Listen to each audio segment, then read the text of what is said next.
Okay. There we Hey, go. We'll splice this together. You didn't miss anything. hey, Jared, I'll say like Freddy Krueger, I'm back. Hide the women and children. There we go. Uh, all of a sudden, you noticed I had that look, and Alicia's not around. I go, oh my God, what am I going to do? Hey, fill this out. But the key is not only to put the check the box, but do you execute and do you monitor it? And that is going to be the key. Can I tell you a recent group I just put through? People are coming out about 21 to 24 on average. I'll find about 20, 25% will be, 30 to 36.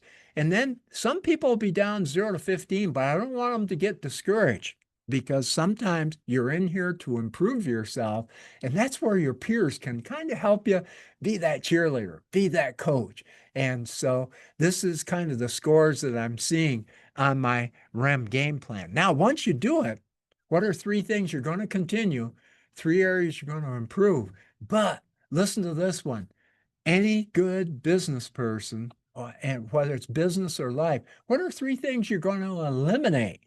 We oftentimes just add, add, add. One of the things is you've got to be deliberate in elimination. And you got to remember, there's fewer of us in farming and ranching. Everybody wants you to be on a board of directors or advisory team. Be careful because sometimes you can get that time management element out of whack. So be very, very deliberate on three things that you're going to eliminate. Now, here's my quote for the quarter century. The opportunity for business and personal prosperity is not how big you are. Oh, I get frustrated. Oh, I got to be this acres or this amount of livestock or whatever. It's not the enterprise or the next big thing. Folks, two questions I despise. What's the next big thing in agriculture? And should I be an LLC? Everybody thinks if I set up an LLC, it's cured all my problems. Folks, LLCs are important, don't get me wrong. But boy, that next big thing, folks, I hate to tell you this, but it's about the boring things. It's about being a 5%er. Dr. Danny Kleinfeller, he was TPAP, Texas A&M. He's passed away. He and I were good friends. And he analyzed the TPAP, the ag executive folks. And you know what he found? He said they were just a little bit better in many components of production, operational efficiency. I want to stop right there. Big corporations, you know what the C-suites again, you know what? They know the cost of everything and the value of nothing. Can I give you an example? Boeing aircraft. They focused on the cost of everything, then the doors fall off their plane. Delta Airlines, who I fly all the time, they ruined my wife and I's vacation last year because they didn't invest enough in their computer upgrade systems and it shut them down. Be careful. Sometimes you've got to increase your cost. Okay. So efficiency is important. Cost of everything, value of nothing.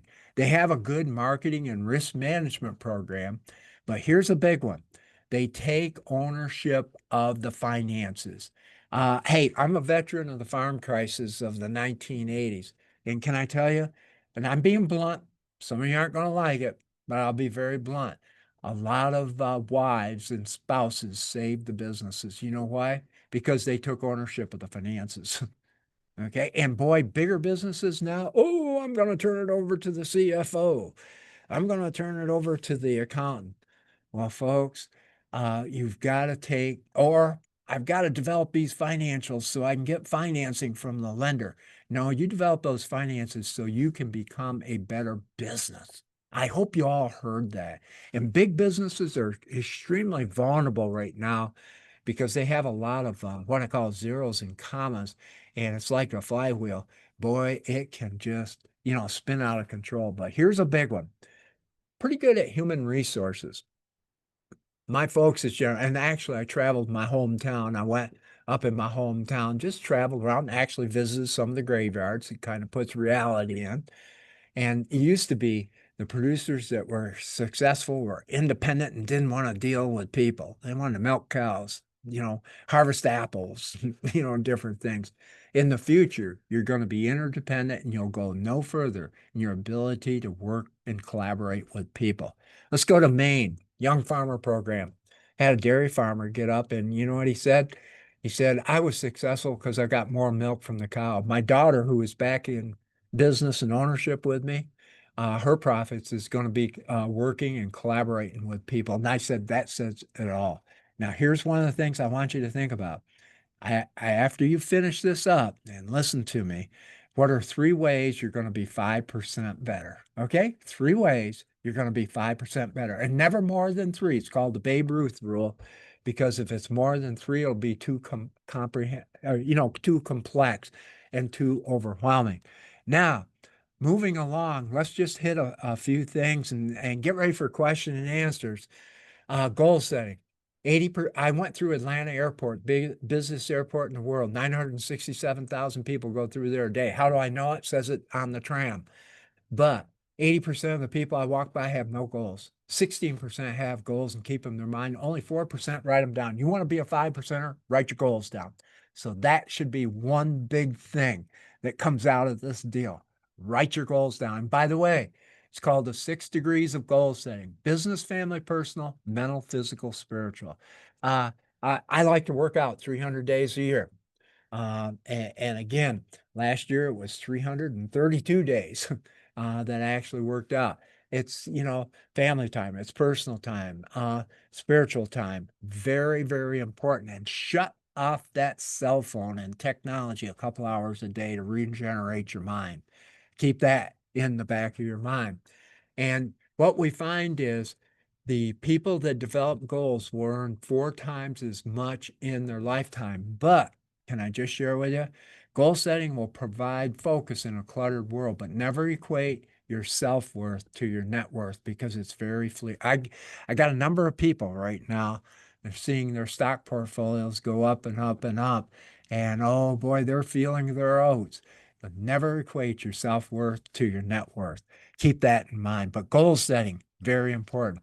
I talked about the profitability, but let me reconfirm this again. 60% of your profits build efficiency first, growth second.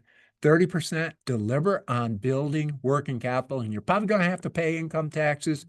And very few businesses go broke paying income taxes. And it's one of those things. And then 10% do what you want to do with that. Here's the other one.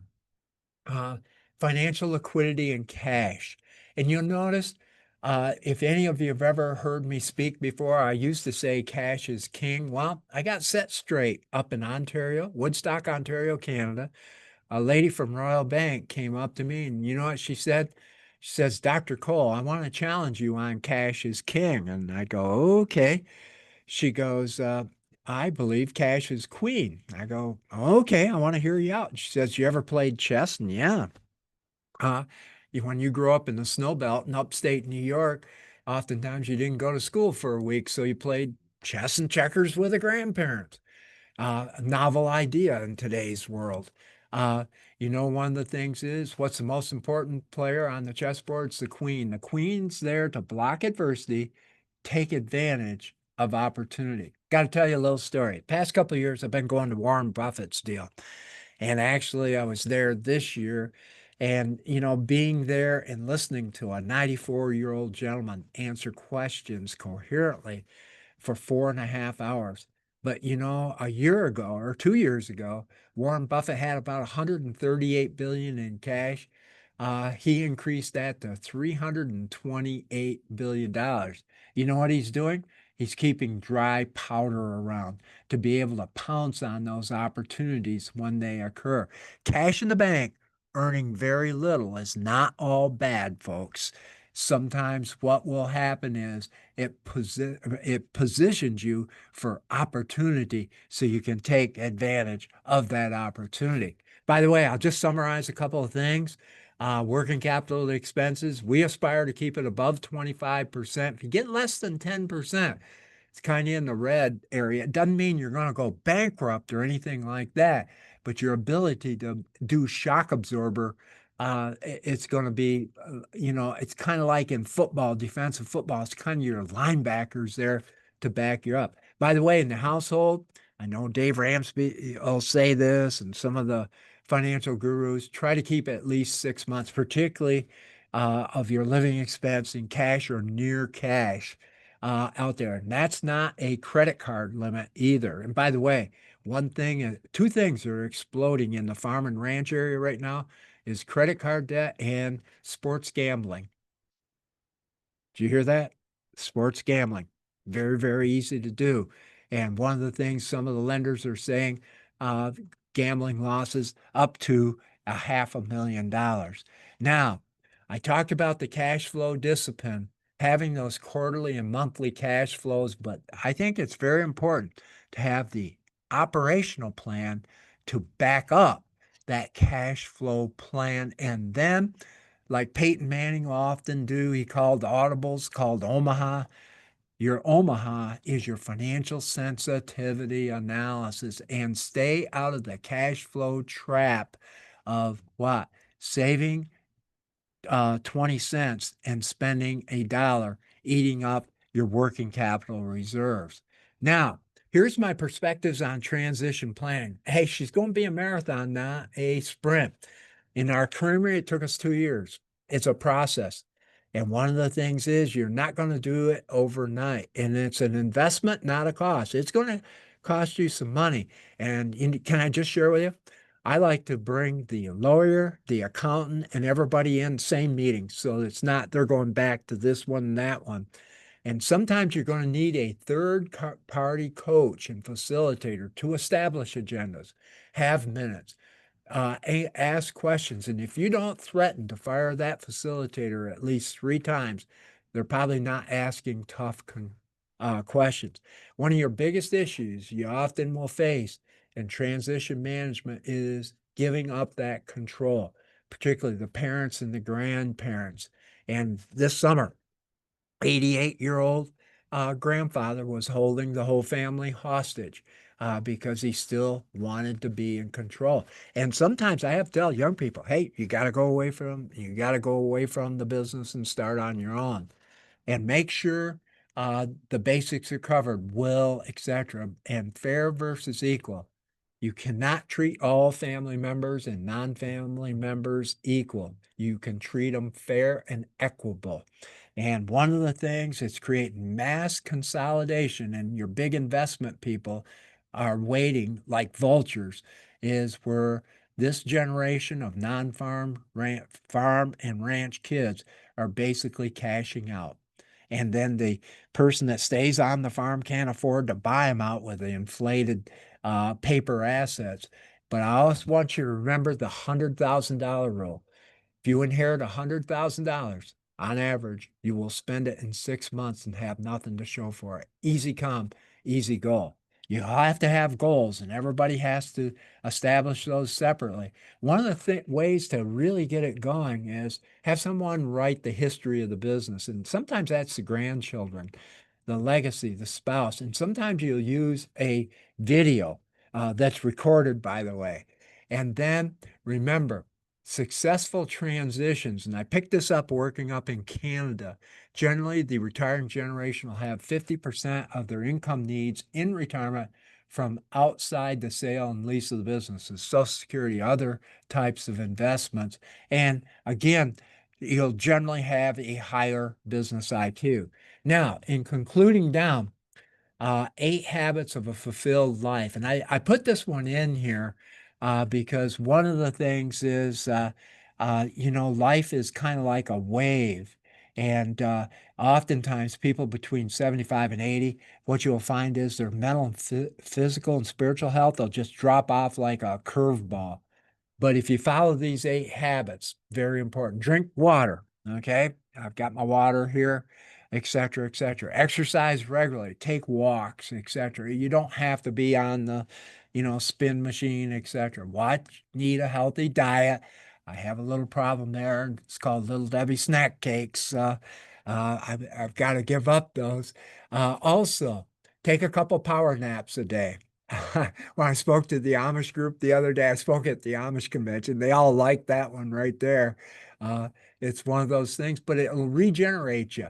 Have a good support network. That's part of this program right here, is developing that support network. Can I throw a big one at you? make sure you have a life purpose. I had a gentleman come up to me in Milwaukee yesterday and said, I'm still doing it. I think he was 82 years of age. He said, my brother quit teaching, and within 6 months, he didn't have a life purpose. He was dead. And one of the things is that's very important. Can I tell you some organizations that give life purpose to youth? 4-H and FFA, manners programs, and other leadership programs. And by the way, membership is increasing dramatically in those organizations.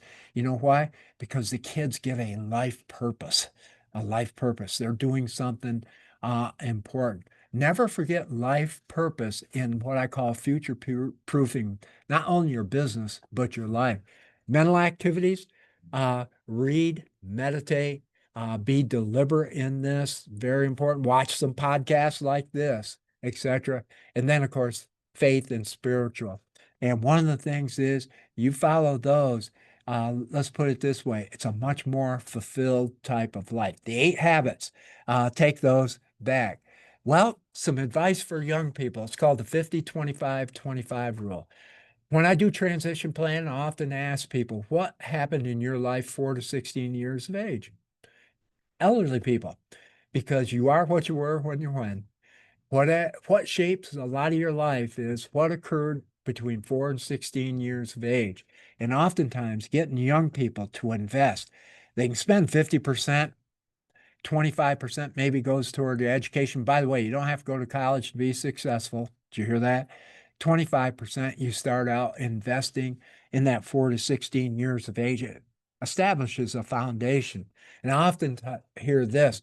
My mother was German, and she would always tell us, clean up your plates, my brother and sister, because kids are starving around the world. You know, I tell a young person, they better be engaged in their education because their kid in China and India wants your job. Here's a big one. Hire for attitude, train for aptitude, and hold people accountable. And that includes family members. That includes family members. Here's the other thing. This is a problem in DC and New York City. People that can't see the stars and rising have a very narrow perspective. And if you're going to lead, you got to read. And one of the things is, again, the average 90% of Americans read less than one book a year. And one of the things is oftentimes 4 or more, you'll find people have a much more fulfilled life. Hey, finally, change occurs bottom up, not top down. If you are on boards of organizations, the change doesn't occur top down. Manage the controllables, manage around the uncontrollables. Remember this, quick money builds ego. Discipline, principle-based strategy and activities is resiliency, nimbleness, agility, and it builds character. Remember my rule of 3-3-3, 3 things to improve, 3 things to continue, 3 things to drop. Oh, hit this one. Go to the doctor. Next time you go to your doctor and they ask how you're doing, on average, they'll shut you down in 18 seconds and start talking. The good doctor is usually between a minute and 2 minutes. And one of the things is, who knows the most about your health? It's you. And pull that one on your doctor the next time and tell them where you got it. I've already hit the 50-25-25 rule. I've hit the stars and horizon. And this, I want to hit this one. Success can be measured in dollar signs. Significance is giving back and making a difference in people's lives. I often talk to people in Iowa on this. They get enamored with all their net worth and their land. They can't take it with us. And you know, I tell them we're all renters and leasers in the long run of farmland.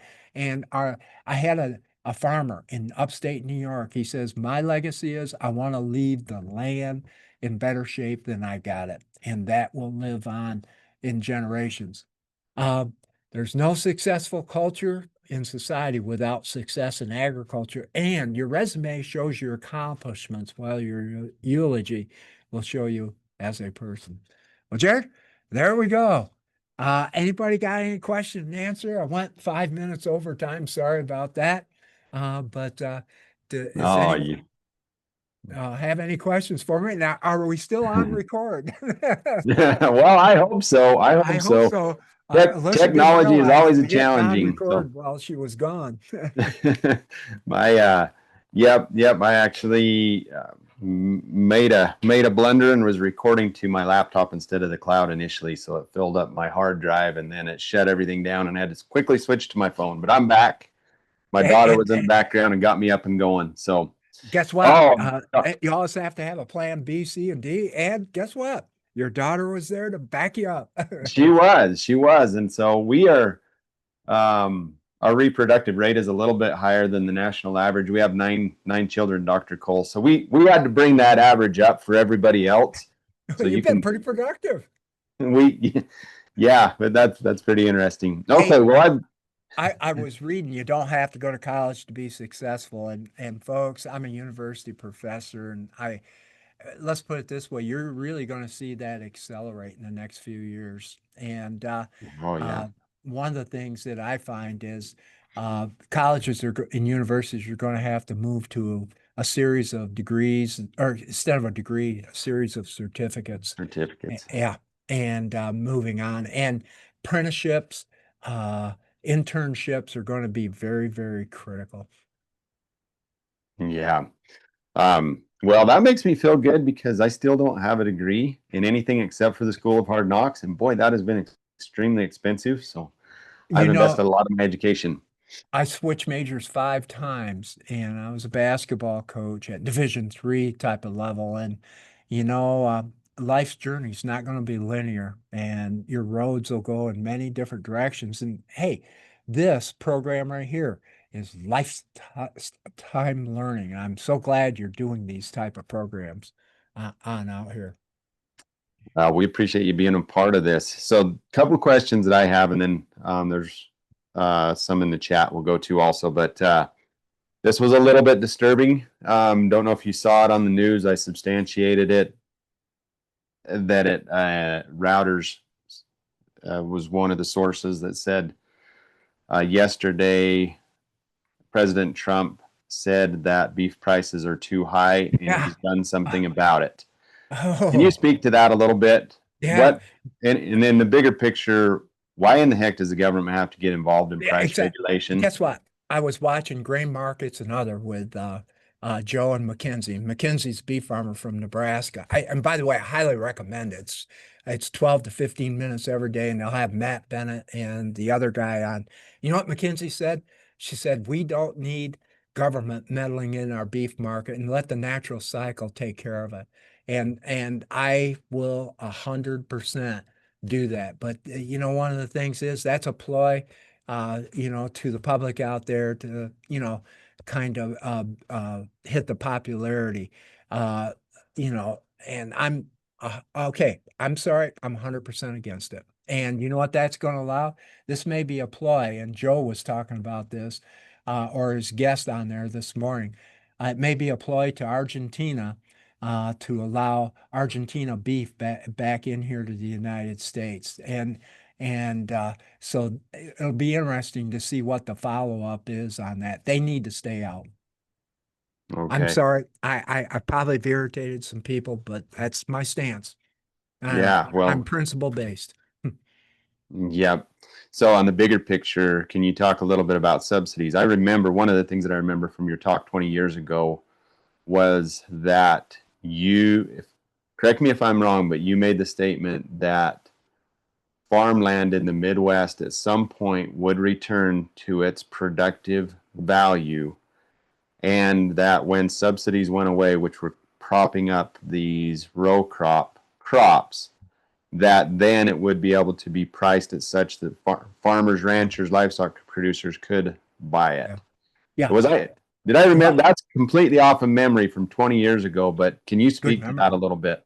Yeah, I think one of the things that you really see, and actually there's kind of a commission there in government right now to study this, that, the subsidies and the ad hoc payments, a lot of that goes back to input suppliers, but it goes back into cash rent and goes back into the landlords.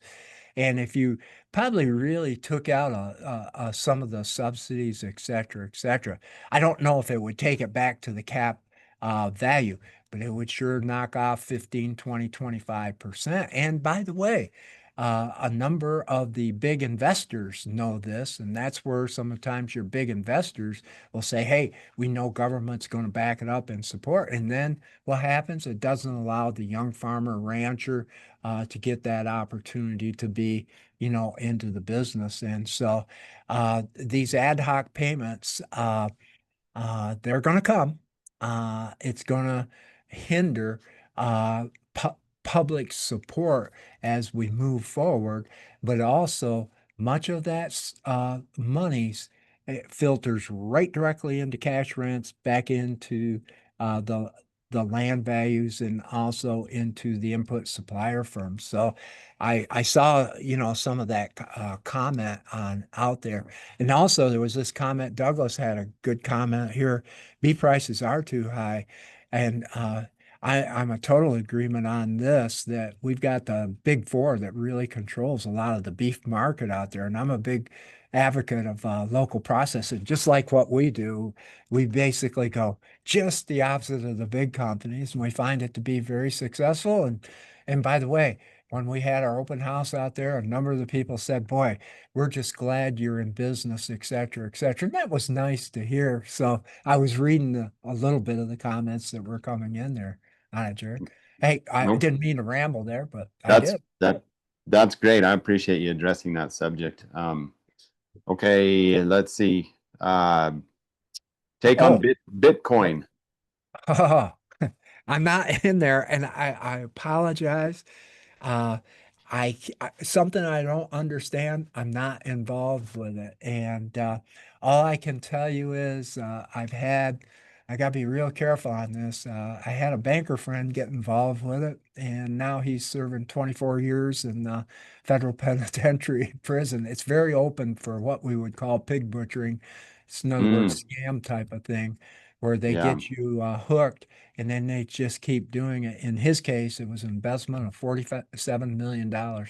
And hey, I played basketball with this guy. He was a minister. I watched it. We played basketball against gang members in Colorado, and he was the last person. I don't understand it. Uh, and that's probably why I'm not invested. So I'm an old fogey. I do Yeah. know a number of young farmers and ranchers that are investing in it. My suggestion, if you're going to do it, start out slow. Don't bet the whole farm and the ranch on that.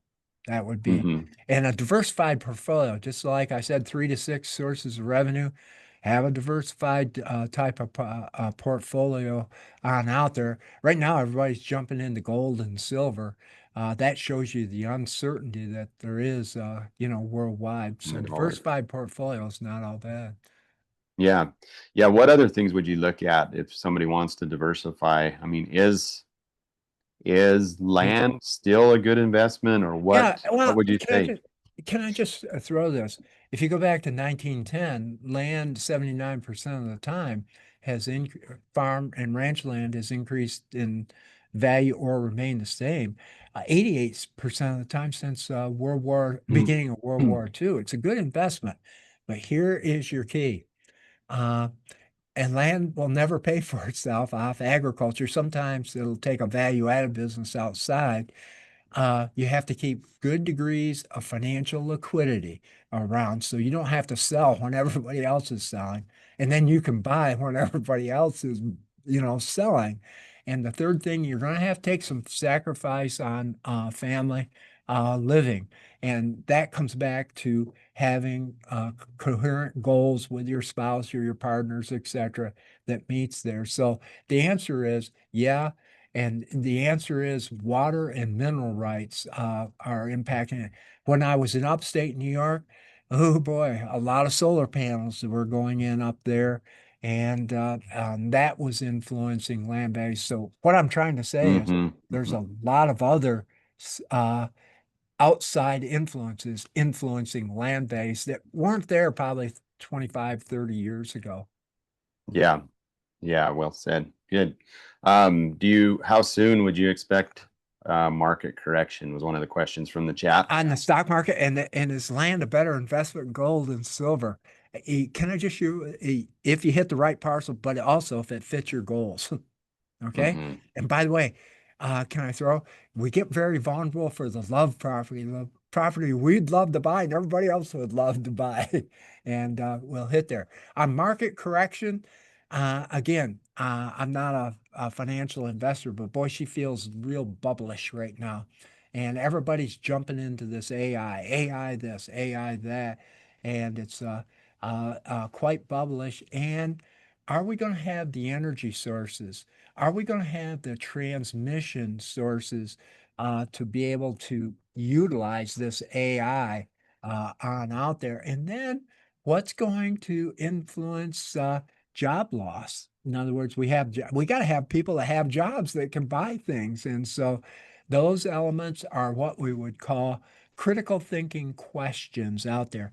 My bottom line is, I think you will see a market correction. Okay. But the key thing is, don't look for the one that dips down, then bounces back 2 months later. Look for what I call old Papa Bear that stays down there for 18 to 24 months. And by the way, when the stock market crashed in 1959, when did it reach its same level again? 1953. And in Japan, when the Nikkei, their stock market crashed in 89, when did it reach its level? Around 2023. That is the Papa Bear is the one we got to be concerned about.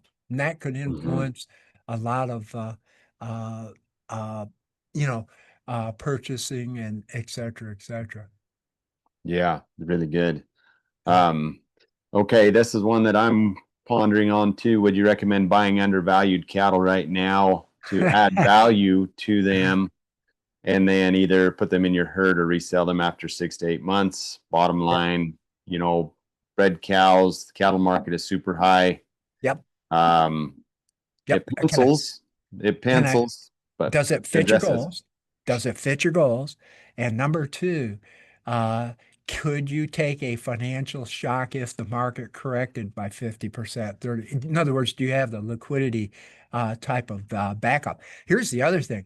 Do you have that operational plan that can take in these, cattle that, are what I would call marginal out there and being able to turn them around? And can you accept a 10, 15% loss, on those type of things? And so those are 3 or 4 elements out there. Last night, I didn't get home and I went out and checked cattle at 9 o'clock last night. It was dark out there. We artificially breed and we sell direct to consumer. And let's put it this way.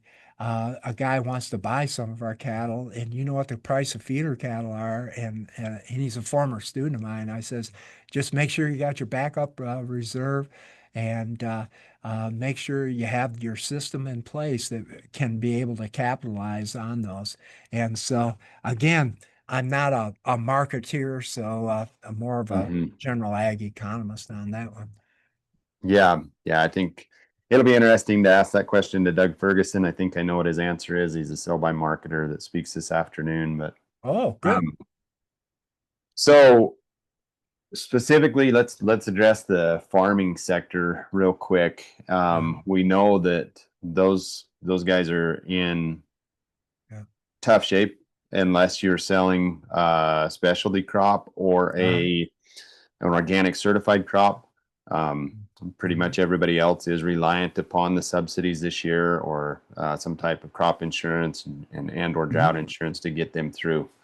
At what point are the banks going, or have they already? At what point will they ramp up and say, hey, we can't continue to dive into the equity to finance an operation that's not viable? Can I throw this one out? See, 32% of your operating money is non-traditional lenders. It's not farm credit. It's not banks. It's, ag biz network, those type of groups. Now, those groups are anticipating farm credit and banks are going to do the refi, okay, to take it another year. I think one of the things that you got to do is to make sure you have a good plan when you go to farm credit and banks, and an operational plan. And if they're going to recapitalize you, or in other words, financial liquidity, how much of that debt is going to be pushed down on the balance sheet and what's going to be your obligations 5 years, 3 years, 5 years, 7 years. It's very, very critical that you have a plan. You also have a plan that would say correction back toward break even on out there. If you have that plan, your odds are going to be more in favor. But I'm going to look you all square in the camera. I worry about regulators coming in and putting the banks and Farm Credit in panic. And then all of a Mhm. sudden they just cut the credit, back on everyone. And I'm Mhm. very, very concerned that my farmers that are renting and leasing, I'm actually going to write an article on it, kind of putting the odds in your favor.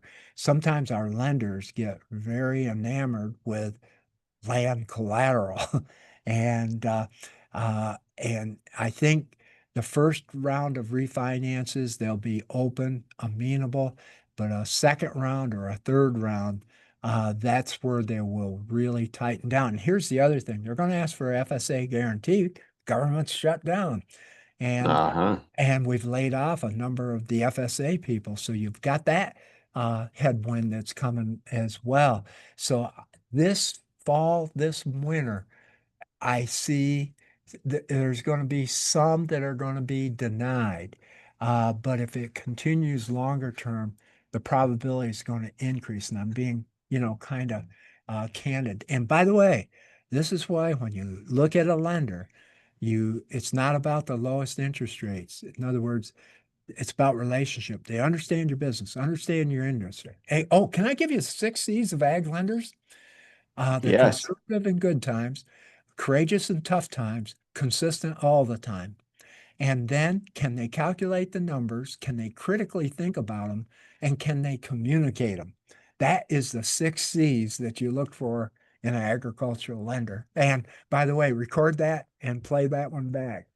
I will do that. I'm glad that one is recorded. So AI will help us pull that out of this transcript. That'll be good. Yeah, The somebody 60s. said in control, you become your own banker. And boy, I agree with that type of comment. Mm-hmm.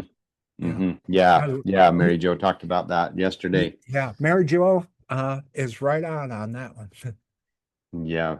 So Well, I'm how do going over. people Oh, okay. yeah, you're good. We've got just a couple minutes, then we'll transition. Well, 7 minutes till our next speaker comes up if you're good. How do people continue to learn from you, Dr. Cole? What's the best way to plug Well, into your wisdom? I write quite a little bit. I don't know if we have that slide. There we go. Alicia just pulled that slide up. I write Thank you. for Farm Progress. I think we're up to over 1,280 articles there. And then I do Ag Trends and Insights. I do with Ag West videos on out there. And then I've got Dave's GPS with Farmer Mac and Dashboard Indicators. I will write, usually it'll be more of an ag lending article. But then one of the articles just recently, it's your balance sheet talking to you. And I pretended I was Chat GPT and the balance sheet was talking to you. And then I'll update on the global and U.S. economic indicators. And so those are, 3 areas. And of course, I do a lot of face-to-face programs. Let's see, week after next, I think I'm in Boise, Fresno, Madera, Okay. and I don't know where else oh, Billings. Sorry about that. Oh, there you go. Yeah. There you go. And, Okay. and so I'm out there cruising around. Yeah. And is your speaking schedule available online to review to see where? No, I don't. I don't. I Okay. don't want the government to catch up with me. No, I'm joking. But sometimes I'm very critical. But no, but a lot of organizations will advertise me out there that I'm going to be in town. Oftentimes I'm with that Eric, the weather guy, Eric Snodgrass, and he does the weather, I do the economics, and occasionally we flip flop. No, I'm joking. We have a lot of fun. Yeah, yeah. Well, that's great. So I would like to know like your top 3 books if you were just to recommend. The things. psychology of money. And it's over here in back of me, and it talks about, kind of the psychology. Right here she is, unless you just gave it to me. It's this one right All here. right. The Psychology of Money. And actually, I gave it to Eric and he read it 3 times. He says he normally doesn't read that. So it's called The Psychology of Money. It's a really a pretty good read. Lead for God's Sake. It was a special book given to me by the Amish and signed by the Amish. Love And it. it's a very inspirational book, and it's about it's got basketball in it, so they knew I, like basketball. But I found it to be a very, very motivating book. By the way, one that's going to get you to think about the 100-year cycle is the fourth turning. The fourth turning. And basically, we're repeating what happened 100 years ago. And so Yeah. those would be 3 possibilities for you. And of course, I follow some of the YouTubes. I talked about Joe and McKinsey, Grain Markets, and others. I really do respect them. Joe's kind of grouchy, but he's good. Yeah. Yeah. I love it. Well, hey, we have talked about the fourth turning on one of our events, our very first Oh. initial event. So if you remember the cycles of history, and I kind of compare them to the seasons, but where do you think we're at? Winter, coming into winter, and you have to have winter to regenerate in the general economy. And Okay. and you go what?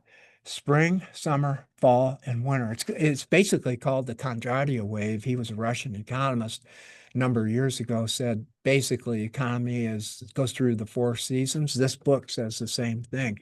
And it's a natural cycle, because you got to remember 80% of all economics is psychological, emotional, human behavior.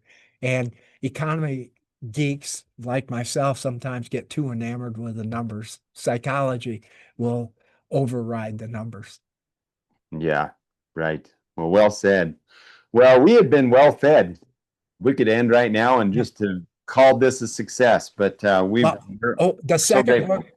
second book was Lead for God's Sake. You put it back in. Okay. There you go. Okay. Yep. All We right. got Well, it. thanks. So, Thanks so much.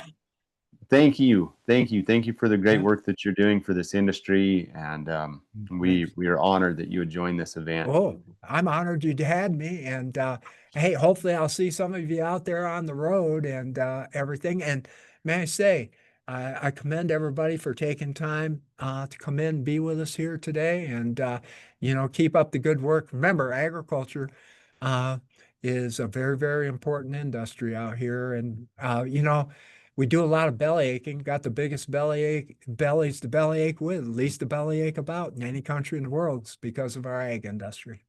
Yeah. Well, we love it. Yep. Dr. Cole, thank you so much. Yep. We pray that you'll be blessed in your continued mission. Look forward to hearing you again 20 years from now. We better put that one on hold. Okay. All right. Thank you. Okay, very good. Take care. Yep. Well, everybody, what did you guys think of Dr. Cole? Give us some feedback in the chat. I'd love to hear epiphanies, takeaways, next steps. What is it that you're going to do because you showed up here today and you listened to this? Give him some virtual round of applause. Caesar, you can tell everybody how to find those emojis in the chat. Somewhere down there, you hit the reaction. It kind of makes things a little more lively for us as presenters to know that somebody's actually out there listening. Yes, we need to catch the replay, and my prayer is that between the 2 recording devices, we will have a solid replay, at least be able to patch it together. So absolutely, we will do that. Hey, you guys have found the emojis. Thank you. All right, Dr. Will Winter, are you in the room? I know Dr. Winter is on the road. He is in Salt Lake City. We're almost neighbors right now. He's only 3 hours away. Maybe we should meet in the middle on the Salt Flats or something when you get done, and we'll shake each other's hands. I actually met him in person at the Grass-Fed Exchange Conference. I think you, Dr. Winter, and another repeat speaker here, Steve Campbell, they shared a booth a few years ago back in New York at a Grass-Fed Exchange Conference. So we'll get Dr. Winter, if you want to come up and unmute, we'll get you here. Okay, now you should be able to hear me. We can hear you and we can see you. Awesome. Okay. Well, we're sure grateful that you're here. It looks like you're zooming in from your motel room. They put you up in a nice room, it looks like. Yeah, it's a nice And room. There's mountains right outside these windows here. We're on yeah. the 23rd floor, so I'm not very grounded, but I am doing my best. Yeah. Hey, Steve that is Campbell and I awesome. are sharing a booth here today, as a matter of fact. Are you really? Okay. Yeah. So Yeah, well, Steve's spoken at several of our events, and it's just great. So if you have a presentation or anything you want to pull up, you can do that. I'm just gonna in the transition here make a couple of announcements. yeah. So remember, everybody, the next step in your regenerative journey, we have a class in 3 weeks. That is a workshop style, very hands-on. I'm going to share the link to that in the chat, and you can go and sign up for that. Let's see, I think, there we are. Nope, somehow. That is me. Okay, I'll figure that out. The other thing, I'm going to be launching a survey here. Please stay tuned in to Dr. Winter, take notes. It really only takes about 2 minutes if you'll just roll through that survey. Some really quick, simple questions. The purpose of this is to help us to know how best to serve you, not only in this event, but in upcoming events. So if you'd please just take a few minutes, it'll pop up on your screen. There's nothing you need to do other than just fill it out, and it should auto-populate back to me, and then I'll share the results of that later. Okay, with that, we'll turn it over to you, Dr. Winter. Thanks again for joining us, especially from the road. Yeah, no, it's a pleasure to join you. And I love that last talk. It was Dr. Dave. That was stuff I know pretty much zero about, even though we all should, because if we don't have money, we don't exist. We don't get to ranch or farm. So it was way over my head. I have to really ponder everything he said. The one thing I do know about is what makes money on the farm, and that would certainly come from the soil in general, and then from the soil, the plants, and then in my case, the animals. And we're here at the Weston A. Price Foundation annual conference. And for those that have never heard of it, it is kind of a mouthful. I think I would have probably named it something else. But Dr. Weston A. Price was a dentist around the 20s and the 30s, 1920s, 1930s, so 100 years ago. And they didn't use the word at the time, but he was a holistic dentist, in that he saw these children coming in with cavities, rotten teeth. Other kids had teeth coming in sideways and upside down and backwards. And other kids had beautiful teeth. And nobody really could understand, is that genetics or diet? And he said, I think it's diet. So he embarked on a journey of going to, I don't think he went to Antarctica, but he went to the other 6 continents with a camera. And he had children hold their lips open and show their dentition all the way across. And then he very carefully cross-referenced that with what they were eating. And he created a landmark book, Nutrition and Physical Degeneration, Dr. Price. And he talked about the fact that he would go to Africa, and these children had never seen a toothbrush or dental floss. They had these perfect teeth, just look like piano keyboard, just perfect. No cavities, no sideways teeth. And even in their older age, their teeth are beautiful. And then you go to places like Ireland and England, where they're living on a white sugar diet, a white bread, white sugar. And if you're 25 years old and you have any teeth left, it's kind of a miracle. So it was very interesting information. Nobody had ever put that together before. So he realized that nutrient density is what it's all about. Well, that's what we happen to do. Steve Campbell, I, and hundreds of others, thousands of others, where we're making nutrient dense milk, meat, and eggs. And by nutrient dense, I'm talking about, does it have a full complement of everything? Something popped up here. I guess you didn't see it, but it's your quiz. Oh, okay. Yeah, you Yeah, can I just got rid of that. X out of that. So everybody Yeah, else, just right. I take, did. So, nutrient density has a relationship to fat soluble vitamins A, D, E, and K. It has to do with the minerals, calcium, magnesium, all of these important minerals, and then the essential trace minerals, the copper, iodine, zinc, selenium, and all that should be in your meat. And one of the things I've noticed, I've been working with Thousand Hills Cattle Company, 100% grass-fed beef outfit, since 2002. I started actually before the company was open, and I'm the holistic health veterinarian for the herds. There was about 63 herds. And one of the things I noticed is when we first started selling 100% grass-fed beef, we put it in the grocery case at $4.99 a pound for ground. This is 2002. And you could buy identical looking 100%, not grass fed, just feedlot beef was $1.99 a pound. And so the customer's like, why in the heck would I want to pay $4.99 a pound for this beef when I get the same thing in their mind, the same thing for $1.99 a pound? Well, we said, well, our story was that, well, the grass fed beef has more omega 6, omega 3 fat, has more CLA, didn't sell. Didn't sell the beef. We thought, well, let's see, we need a new story. I know. It's more humane. The animals are not confined in a feedlot and manure. Didn't work. Didn't sell the beef. And we thought, well, what else? Oh, yeah, we're saving the planet. Uh, enjoy food and save the world. Well, that didn't sell it either. Do you know what sells it, Jared? What actually sold it? Oh, I know Todd so well. I should know this, but I don't. I don't Well, even have what to we get an did, educated we guess. all of us cowboys put on aprons and our cowboy hats, and we got a little electric grill. What sells grass-fed beef is flavor.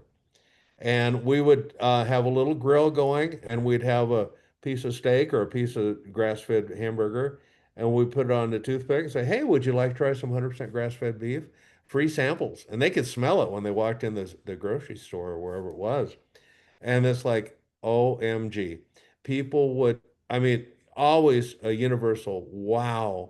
But anybody over about 50 would say, I remember when beef used to have that flavor, when it used to have flavor, not ketchup or steak sauce. And it would jump in the grocery cart.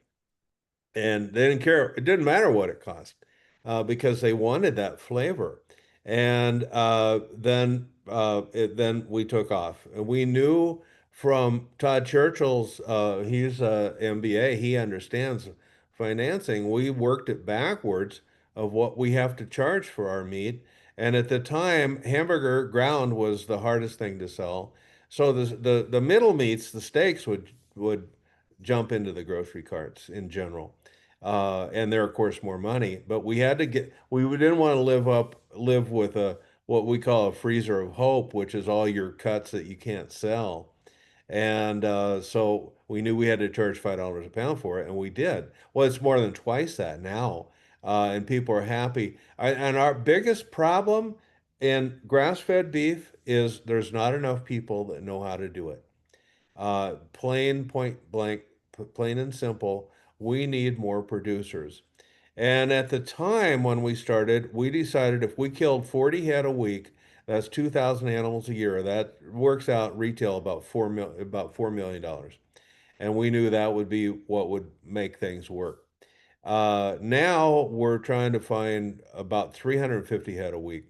And that's very difficult. We have 63 producers scattered over 39 states. And we have kill facilities in 4 different places. And that's just one small company. 350 head a week may sound like a lot. It ain't. You know, at Armor, which is also in Minnesota, they're killing that many before their first coffee break on January 1st, you know.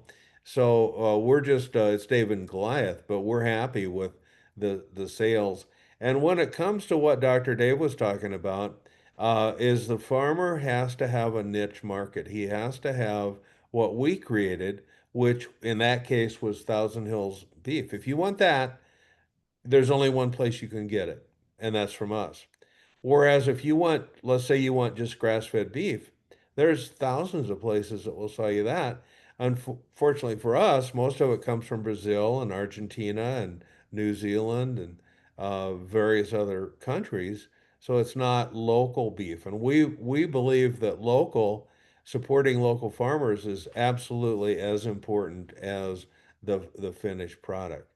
And what made me start talking about Thousand Hills is I've served thousands of guys steaks. And we can take a guy who would normally go to Ruth Chris or some steakhouse, eat a 32-ounce monster steak, and he's still hungry and he wants dessert. He didn't get his bell rung. Whereas we don't make any steaks bigger than 12 ounces. Our ribeyes, New York strips are 12 ounces. And that guy will give him a 10 or 12-ounce steak, this big eater guy, and he's like, pushes away from the table and says, wow, I am full. I can't eat another bite. Well, that's what nutrient density is. So even though it's more expensive, you're way better off financially to buy a 12-ounce, 100% grass-fed, nutrient-dense steak than you are to buy a 32-ounce feedlot steak. And I'm not putting feedlots down. I'm just saying it's apples and oranges. It's two different things. And of course, we do have all the other health benefits. Feedlot steaks are loaded with omega-6 fat. That's the inflammatory essential fatty acid that actually puts your body on fire. Your arteries are on fire. Your skin is on fire. Maybe your lungs are on fire. Maybe your joints. Maybe your guts. Something's inflamed when the indigenous ratio of omega-3, which is the anti-inflammatory, to omega-6, the inflammatory, should be close to 1 to 1. That's what our ancestors ate many thousands of years ago, and that was just their natural diet. The American diet is about 20 to 1, 20 times more omega-6 fat to the omega-3. And that mostly comes from seed oils.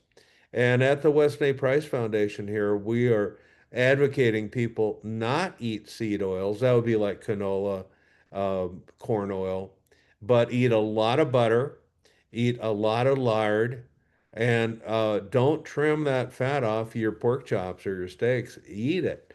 That kind of fat is very, very good for you. And that should actually be the backbone of our diet, is that people are starved for good, healthy fats. And that's what we can make. Now, the nitty-gritty of it, what I do as a veterinarian, is I can help people finish healthy, wholesome cattle, and I have not needed or used or wanted to use antibiotics, vaccine, or chemical wormers since 1999. That's when I just kind of put the gauntlet down and said, I don't want to use these anymore. And at the time, I was a little bit nervous. I thought, what am I going to do about pink eye? What am I going to do about foot rot? What am I going to do about tetanus? What am I going to do about black leg? No worries. I've got all that covered now. And what I found is if livestock have adequate minerals and vitamins, in ideally apple cider vinegar, which is an immune tonic, and if they're on a nutrient dense diet, and we'll talk about that a little bit, they don't need all the chemical crutches. On the other hand, if you don't have those things in place, which most, unfortunately, most farmers, when they pinch pennies or when they cut corners, what do? They cut minerals. It's like, I don't need no stinking inputs. And I've had people tell me that point blank. One of which was Kit Farrow. I love that guy. He's really one of my good friends now, and he's a rodeo bull rider from his past, and he doesn't let anybody tell him what to do. And God bless him, that's great. But he told me, he said, we don't need no stinking inputs. And I said, well, this isn't an input. This is essential. And he said, well, we don't think that's essential. And I said, well, let me ask you, Kit, do you think air is an input or is that no, well, duh, yeah, of course they have to have air. And I said, how about water? Do you think that's an input or he's no, that's essential. And I said, okay, well, how about minerals? Are they optional? Then I had him. And he knew I had him. And he's a big advocate now of well mineralized ration. And if you're low on selenium or copper or zinc, iodine, your bulls are going to be shooting blanks, period. And with most of the ranchers I work with and farmers, we don't even preg check anymore. And I highly recommend people get rid of that procedure because when you're hitting 98, 99, 100% settled cows, why would you want to run the risk of preg checking them and the expense?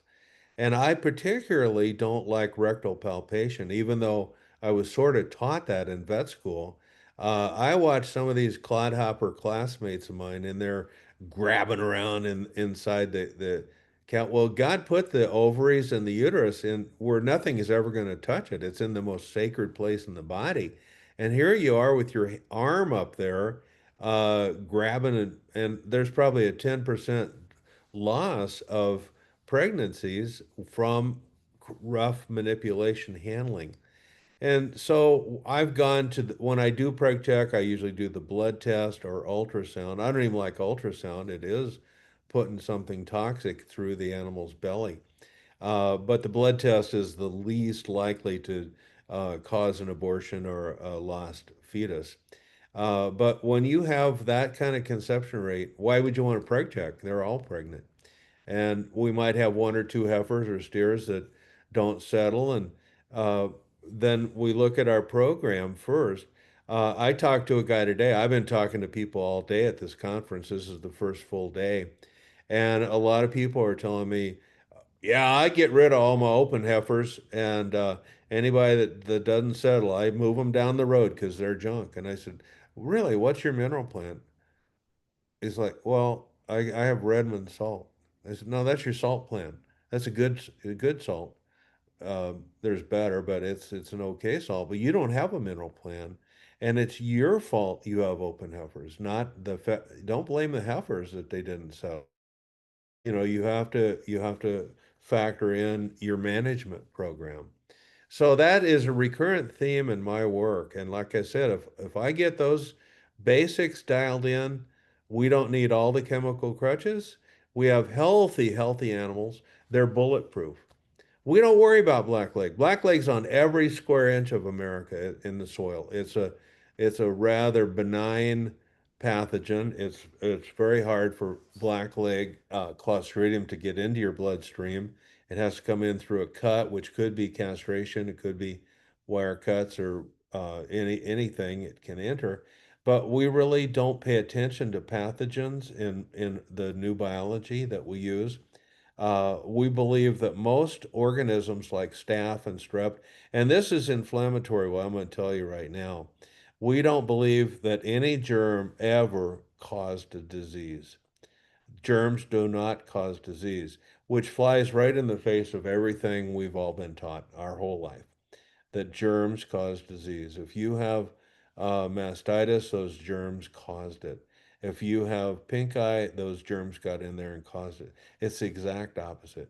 All disease comes from a damaged immune system. Either it's weak because it's malnourished from minerals and vitamins, weak immune system, or it's toxic from things like glyphosate, mold. Mold mycotoxin is one of the number one causes of death in dairy cows, if not the most common. And we also have in the Midwest, we have a mold that's different than the aflatoxin mold, Aspergillus. If you get Aspergillus mycotoxin, you're dead before you hit the ground. It's that fatal. Whereas Fusarium is more or less a Midwestern mold. And the Fusarium mold creates an endotoxin that actually cripples your immune system. You basically have AIDS. And so no wonder your dairy cows are getting high somatic cell count. No wonder you have foot rot. No wonder you have pink eye. And that's true across the board that your immune system determines whether your animals get sick or not. I think it's kind of funny. I have some pigs, more or less a hobby for me, but I do like to eat them. I like to raise them. I love pigs, and that's something I would not have said 20 years ago. I didn't like pigs. Get to know pigs. They're very lovable. They're really interesting. They're so intelligent, and they're just really fun. But anyway, my pigs, I'm open when people come want to play with my pigs. Yeah, come bring your kids out. Yeah, come on. We'll play with the pigs. We'll look at the babies. We'll look at the mom. We're not going to let her attack somebody's kids, but I don't have any germ warfare. I don't work on corporate farms. I'm talking about factory farms. But I had someone break my heart. It was a father, and he had four sons, and there was five families related to this hog operation, and they had 1,200 sows. Now they're in gestation crates or farrowing crates. So if you look down the row in the barn, you can see maybe 100 crates. But imagine another 100 and another 100 and another 100, 1,200 sows. And this guy was almost in tears because they had PED now and they had PERS. They've had the two worst killers of conventional pigs. And they were getting wiped out. They were getting scalped. They were losing the farm. And he said, "Can you please help me?" And I really paused for a long time because I don't want to be on that kind of farm. I don't believe in it. I don't want to eat that. I don't eat that kind of pork.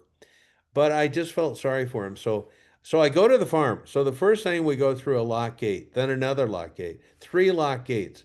Then I go into a changing room where I had to take off all my clothes, shoes, everything, and shower with disinfectant soap. Then I put on a moon suit and booties and gloves. And I had to have earplugs because you can't stand it in there. I had a respirator on.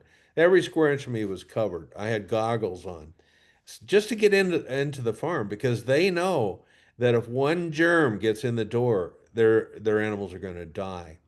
And I even had a respirator, the smell from those hogs, I could smell it in my respiratory secretions for days, even with a respirator. And those hogs are breathing it every day. So anyway, a happy ending to that story. We changed it upside down and backwards. They ended up reducing down to 400 sows. They brought some of the operations, like the nursery pigs and a couple other ones that were being farmed out, back to the family. And they're making more money now on 400 sows than they did ever on 1,200 sows. And the reason they did is because they're selling to Nyman. Nyman Ranch pays them a bonus. It's sinful what they get for hogs. I don't know what it is now. Dr. Dave probably knows, probably 60 cents a pound, something like that. You're raising hogs for 60 cents a pound because it's a commodity product. You're not a price maker, you're a price taker. They tell you what your pigs or your cattle or your chickens or your eggs are worth or your milk. So I encourage in my work to get people to be a price maker, to make a niche product that nobody else has. You get to determine what you charge for it. So it's kind of related to Dr. Dave's work in terms of we're creating a value added product that you can get paid for and make a decent living. And I work with a lot of Amish farms that raise, that they may have a bird house where they have egg layers or they have meat birds, and they don't own the birds, they don't own the feed, and they don't own the building. And so I tell them, you know what you are? You're just a janitor for Cargill or ADM or some of these big corporations. That's all you are. And then if they're dying, if there's loss, it comes out of your pocket, not theirs.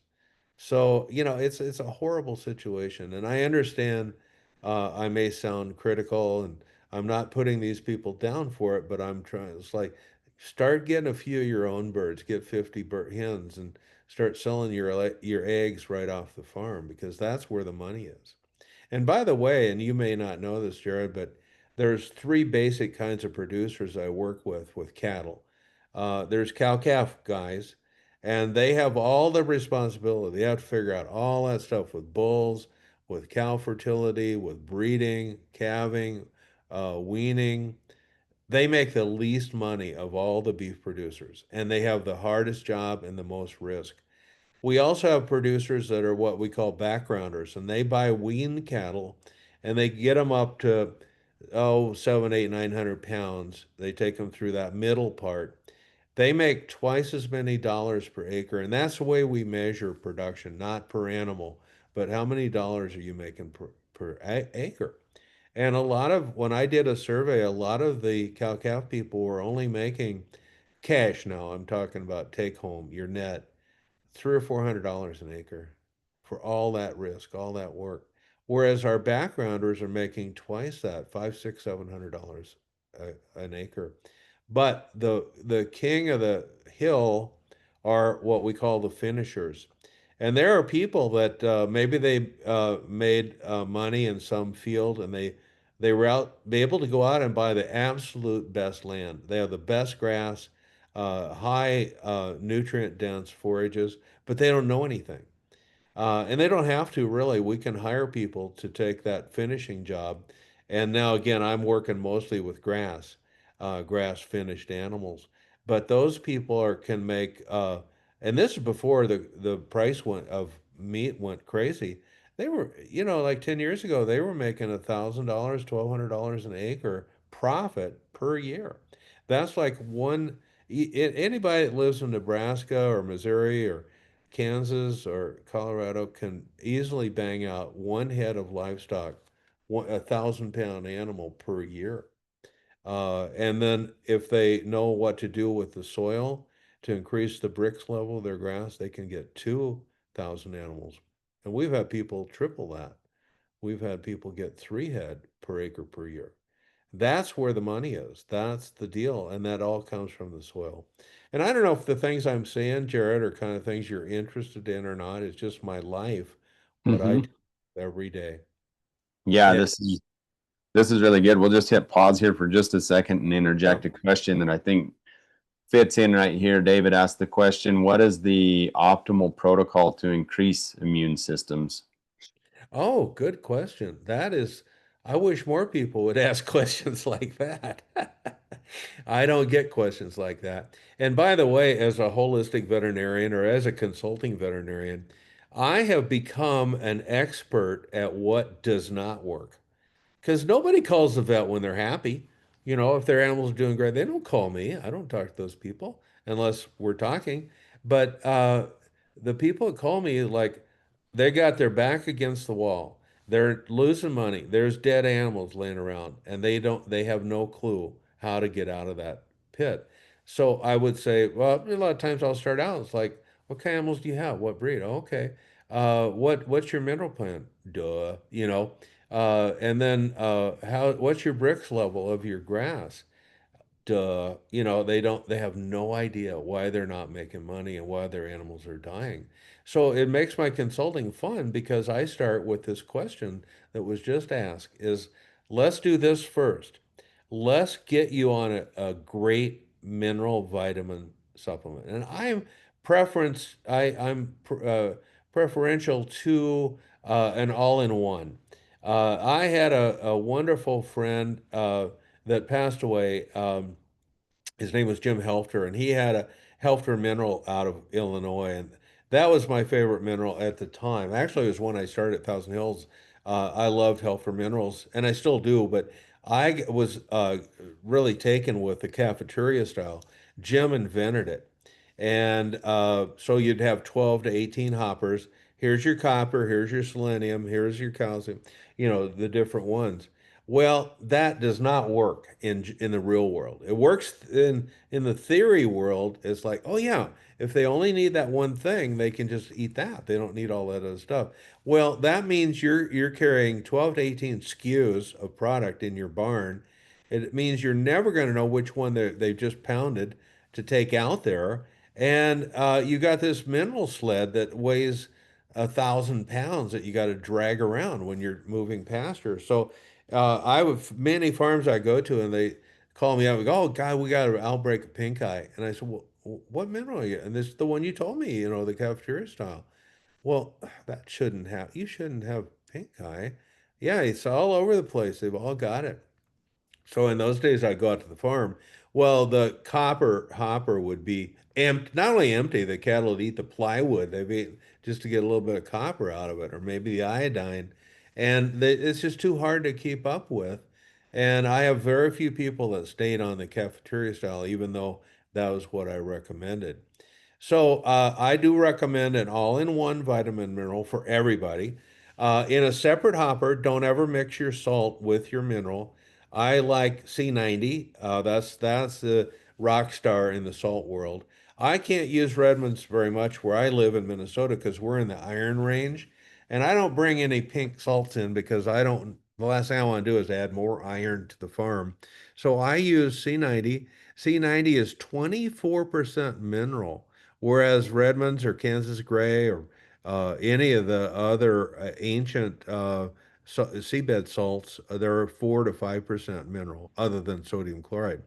So that 24% takes down your mineral need in your mineral hopper. It's really good available stuff. And then in the third hopper, and this is optional, I like to use a detox clay. There's so many pollutants in the water, in the air, in the soil, in the forages. I like to use a good detox clay, and in this case, I would either use Redmond's conditioner or Desert Dynamine, which is a montmorillonite clay. That's actually the best, and that's free choice. They can just, if they want to eat it, they will. If they don't need it, they won't eat it. And sometimes Steve Campbell puts an enticer with it because we know they need it, but maybe they're just too mixed up toxic that they don't know they need it. So he'll put some molasses, either drizzle some on it or use dry molasses or some kelp, something to get them to eat the clay. So that's our basic program. Now, people really want to make money, and this is particularly true if you have a low Brix average. Brix is spelled Brix. And you take what's called a Brix refractometer, it's a little handheld instrument.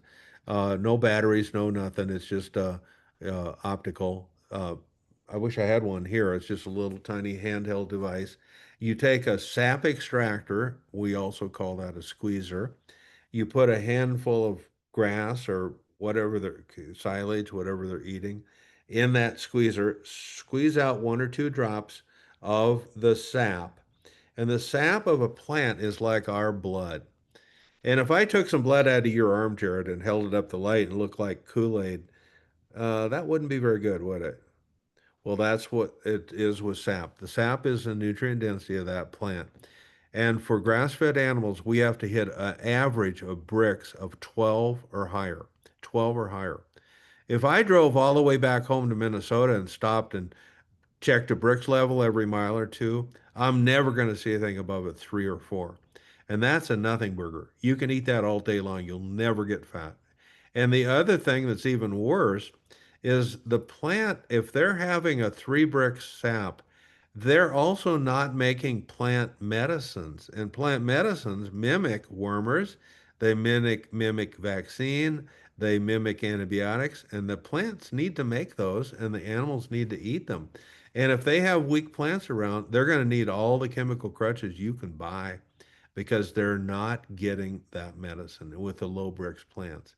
And maybe we can do a whole segment sometime on how to get your Brix up.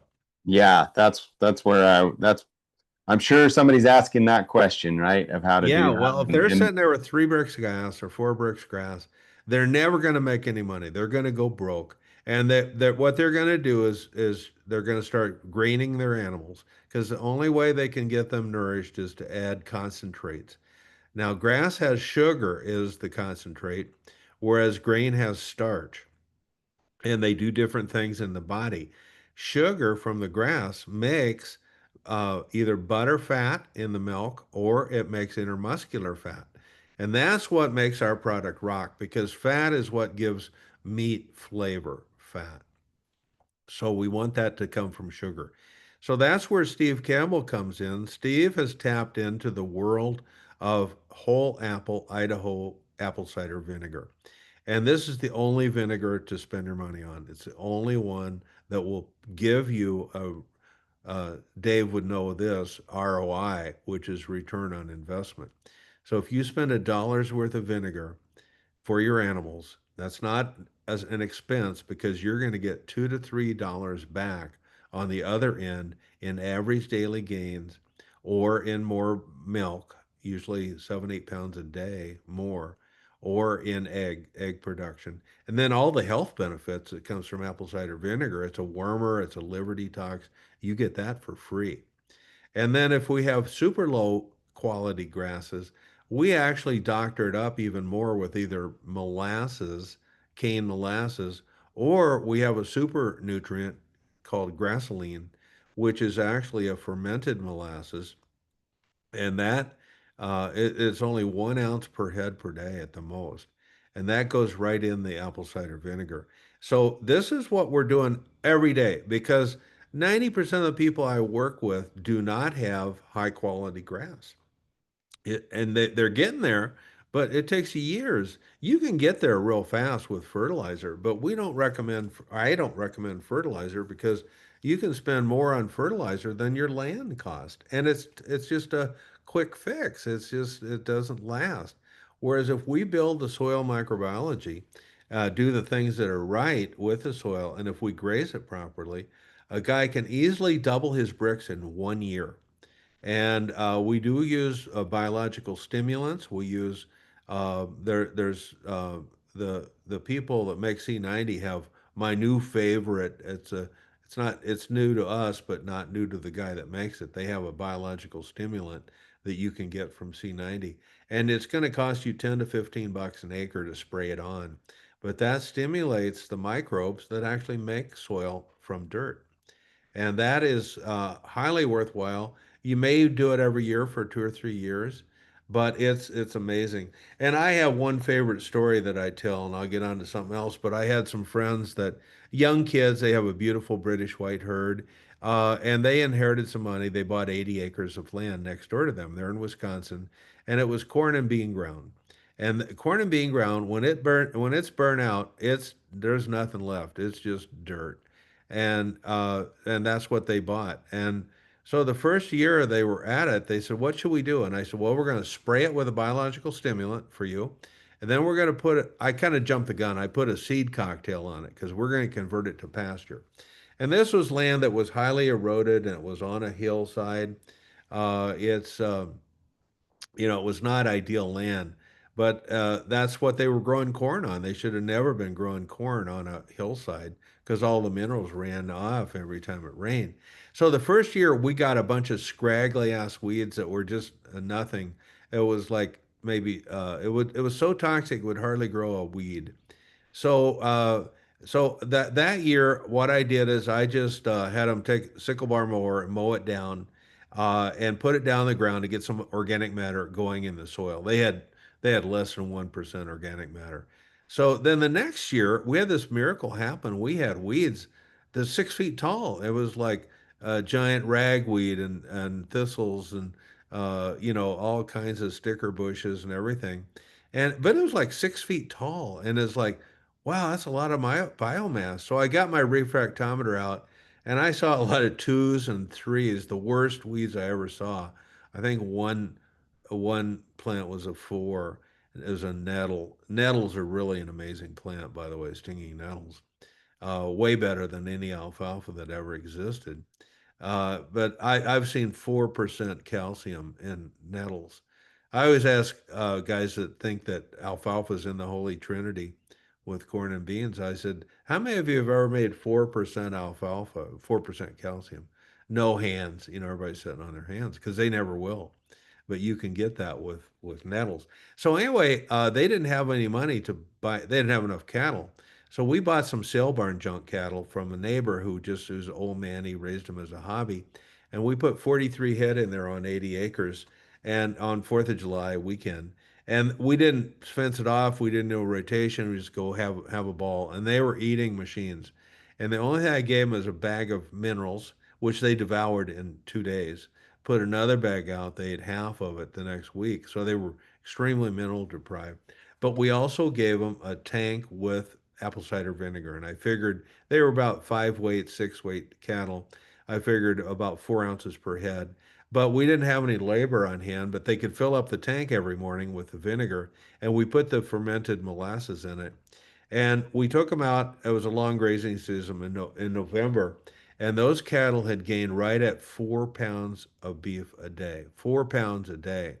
And these are junk cattle on junk weeds making incredible, what we call grass fed beef. These were grinders. They weren't our elite animals that we cut steaks out of, but they made great hamburger. And we made more money on those cattle, 10 times what they made with their purebreds, because we could buy them cheap. We could sell them for a lot of money. And then the next year, the my warm season, cool season legume grasses started coming up that I'd planted, and that pasture now 2 more years down the road, it looks like the best pasture you ever saw in your life. Very biodiverse. There are like 15, 20 species of edible plants in there. Hardly anything of what we call weeds. They've divided it up into rotational grazing, and they're making big money on that. And they didn't spend hardly a penny to get there. But that's what you can do with apple cider vinegar. You can compensate for poor genetics in your livestock, which is what we had. You can compensate for poor land, which is what we had, or you can compensate for both, which is what we had. So that's making money and spending almost nothing to do it. And anybody can do that anywhere. And I do. I work pretty much coast to coast doing that. Yeah. Yeah, there's another question that ties in here. It might be a good time to interject it. Why are mature forages in diverse pastures frowned upon? Context in wild setting, animals consume both grains and greens in late summer to fatten up for winter. Wouldn't a Okay. diverse pasture with some forage holding seeds and grains be healthy and appropriate? Okay, So, well, that's a very good question too. And in a nutshell, what we do is we try to keep plants in the juvenile, non-reproductive stage, because what happens after reproduction? Dormancy. You're done. And if we let our plants get away out from under us, which has happened the last couple of years in Wisconsin mainly, they're actually getting rain. They're in a drought, but they've been getting rain, and farmers are used to conserving, but tweaking their animals and force them to stay longer. Because they know they're probably going to run out of grass. Well, that wasn't happening the last 2 years. There was grass growing like crazy, and they let it get away from them, and it headed out and matured. They're done. They're buying hay in July and August, in the Midwest because their grasses went dormant. So that's the part of that's called the art and science of rotational grazing. Like the gambler said, you got to know when to hold them, when to fold them, and you got to watch that plant. If it's getting out from under you, you need to get out the mower and bale it. Baling's way better than letting it get away from you. You'll have a longer grazing season, and you'll actually have some storage hay for later use. So that's a very good question with not an easy answer. It's a difficult thing. You can't teach it, but you can learn it, and you'll make mistakes. That's the other thing about rotational grazing. You might be 200 years old and you're still learning, because yeah. every year is different. The weather's different, your cattle are different, the conditions are different. So, but it's what we aspire to, and we usually start with something simple: take half and leave half. There's mid grazing. There's all different people have different techniques, and it depends on who you study with. But I tell you, rotation is about mob and move. It's about incorporating rest periods. And that's what's missing from set stock grazing is there's no rest period. And not only that, the cattle eat the candy grass, leave the less desirable weeds if they're selectively eating, and then a couple weeks later they come back and nibble on the candy grass again, and then they kill it. And then pretty soon you can't figure out why you're buying weed spray, which we don't do, by the way. I've never used any poisons like that. But they can't figure out why that's all they have is weeds. Well, they mismanaged the pasture. They exterminated the good stuff that you make money on, and you've allowed them to leave all the other stuff. We try to do non-selective grazing where we turn them loose. They're starved. They think they're starved, and they mow up down everything. But take half and leave half is probably the simplest way to know. We had a kid up in upstate New York, and he was a very interesting kid. And his grandpa told him, he said, "Well, we're actually going to lose the dairy because even though you're sixth generation, we're not making any money." They were at OV, Organic Valley Dairy, and we're just not making any money. And you better get a job in town. And he said, "Well, Grandpa, I want to do grass-fed beef." And Grandpa just had a big laugh, and he said, "Well, that you can't eat that stuff." So anyway, he became one of our producers. And one year I went up there, it was a couple years ago, went up there and the kid was out in the field and we were driving around. This is like 3 or 4 miles from the Canadian border. It's that far north. And the kid came running over. I call everybody a kid younger than me. He was in his 20s. But he said, "I'm so glad you guys came because my neighbor just drove by it." The neighbor rolled down the window in his pickup. He said, "Boy, get over here." He said, "What? You wasting all that grass. Look at all that grass you left. You just wasted it. Get back in, get them cattle back in there." And he knew he wasn't wasting it, but to the local hoi polloi, that was what he was doing. He was not getting his money's worth. He was not getting all the good stuff, or in other words, raping it. But he said, "I'm so glad you guys came because," he said, "I'm getting so much flack." So we bought all of his cattle that year, and he put a check for, I think it was $90,000 on the kitchen table in front of Grandpa. A couple days later, and Grandpa's That's eyes cool. are probably still bugged out. Because they've switched from Darien, which is a commodity product, of course, to grass-fed beef, and they're back in the ball game again. And these are the Yeah. kind of stories I love to see people making money and keeping their farm getting healthier. Their soil's getting better, their crops are getting better, their stocking density is getting better. Everything's getting better. What's not to like about that? And you sell all your iron, get rid of all your heavy duty equipment. A lot of our producers, this is good for homesteaders. They got a pickup and an ATV maybe, and that's all the equipment they have. They don't need anything else. I mean, Right. it'd be Yeah. nice There's to put up your own hay, but it's not essential. It's way better to have a hay jockey spend all that money and sell you the hay. Hey, And Will. farm Well, hay. I've got a follow up to that question that I asked in the chat, that Jared shared. Uh, if if I'm doing, say, take half, leave half, or even total grazing with, a year of rest or more, so I'm really, allowing a lot of rest and recovery. It's almost inevitable, and I don't own a swather. I'm not cutting anything. I have no equipment on the farm or the ranch. It's inevitable that they're going to be eating some mature forage that's got, technically has grains in it. I realize I might lose my American grass-fed certification because of that. Well, Okay. let me just interrupt and say I'm an inspector for AGA, Okay. and you won't lose your status over that. That Okay. that we allow, and we understand there's a little bit of grain, but this is wild grain, and Yeah. it's nothing like corn and bean TMR. Okay. So say it is a grain, but they're grazing that, and they're transitioning from green forage into mature forage with grains that are not vegetative. Hmm. From a metabolic perspective, how do the cattle respond to that? Because they have their own, it's a transition that takes a month or so. It goes over time. And so do the cattle adapt to that successfully at a metabolic level? And then are they getting the benefit of both the old forage as well as the high calorie, high um, energy grain Yeah. that's in that forage? Where are you located? This would be in northeastern California. Northeastern California. Okay, so you do have it's somewhat seasonal. Um, well, I tell you what, that's up to you and the decisions you make and the variables that how they adapt. And one of the problems, it's inevitable you're going to have adaptations to different forages, different things, different everything.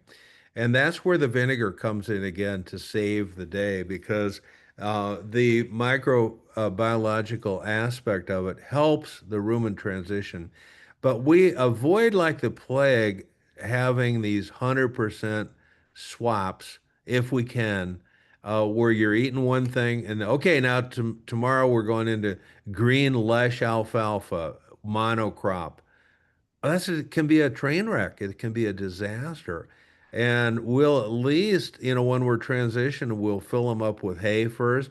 The last thing you want to do is put hungry animals out into new forages because that's when you get your scours, that's when you get your bloat, that's when you lose money because that all of those things, when they're adapting harshly, you're going to lose money. So your job is to make a gradual transition. I don't know if that answers your question or not, but you are going to have those transitions, and some good, some Yeah. bad, because there's going to be drought, there's going to be flooding, there's going to be all of these season changes, everything.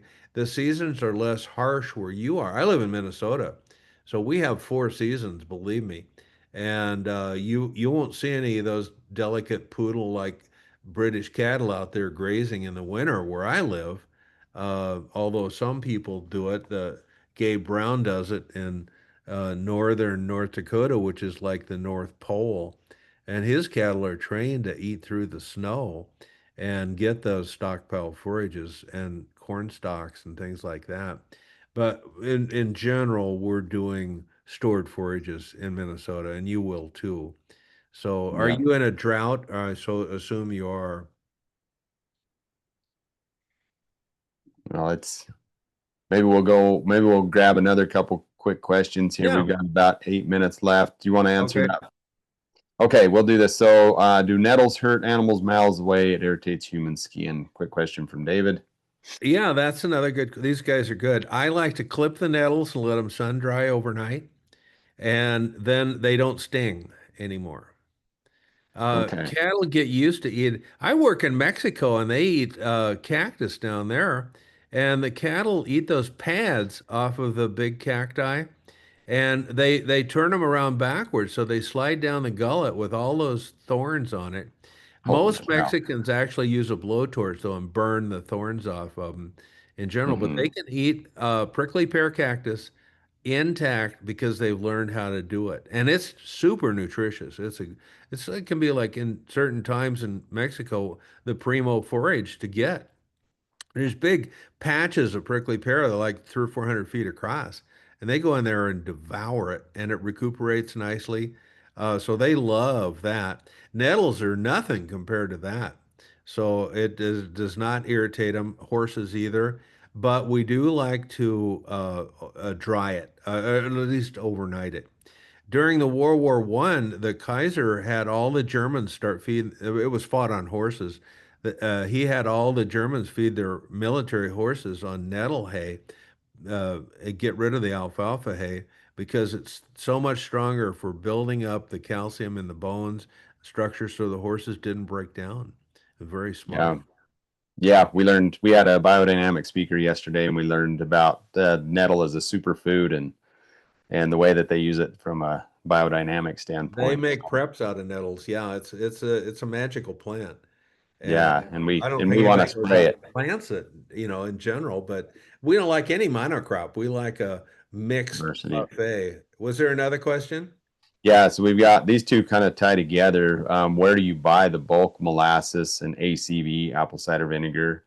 And then talk a little bit about how you uh, use that. Is it standalone, or is it in the water, or is it with the mineral? So where do you get it? Okay. How do you use it? The vinegar, how you use it doesn't matter is the short answer to that. Okay. You can free choice it. I like to put it in their drinking water. But you're trying to find the easiest way for you, the least labor intensive. And in the water, typically we put a gallon of vinegar in 256 gallons of water. That's our standard dose, and they'll get exactly what they need. Now, if you have stress, if you have weather stress or shipping stress, calving, anything like that, weaning, we'll double that, 1 to 128 ratio. And then I use a dosatron. I use a meter that goes around the line. Stick a little straw down in your tote, put the meter on the water line, and you're done. Set it and forget it. Sometimes we put out a second water tank with the vinegar in it, and real strong. And in where I live in Minnesota, we actually put salt in the vinegar so it doesn't freeze, so we can serve it year round. And we'll Okay. put pound of salt in, um, let's see, in a pound of salt and a gallon of apple cider vinegar, and it will not freeze. And that works great. They love salty vinegar. I could never figure it out until I ate some salt and vinegar potato chips one time. I was like, oh yeah, That's why they like it. It's like beer nuts. It's addictive. I have sheep and goats, and for them, I like to sprinkle it right on the round bales that they eat in the winter of hay. And I just have to be careful it doesn't run off in the ground. But if I have 100 goats out there, let's say, and I want them to get a half an ounce, that's 50 ounces of vinegar a day. I might do 3 days. I might put 150 ounces. That's a little over a gallon right on the hay, and it's like salad dressing. They love vinegar hay. It's really tasty, and those goats are normally hay wasters, like you wouldn't believe. They poop in it, pee in it, stomp it out. When it's vinegar hay, they're out there with the tweezers and magnifying glass getting that vinegar hay because it's so delicious. And you can also, I'm here with some friends that have North Star Bison in Rice Lake, Wisconsin, and we figured out a way to get their hay jockeys to put vinegar in the hay conditioner tank. Usually, it's propionic acid in there, which is a cousin of acetic acid, which is in vinegar. We just fill that tank up with pure apple cider vinegar. We put 3 gallons per ton, and guess what? We can bale 25% moisture hay and not get a lick of mold or heat or anything. It pickles that hay just perfectly, especially low brix hay, which doesn't ferment very well. So 3 gallons per ton Yeah. will make you vinegar hay. And a lot of the hay jockeys now, they might charge $25, $35 a ton more for vinegar hay, but it's in demand. It's the future. You do have to rinse out your baler tank because it's a little more corrosive than the standard hay conditioner, which is not a big problem at all. And where do you get it? Where do you get the You would get it from molasses? Hugh Campbell, and that's Campbell's Daily Apple, and that he has 50 distributors now across the United States, and these are guys that are buying a semi load at a time. I'm gonna look up Steve's number for people. Yeah, I can put it in the chat if you want. I've got it right here. Oh yeah, okay. But you can pick one of these people that are close to you. Farmers are allergic to shipping costs, and in a way, I don't blame them. But I have farmers. Everything I sell is heavy, and when they find out it's going to cost $100 to ship a pallet of minerals, oh, I'll just they get in their pickup before the sun comes up and drive for hours, get a hernia load in the mineral, get home after dark to save $100, and it's like what? And again, it reflects the fact that farmers do not value their time. They think they saved $100, and I say, you're a live. They'll say, "Well, I wasn't doing nothing that day anyway." And I said, "Well, you have livestock. You should have been. There's a million things you could have been doing that actually need to be done. You didn't need to be the truck driver. You can't. You're not paid enough to do that. Yeah, For that job. So anyway, this is good. finding Okay. a place that's close to you is helpful. Yeah. Everybody gets that. Well, very good. Well, we really appreciate you coming. I know there's more questions in the chat. If you want to stick around, if you're able to, and answer those in the chat, Will, you're welcome to. If you need to get back to your conference, we understand. We've got our next speaker queued up and ready to go, so we're going to Okay, roll you into go our do next that, speaker. and I will do email answers to every question. Does that Okay, work? yeah. What is the best way to get a hold of you? Will Winter, DVM, Doctor of Veterinary Medicine, at gmail.com is the email. Okay. I have a website called willwinter.com, just my name. And I have a lot of information on there, and you can get consulting hooked up for consulting there. Yeah. Yeah. Okay. Oh, did you like it, Jaron? This was awesome. What do you guys think? Give me some feedback. You can see the emojis flying up all over your screen. People are liking it. This is good. Good. We got to stretch paradigms here, Dr. Winter. Like we had a biodynamic speaker. We had somebody that touched on energy healing and things like that yesterday. I thought we were going to talk about this. This is a thing that blocks EMF radiation. Doesn't block it. I'm sorry. It harmonizes. It makes it coherent. This is a 200-acre unit. This is from Essential Energy. So anybody that's plagued with stray voltage or EMF towers, cell phone towers, we can mitigate it. I'm wearing one around my neck. Sally Fallon bought one for this whole conference. It does 10,000 acres. Essential Energy. So this is something we didn't get around to, but I'm Yeah. not an electrician or an electrical engineer, but as a holistic vet, I have to deal with every if you got 10 holes in your boat and you fix 9 of them, you're still going to go down. So I Yeah. have to deal with this stuff. So we have the answers. Well, thank you, Dr. Winter. Thank you. Thank you. We really appreciate you being part of Dr. this. Dave plugged a book. I'll plug a book. This is my Okay. favorite book. This is Will Harris, my son. Oh, yeah. Yeah, and it's called The Bold Return to Giving a Damn. And to me, that's what Uh, your program is about, is people have lost their desire to give a damn about the food that they're making, about the soil. Bold Return to Giving a Damn by Will Harris. And it's got the whole story in it. So it's and he's a great storyteller. He's fun to read. So yeah. probably more fun to listen to. Yeah. Yeah. Get him on your program. Yeah. He's been Okay. on a podcast, but have a blessed day, Dr. Winter. Thank you so You much. too, Jared. Thank you, and thank everybody for putting up with us. Okay, You I'm bet. gone. You bet. Okay, bye. Okay, Josh Kirpin, welcome to the program. We're grateful that you're here with us. You know, Josh and I mentioned this morning that I encourage you to network in the chat.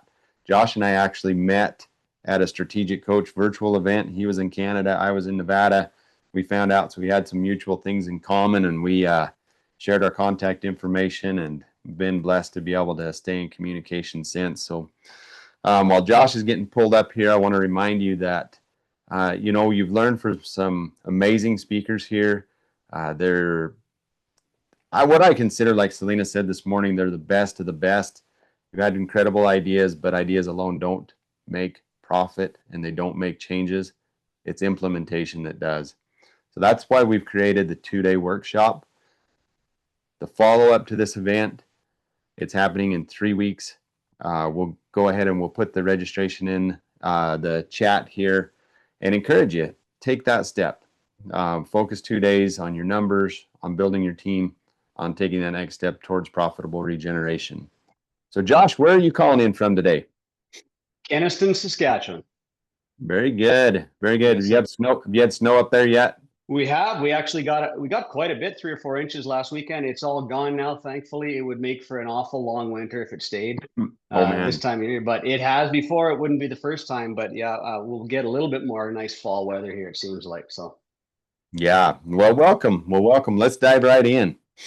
awesome. Yeah. Well, thank you very much for having me on, Jared. It's it's an honor to be on here and have my name amongst these other speakers and leaders in the industry. So I'm grateful that we met that day back on Zoom and that we stayed in touch and been able to do this. And I love what you're doing.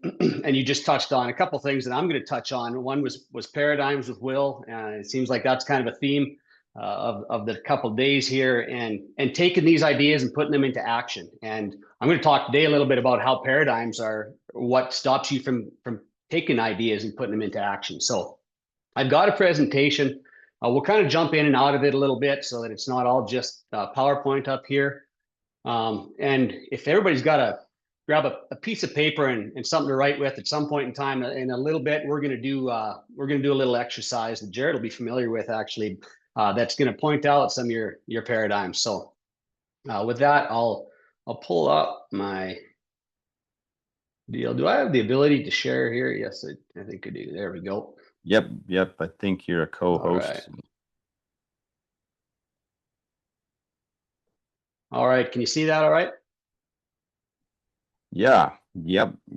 Cool. All right. Yeah. So from paradigm to progress, a system for better results. So this is kind of what Jared was talking about overcoming your paradigms and actually making progress in some of the things that you're learning about and you're thinking about. So a little bit about me. I don't want to spend a whole lot of time on me. I'm more here for you guys, but I'm a husband, father, entrepreneur from Kenaston, Saskatchewan.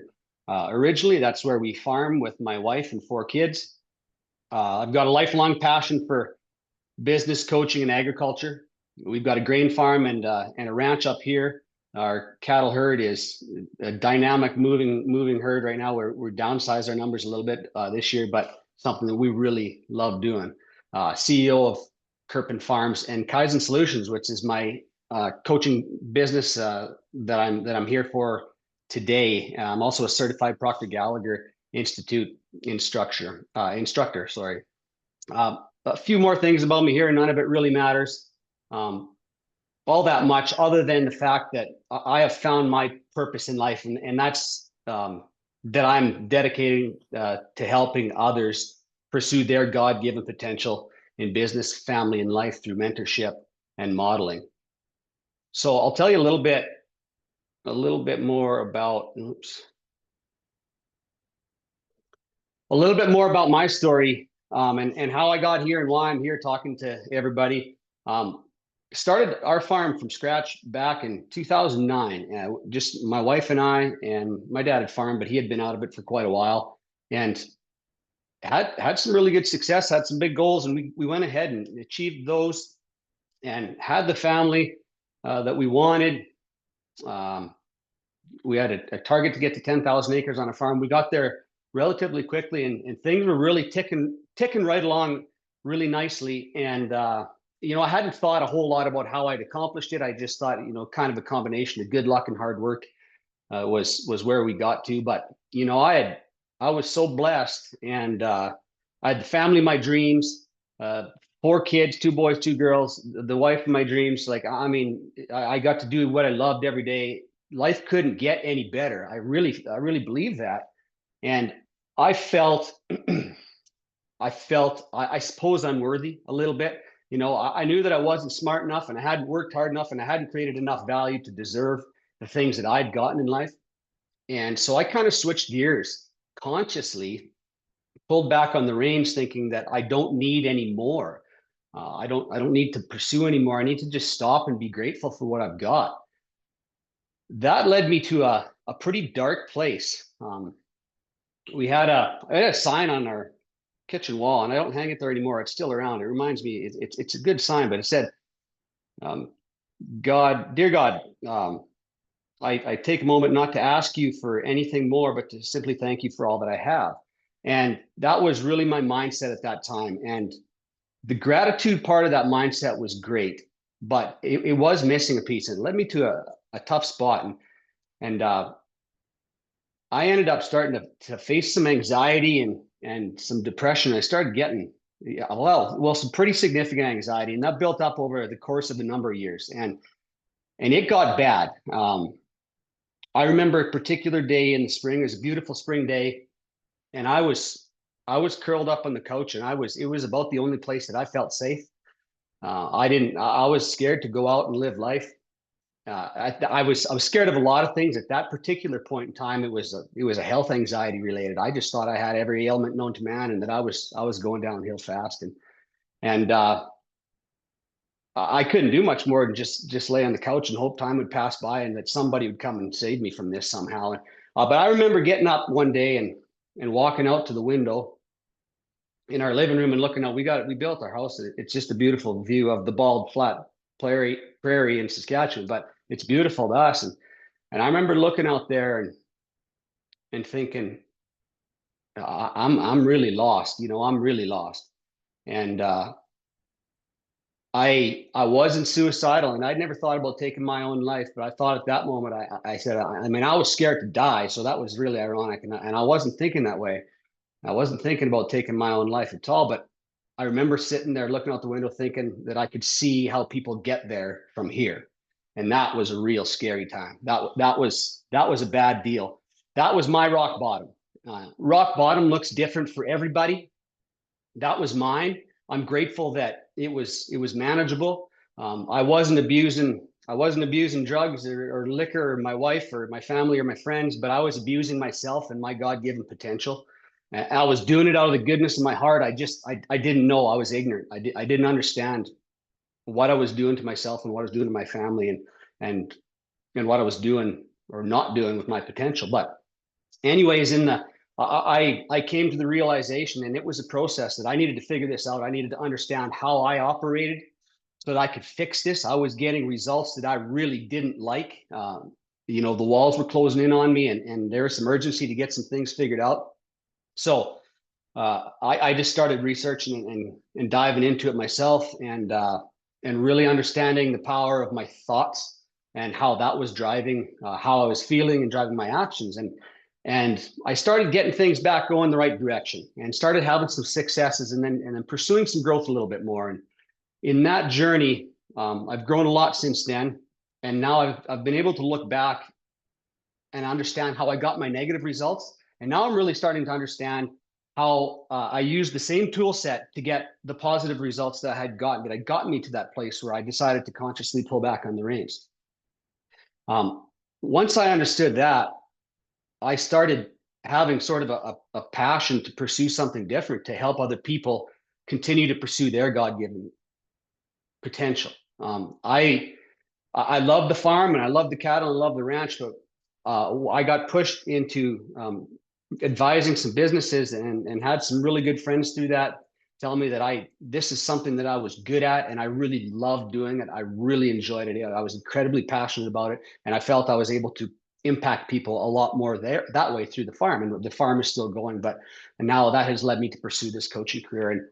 And I am now living life on purpose, and it's an incredible journey when you find your purpose and are able to pursue it every day. I will say, I thought that, at the same time, my business had grown quite successfully, and it was putting a lot of stress on me because I had a lot of help around that I wasn't managing well. And I thought that it really was the systems and stuff that I put in play, the processes that I put in place in the business that turned the business around and turned my life around. But that really was a side effect of me getting myself together and beginning to grow, assuming the mindset, the identity of a business owner, and then putting those processes and programs in place. So I do love helping businesses with those, strategic and tools and systems as well. But it's really the mindset behind that creates the lasting change in any business. Okay, you can there's lots of different meeting templates and team building stuff, and you can take that and implement it in your business. But if you don't have the mindset behind it and have the thoughts behind it, that's not going to create sustainable change. So my new program is really about goal achievement. It's about mindset shifts and achieving the identity of the person that you want to become to get what you want. And I know Tara yesterday talked a lot about wanting what you want, and a lot of us are really out of touch with that and haven't thought about what we want at all. And that's a paradigm in itself, because we often have been raised to believe that, you need what you need and you don't need to want a whole lot else. And once you got your needs met, that's plenty, right? And I understand where that came from. The reality is we have very little that we need.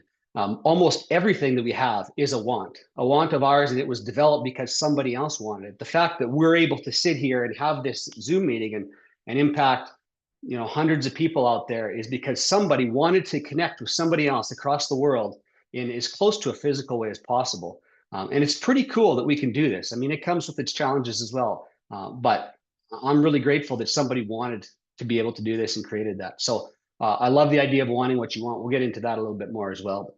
So with that being said, we'll dive back in a little bit here.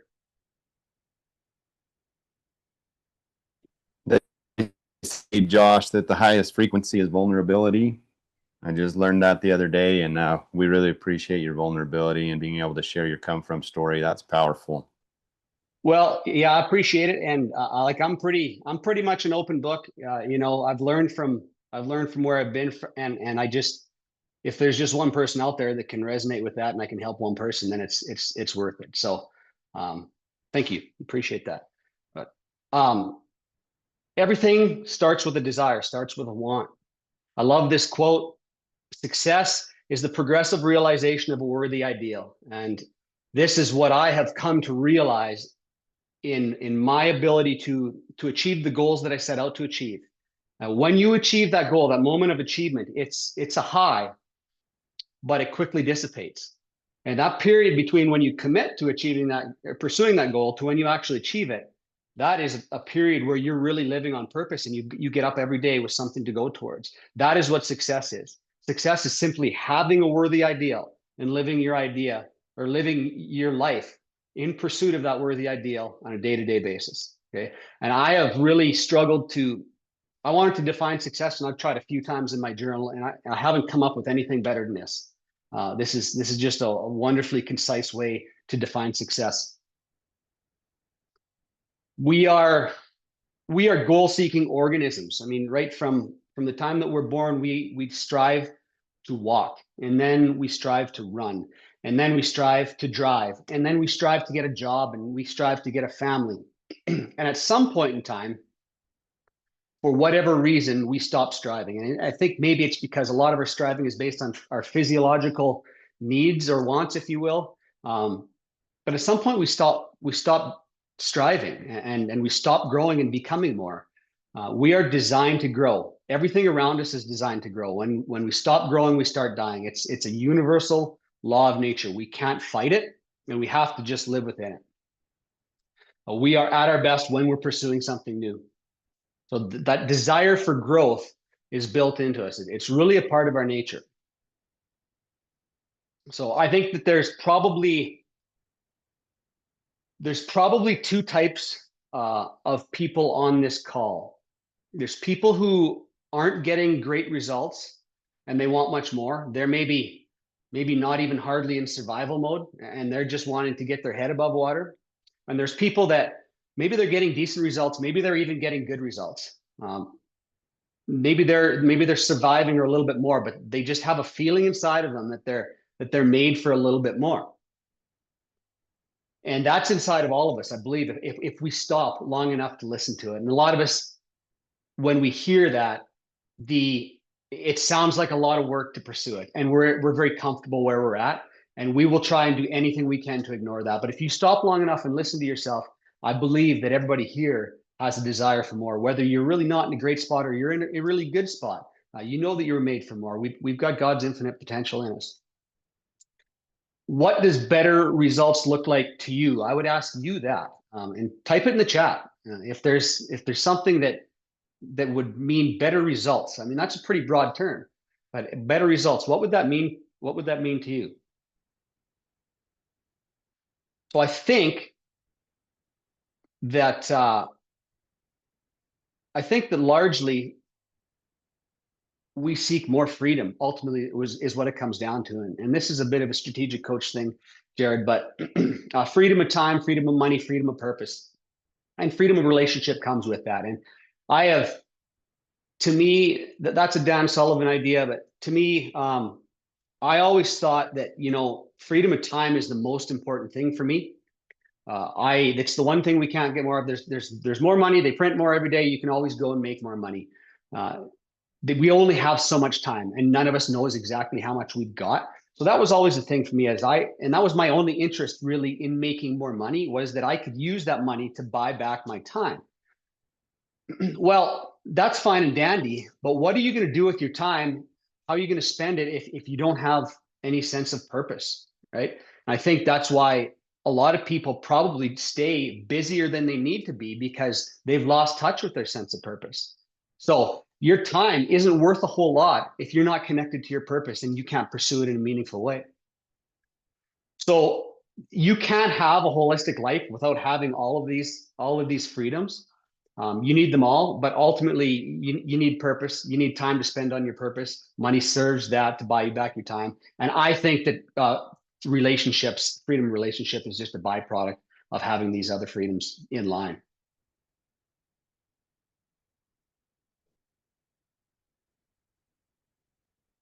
Okay, so when we talk about wants and a worthy ideal, I like to have a goal. And I have refined that down from kind of a set of goals now to basically one worthy ideal, and then goals that are along the path to that worthy ideal. And we can talk about personal goals, and we can talk about professional goals. Those better be aligned as well, or you're going to be in a tough situation. But really, the purpose of a goal isn't to get, it's to grow. That's why you set a goal, okay? And that's why that period of growth towards your goal is much more rewarding and fulfilling than actually achieving the goal. That's just the moment that you realize everything that you've become. What a goal is to you, it's a tool, it's a focusing mechanism, okay? It is what you use to take all of your energy and focus it down to one thing so that you can make actual progress towards something. Okay, if you think about your energy like the light's energy, or like the sun's energy, well, the sun on an average day, we can feel it. It's barely perceptible. On a really hot day, we can feel it, might even make our skin a little bit red. But if you take the sun's energy and focus it down, even this much of the sun's energy, the size of a magnifying glass, and focus it down to a white hot bead, it can cut through, it's a laser, right? It can cut through anything, light things on fire. It's incredibly powerful. Well, your personal energy is the same way. If you can focus it on one thing, then your energy gets incredibly powerful and you make a lot of progress towards your goals. There are two types of goals, transactional goals and transformational goals. So when I'm talking about transactional goals, they're difficult to love. A worthy ideal is a goal or something that you're in love with, okay? And it's a magnet. It draws you towards it. Transactional goals are difficult to love because you already know how to achieve them. They just really require more of you, more of your energy, more of your time to accomplish them. Okay, so if we think about something like, maybe you like going to Mexico for a week in the winter.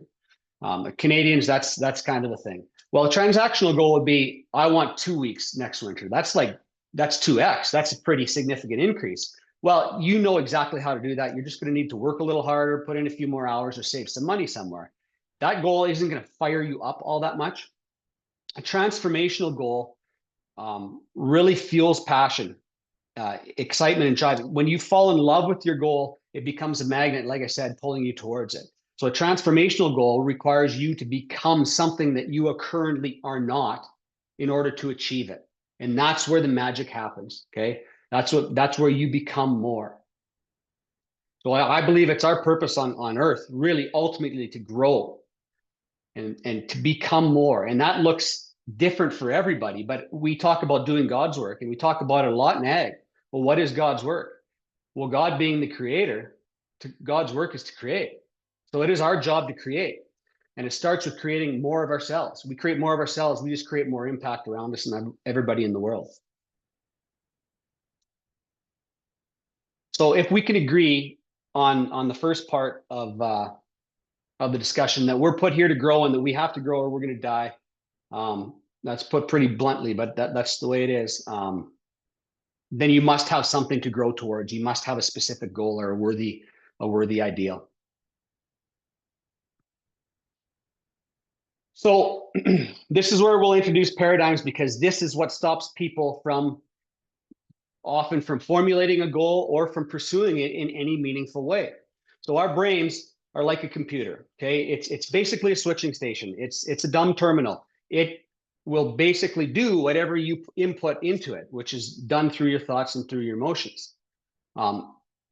We run on software that is constantly being programmed and reprogrammed, okay? But we're not taking control of that reprogramming ourselves. We can do that at any point in time. We can become whatever version of us we want just by taking control of our software programming and programming ourselves the way we want. The problem is that most people never consciously take control of programming their paradigms. Okay, those paradigms, and we'll talk about it in the next slide, are stored in our subconscious mind, and we need to change them. We need to change that programming in order to take the new thoughts that we want into action. So this is the paradigm trap. Okay, our thoughts fuel our feelings, which creates our actions, which ultimately creates our results. We look at our results, and those reinforce our paradigms. Okay, so this is Bob Proctor would call it the report card syndrome or the sales sheet syndrome, or maybe for farmers it's the yield syndrome. You get a poor yield, you think you're a bad farmer, and that cycle just continues on. You think bad farmer thoughts, you think you have bad farmer feelings, take bad farmer actions, you get bad farmer results, and it's an endless cycle unless you break that cycle. Okay, so to change our thinking, which is what needs to be done ultimately to change that cycle, we need to understand our mind and understand how our thinking works and how our thinking affects our feelings and our actions. So to understand the mind, we need a picture. So we understand things in pictures. If I were to tell you to think of your coffee cup, you would be able to tell me what your favorite coffee cup looks like. If I were to tell you, think of your front door, you would tell me what your front door looks like, probably with some degree of detail. Whereas the doorknob, which way does it swing? Okay, we understand things that we have a picture for. We understand them reasonably well. We don't have a picture of the mind. If I were to ask you to think of a picture of your mind, you would likely think something like the brain. But the brain isn't your mind. The brain is just an organ like any other part of your body, right? It's just a switching station. So in 1934, San Antonio chiropractor, Dr. Thurman Fleet created an image of the brain. He believed that they were inadequately treating patients because they were not treating them holistically. They were treating just the physical symptoms only. And he felt that if they could treat the mind as well, that they could have a lot more success in holistic healing. So this is what Dr. Thurman Fleet's picture of the mind looks like. Okay, so this is the stick man. The big circle at the top, this is the mind, and the mind is split into two. The conscious mind at the top and the subconscious mind below that. Below that is the body. That is the acting mind. Okay, so the conscious mind is our thinking mind. This is where we reason, we process thoughts, we reason with thoughts. This is our higher faculty. This is what sets us apart from the other beasts of the world. Our subconscious mind is where our paradigms are stored, and we are hostage to our paradigms. We cannot act in any way that is not congruent with our paradigms. That is our feeling mind. Okay, that's where our emotions are stored. That is where we feel. And our body, of course, is our doing mind. This creates our actions, which ultimately create our results. So you'll see the 5 antenna-looking things coming out the top of the stick man's head. That's our 5 senses: feel, smell, see, taste, touch. Okay, this is how we take in outside stimuli, which we're constantly being bombarded by. It comes into our conscious mind, and that's where we process it. We reason with it, and we can have thoughts about these new things, and we can combine thoughts into ideas and decide if we want to accept them or reject them. Well, very often we have a lot of stimuli coming into our brains, and this is happening increasingly in the world that we live in with technology and more understanding of the mind. Very often information comes into our brains and we don't filter it. We don't think, right? Thinking is the hardest work there is. That's why nobody does it. That's what Henry Ford said. So a lot of that information goes straight to our subconscious, into our paradigms, and creates our paradigms for us without our conscious knowing of it. Okay, that's why we act in ways that we maybe don't want to act in. So we have X-type feelings. This I'm going to show you how our thoughts create our results. Okay, and X is going to equal our current results. Okay, so we have X-type thoughts. That causes us to have X-type feelings, and we take X-type actions with our body behaviors. That causes X-type results, which the results further strengthen our paradigm. We see the results, and we continue to think the same thoughts that we've always thought. We need to break this cycle. When we are in this cycle, we are in bondage. We cannot act outside of our current idea of who we are and what we're capable of. Okay, so we're going to continuously get the same results that we're getting now unless we are able to think different thoughts and change our paradigm. Thinking different thoughts isn't always enough. So now we've got a Y-type thought that comes in from the outside. Okay, we take in that Y-type thought, and now we enter a state of reason. This is a new thought to us.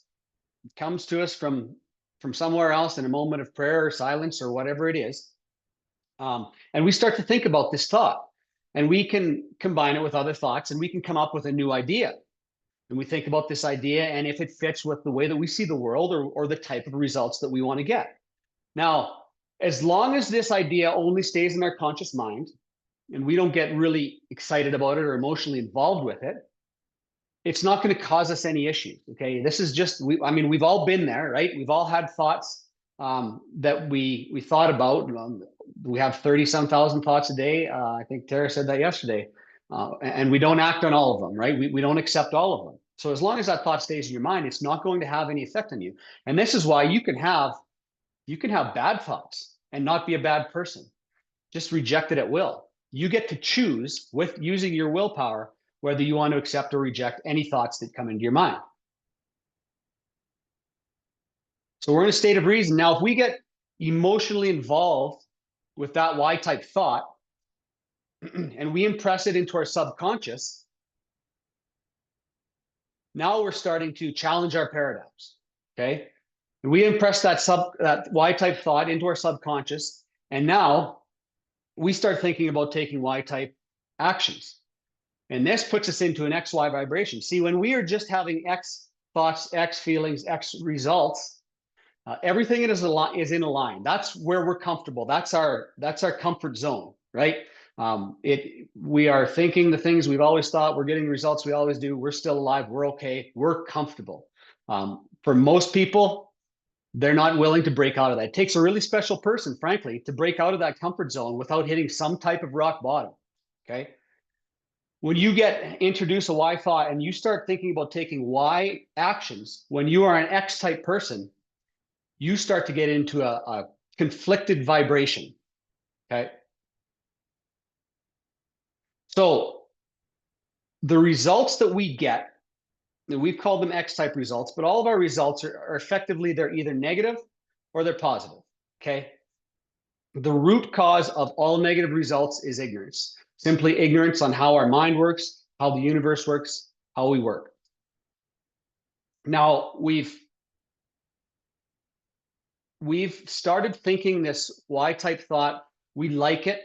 We started getting engaged with it. We think we want to do this thing. So we've got emotionally involved with it. Now we want to take Y type actions. But we start having worry and doubt. Okay, this is a new idea, and this worry and doubt could be caused from anything. So let's take this to a ranching perspective. Okay, let's say that you're a seed stock producer and the market's changed, and your Y type thought is to go to become a sheep producer. Okay, and you've been producing seed stock beef for generations. This is a Y type thought. This is out there. This is new, but it could really work. You've done the work. You reasoned with it in your conscious mind. You've got all the information. It's going to work. You get down to take action, and you're not able to take action because you hit the terror barrier. Okay, you start having worries and doubts in your conscious mind. That's the thoughts that you're having. That worry and doubt feels like fear. Okay, that's the emotion that you feel when you feel worry and doubt. Physically, it manifests as anxiety, and we've all likely felt it to one degree or another. It feels literally like a vibration of sorts, but not a good one, a negative vibration. So, and this is a great quote. Anxiety is ambition without action. So we have this idea, and we get this idea because, and we get emotionally involved with it because it's something that likely we are probably meant to do. We should probably pursue this thing. We've taken the steps to pursue it, and we're not able to physically follow through. Everything that is impressed in the subconscious has to get expressed. We're not able to express this Y idea, so we suppress it. Okay, that anxiety is suppressed. If you suppress that anxiety long enough, it becomes depression. Your body is in a state, it is not at ease. It is in a state of dis-ease. And you begin to disintegrate if you stay here long enough. And I'll ultimately decay, okay? This cycle can be reversed at any time. I got further down this cycle than I really wanted to, but I learned a lot of lessons from it, and I'm very grateful for it. But this is the process. So we want to take this new action. We aren't able to because we start having doubts, thoughts of doubts. What are the neighbors going to think of me? What would my great-great-great-grandfather think of me? How is this going to work out? We don't know. Okay, that turns into fear. We feel fear, we get anxious, and we don't do it. We suppress that, and that causes us a lot of long-term damage. So if we want to flip that around, we want to have the positive result. We get to choose. Okay, we have the will to choose, free will. We get to choose what thoughts we lock into. If we choose what thoughts we lock into long enough, we can choose how we feel. We choose how we feel, we can choose how we act, and we can choose our results. Okay, we have free will. Okay, the opposite of worry and doubt, the opposite of ignorance is awareness. Awareness is knowledge and understanding. Okay, the opposite of worry and doubt is faith. You're going to do something new and you don't have the confidence because you've never done it before. Confidence only comes from capability. Okay, once you've done something, you're confident. We're all confident walking, talking, driving a car for the most part, right? But we're not confident in some things. I hope. We're not confident in some things because we've not done it. So we need to insert faith. We need to have thoughts of faith. Okay, and if we have strong enough thoughts of faith that we can do this, and we know we can do this, we're able to do it. Okay, we've got infinite capability. We have thoughts of faith that gives us feelings of confidence. We have feelings of confidence. We feel physically enthusiastic or excited. Okay, and this is kind of a cool comparison. So excitement and anxiety feel almost exactly the same. It's how you perceive them that changes how effectively changes how they affect you. Okay, Tony Robbins tells a really great story about two clients of his, both stage performers, singer performers, very well known. You know, he wouldn't tell the names, but the one came to him, said, I have a terrible problem. Before I go on stage, I have a panic attack. My knees get weak. My hands get sweaty. My heart's racing. I'm sweating. I feel like I'm going to throw up. I can't perform. I canceled concerts. It's a disaster. And so he says, okay. Somebody else called him and said, this was a while after, or maybe he called them for advice. I can't remember the story exactly, but he said, this performer said, yeah. So for me, I get incredibly excited before a concert. My knees get weak, my hands get sweaty, my heart starts racing. I feel like I'm going to throw up. I just can't wait to get out there and perform. They're the exact same physical symptoms. They just perceive them differently. So that's enthusiasm or excitement is the opposite of anxiety. And if you feel like you think you're anxious to do something new, you can just flip the switch and perceive it differently. You can choose to do that if you train yourself to do it. Okay, we're thinking thoughts of faith, we're feeling feelings of confidence, we're enthusiastic and excited. That leads to a state of well-being. Okay, we are at ease, we are growing, we are creating, we are doing God's work.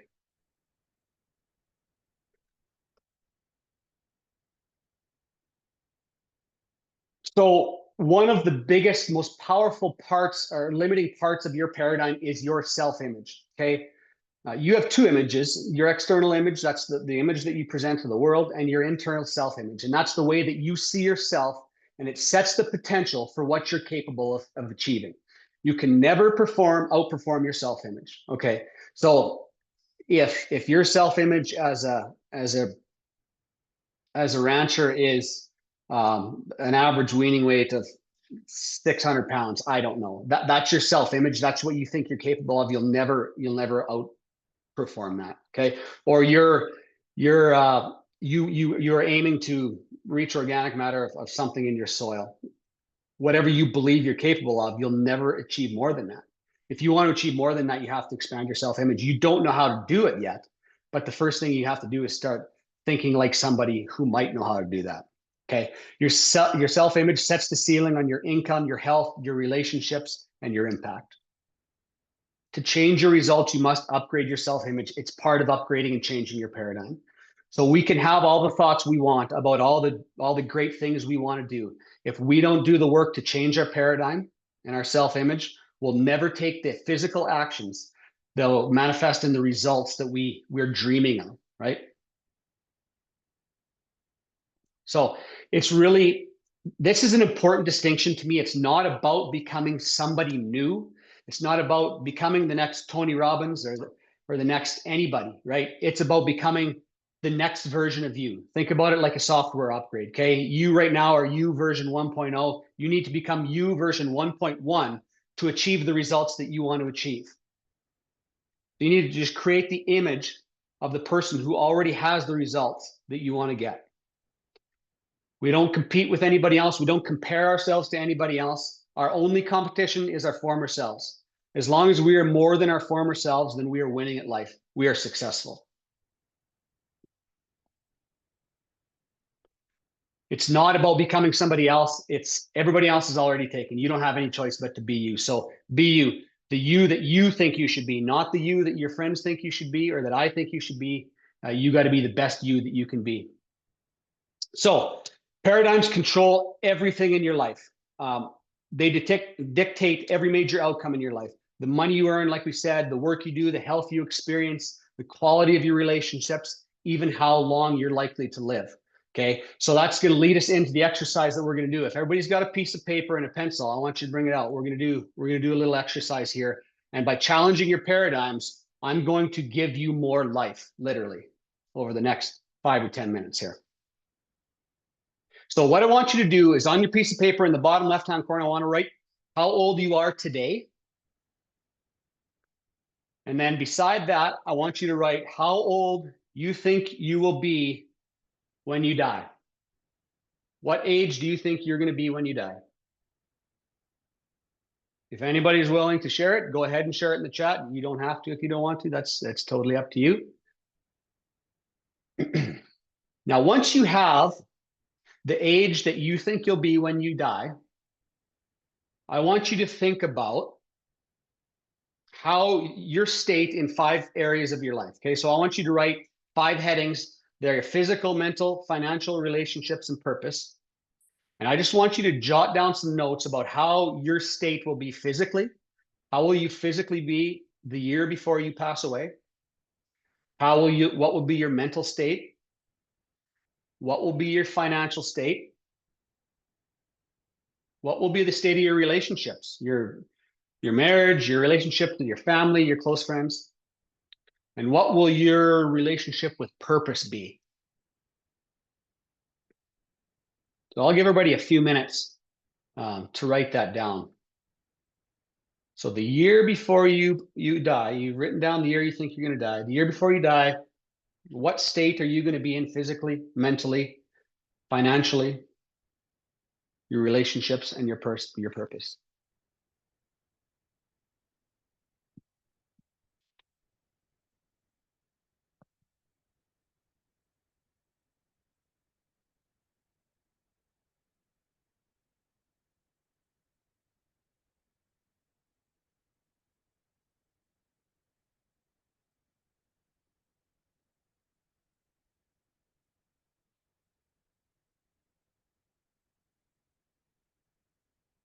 There it is in the chat. Thank you, Jared.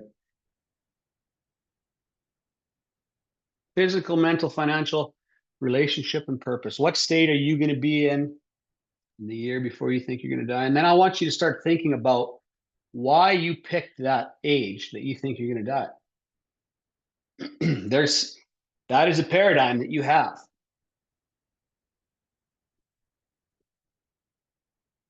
And I'm willing to bet when you work through this, that your state in the year before you plan to die isn't the state that you would consider to be with death on your doorstep, if that makes sense.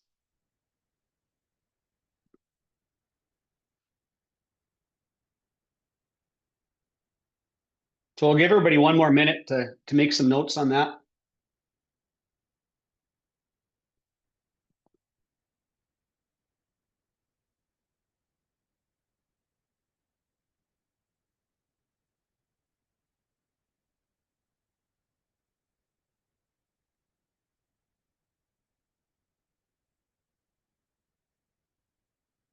So this is an exercise from Strategic Coach. Jared would be familiar with this one as well. Dan Sullivan's just got a great way of putting together tools to stretch your paradigms and really make you think about things differently. So oftentimes when I do this exercise, the state people will be in the year before they die leads them to think that there's no reason that they would die the following year. So if you were in that state that you wrote down, physically, mentally, financially, relationships, and purpose, if you were in, let's say, a good state, do you think you would have more years? Is there any reason to think you would die the next year? If the answer is no, how many more years do you think you could live if you reached that state the year before you died? And write that number down. How many more years would you live? Oh, here we go. It's right on the slideshow. I guess I could have done that.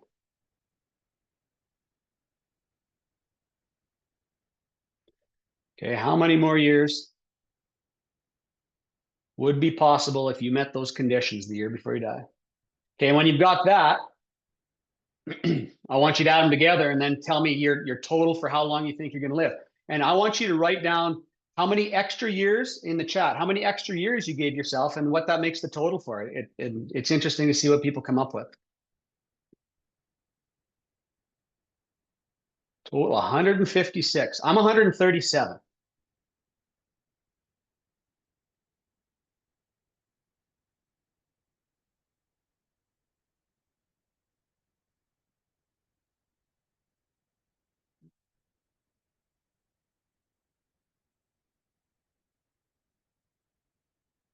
Anybody have anything they want to write in there? How many extra years has everybody got?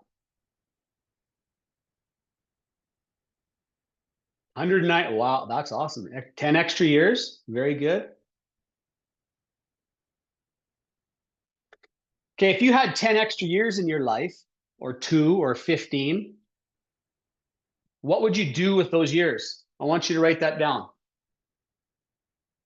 What would you do with those extra years? How would you live them?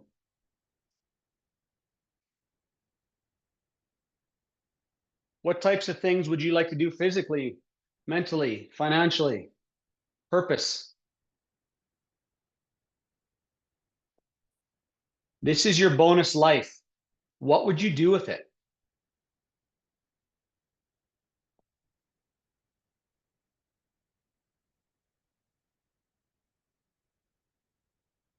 Active, keep learning, sharing, and growing. Absolutely.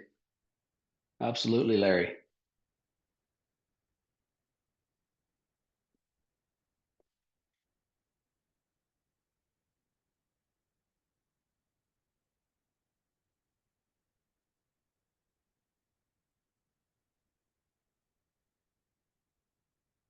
Awesome. Yeah, I like that. You got a lot of wisdom by the time you're 140 years old or so. You should pass it on. Yeah, cool. Good stuff. All right. So if you're going to have those extra years and you're going to live your dream life in those extra years, how could you start living those extra years today? You know, in what way, what actions could you take today to start living a little bit like you would in your bonus life? Likely what you wrote down for your bonus life is something tied close to your purpose. And you should consider that in how you might want to spend those extra years. There's really no reason you can't live that way now, or at least start pursuing it, okay? If you like the idea of living an extra 10 years or 30 or 2 or whatever it is, what do you need to do now to make sure that you hit that state that we talked about? Nobody ever thinks about, rarely do we think about dying. Nobody ever thinks about what it might be like before death. That decay and disintegration part, it could be pretty ugly. How could you limit that as much as possible? I mean, we talked about it in the presentation by growing. There's no doubt about that. But what do you need to do today, physically, mentally, financially, to be able to be in that state to get those extra years that you wrote down? And write that down. And then pick one of those and form a new habit around it. You can't change your paradigms. Your paradigms are a multitude of habits. Okay. It's a process to change them all. To get to where you want to go, you have to start one at a time, the keystone habit, and build around that. But if you could pick one thing today that's going to get you closer to living how you want to live later in your life so that you can live that bonus life, start doing it today. Okay. We're getting close to wrapping up. We'll open it up for questions. So really it's about coming to a higher degree or level of awareness. Okay. All of our negative results are based out of ignorance and where our anxiety and our negative results come from. We get the knowledge and the understanding of where that comes from and how we can control our thoughts and emotions and control our actions to control our results. It's all born with awareness. And it takes the work to reprogram. There's 2 ways to change your program. One's through emotional impact, which is almost always negative. You think about when people suffer a tragedy in the blink of an eye, they change the way they see the world. Okay, it can be done in a positive way, but it's difficult to manage. But the other way is through constant spaced repetition of that new idea with the help of an experienced mentor, somebody who's been there before and can show you how to do it. but reprogramming yourself, installing those new beliefs and upgrading your self-image so that it's aligned with the actions that you need to take to get towards the results that you want. Okay. And that want leads us back around full circle. It all starts with a want because it's all challenging. When you are growing and stepping out of your comfort zone, you're always going to hit resistance. You're always going to hit fear. If it's a big growth, it's probably going to be pretty big fear. And when you step on the other side of that terror barrier and experience the freedom that comes, you start not just accepting fear, you actually start embracing it and looking for it, knowing that that is the path to more, to becoming more. Okay, but it all starts with the want. You have to have a worthy ideal, a goal that you're absolutely in love with. Otherwise, when you hit that fear, when you hit that resistance, you'll just step back and go back into your comfort zone, what you've always known. You'll be into bondage, okay? So, in November, we are running a Life by Design program, and it's really about getting clear on what you want, getting clear on your purpose, setting your mission and your vision, your core values, what's important to you, how you want to live life, and then distilling that down into your daily actions. But it's going to be a month-long light coaching program. It costs $27 to join, and when you join, you will get a link. I'm going to drop this link in the chat. When you join, you'll get a link, and if you can send your link and sign other people up, anybody who signs up through your link, you'll get $27 for it. Okay, so you sign up 100 people for the program, you'll get $2,700. If it doesn't take a mathematician to know we're not going to make a bunch of money on this, we just love helping people get clear on what they want. It's the most fun part of what I do, is having calls with people and asking them what they want. Most people haven't thought about that in a long time. And I get a lot of joy out of that. So this is going to be a really great program. I mean, you want to talk about return on investment, 1,000 times return on your investment on this one. It's just going to be, you'll get a taste of what we do and how we coach. But it's going to be a lot of fun. So I'd urge everybody to sign up for that. It's $27. Like I said, you sign up one person and you're in for free. It's going to be broken down into 4 weeks. We'll talk a little bit about paradigms towards the end, but it's really going to be focused on getting you clear about what you want, getting you in touch and discovering your purpose. I mean, I think we all have a purpose. Generally, it's all probably instilled in us to some degree. It's our job to discover that. And when you do and you start living on purpose, life is magical. So that's the Life by Design program. Starting in November. My new program is the 100X Breakthrough Program. It's a 24-week mentorship experience, much more in-depth, much more intensive. It's about dismantling those limiting beliefs, rewiring your self-image and your paradigms, and unlocking extraordinary business and life results. Okay, I love finding out what people want and helping them get it. It's in life and business, in whatever you want, whatever's better results for you. So it's about big goals, big mindset, and lasting transformations. I call it the 100X Breakthrough because when I'm trying to sell people things, I really want to demonstrate a 10X return on investment. That's the minimum I want to get for people.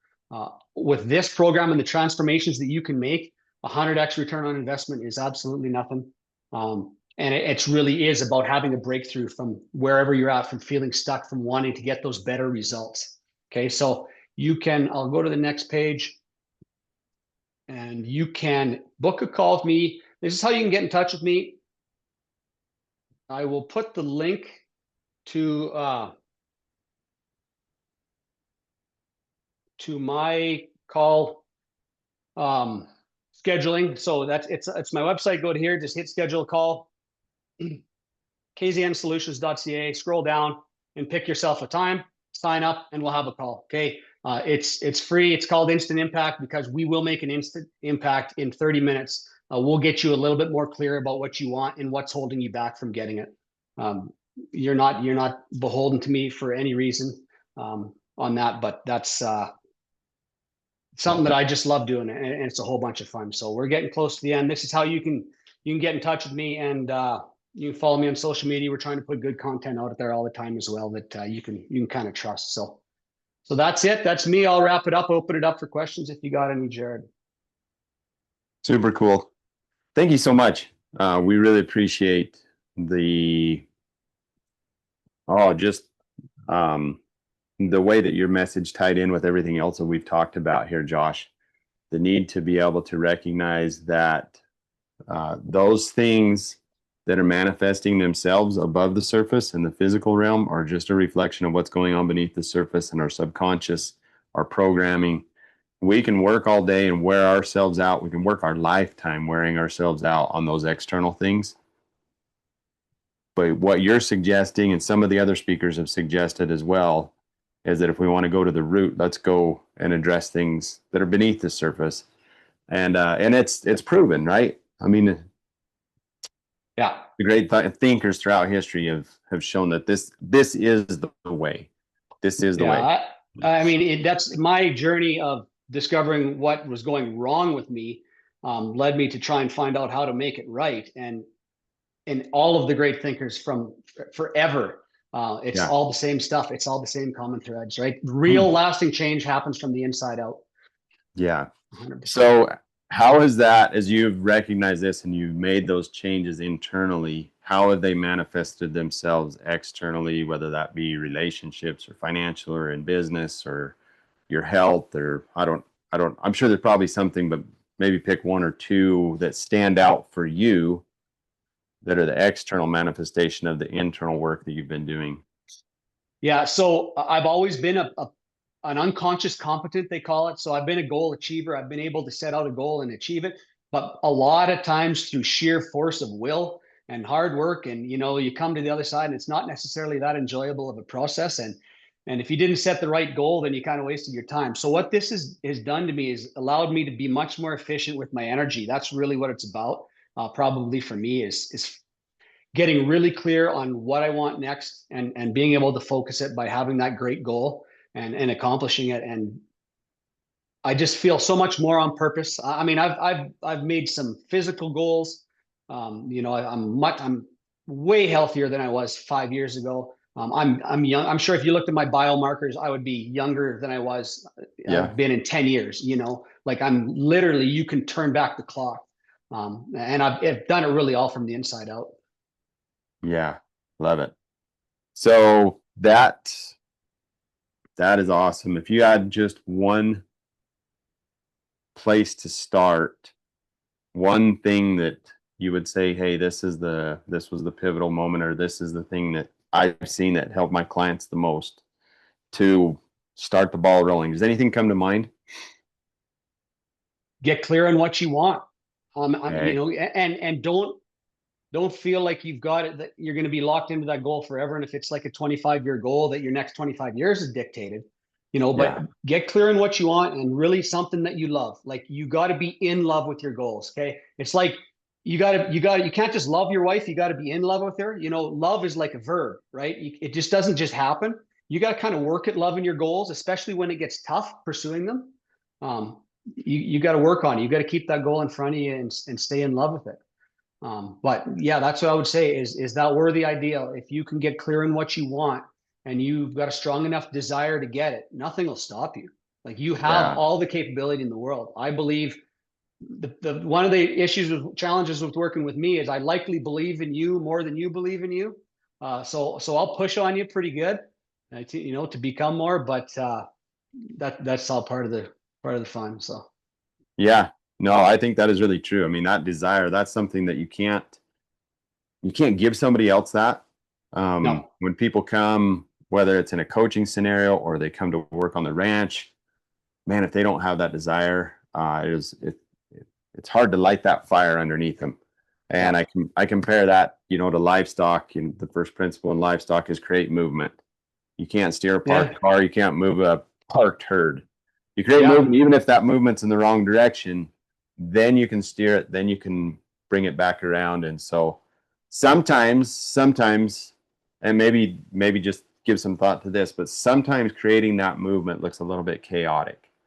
There has to be some pressure to be able to okay, we're going to go. I don't care what, but we're going to go. And as a coach sometimes, and coaching myself sometimes, that it looks chaotic. I'm like, doggone it, I'm not happy with how life is. And my family's kind of like, whoa, what's happened to you, Jared? I'm like, okay, no, I'm not mad at you. it might look like anger. It might look like I'm turning it towards you. It's just, I'm ready to change. Mm. Then once you get moving, then you can direct that movement. What works for you and what works for your clients to be able to kick them off Well, center? that's it. It's once you understand what's holding you back. So you've got to have the goal, the want. If you don't have the want, you don't have anything. Okay, you have to have the desire, and I can't give that to you. I can help pull it out of you, but like you said, I can't give it to you. We can talk and tell, and we can learn about what's stopping you from taking action, and then we can fix that. Like guaranteed, we can fix that. But you need to bring the want. We can create the desire. We can create action. But absolutely, a good goal, you don't know exactly how to get there. You know, it's like moving that herd. You don't exactly know how you're going to get there, but you just take the first step. And your mind is a servo mechanism. You give it something to lock onto, it's going to just constantly course correct to get you there. Very good. Well, Josh, it's been a privilege to have you as part of this lineup. I mean, you are walking the talk, walking the walk. You're doing it. You get us in agriculture. You understand some of the paradigms and some of the things that we are challenged with. So absolutely, if sign up for his $27 class, well worth the value. And if it speaks to you like, hey, I need this type of coach, I need somebody who's going to push on me a little bit and inspire me, then book a call, find those breakthroughs. And if you want to, as you jump off, well, they're just right there. Scroll up in your chat and you can see those two. Be action takers. If it spoke to you, I encourage you to go and take action now. Copy and paste those, put them in your notes. And Josh, thanks. It's been a privilege to have you here. Thank you. I appreciate it. It's been an honor.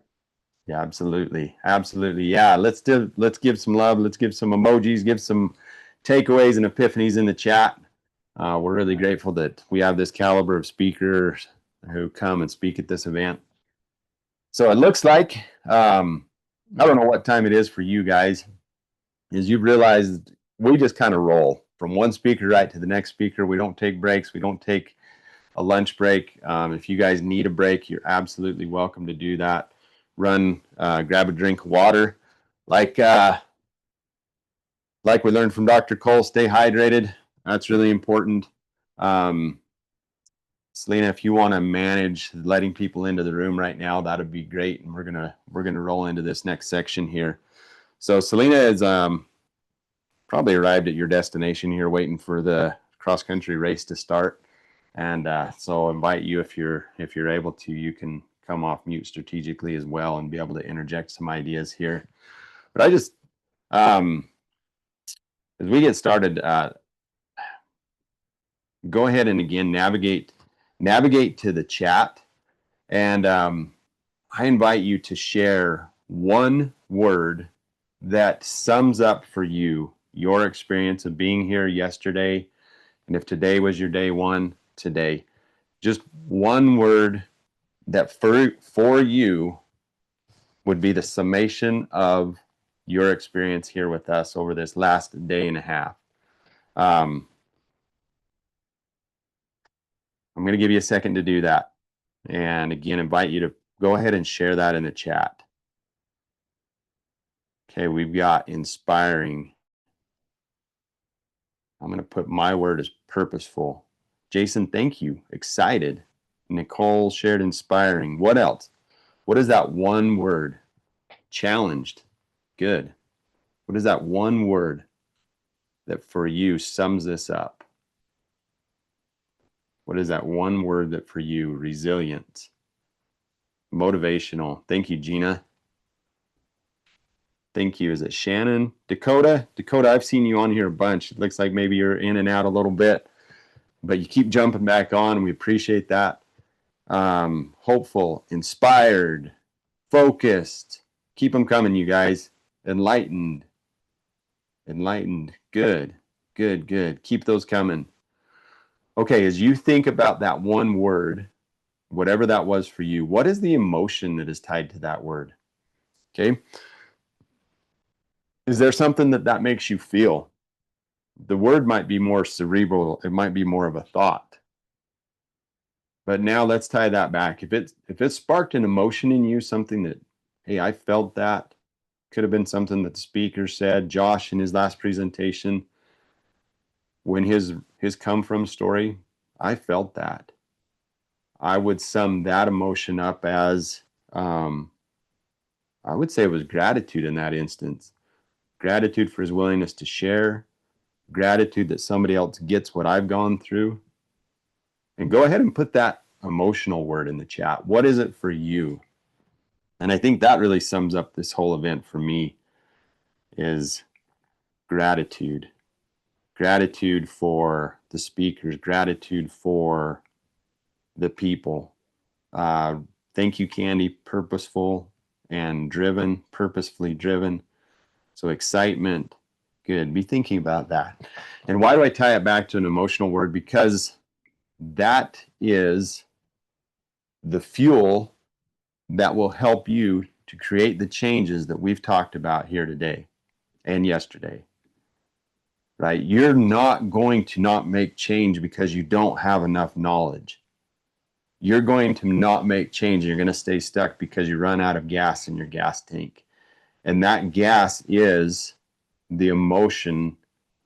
And sometimes we are numb to that. And I think that that's a big challenge that we face in, you know, and in the society that we live in, and especially in this younger generation, this culture.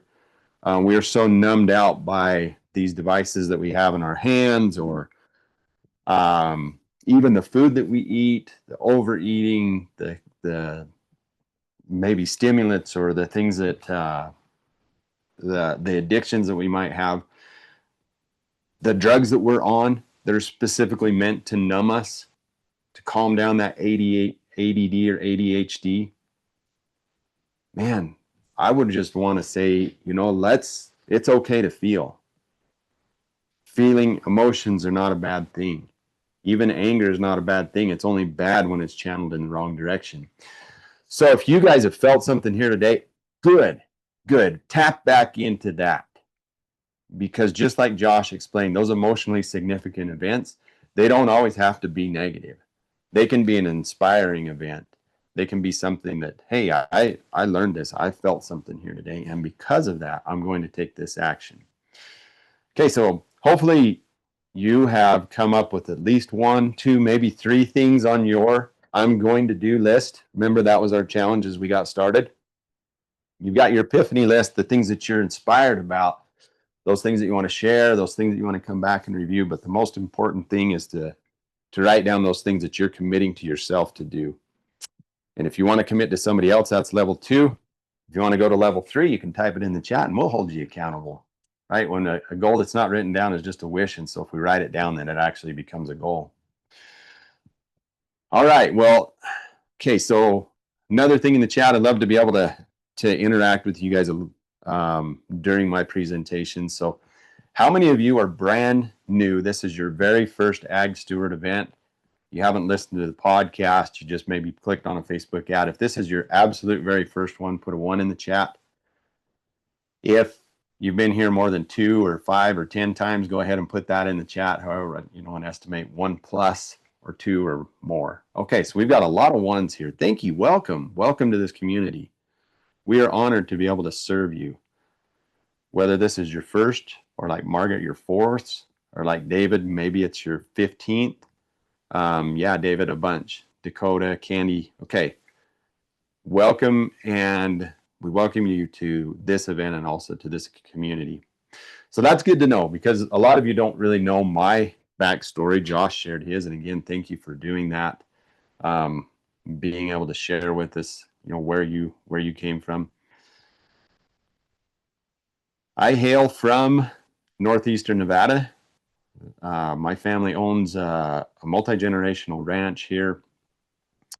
I'm going to share my screen and share a few pictures about our ranch and our operation, so you can get to know me a little bit better. Here we go. So this is us.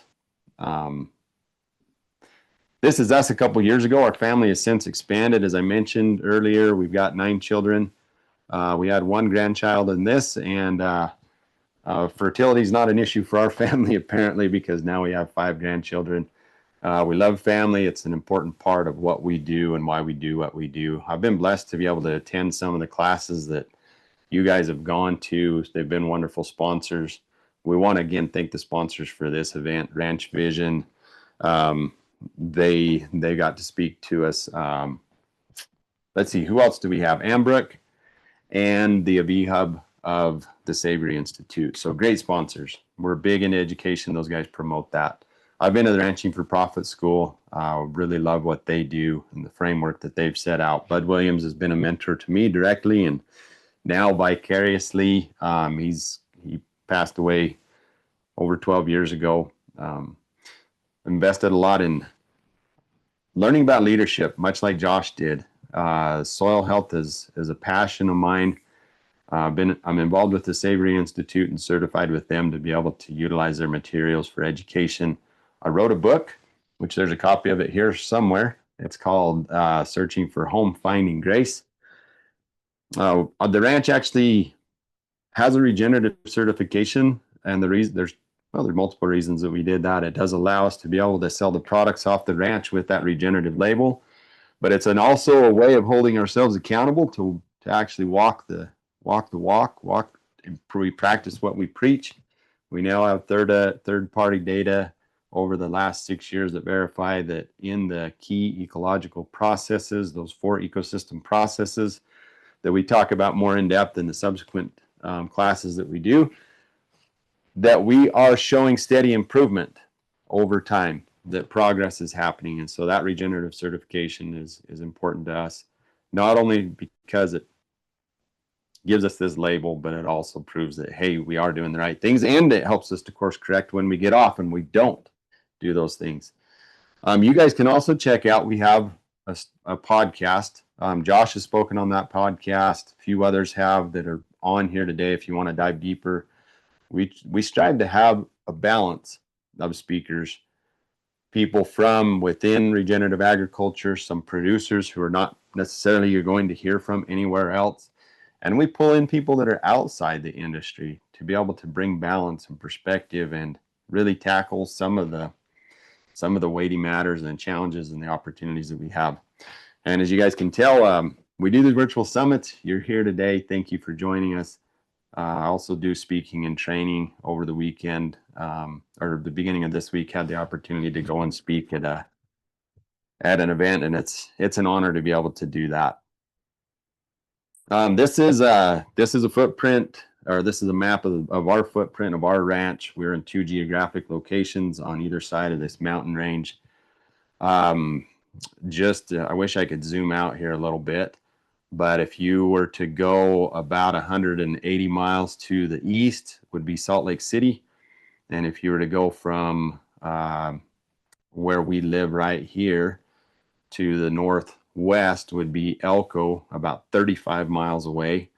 So we're in the northeast corner of Nevada, the Great Basin, the high desert. We have 4 seasons. As I mentioned, we had snow on the ground. It's mostly melted today. And definitely not the desert part of Nevada.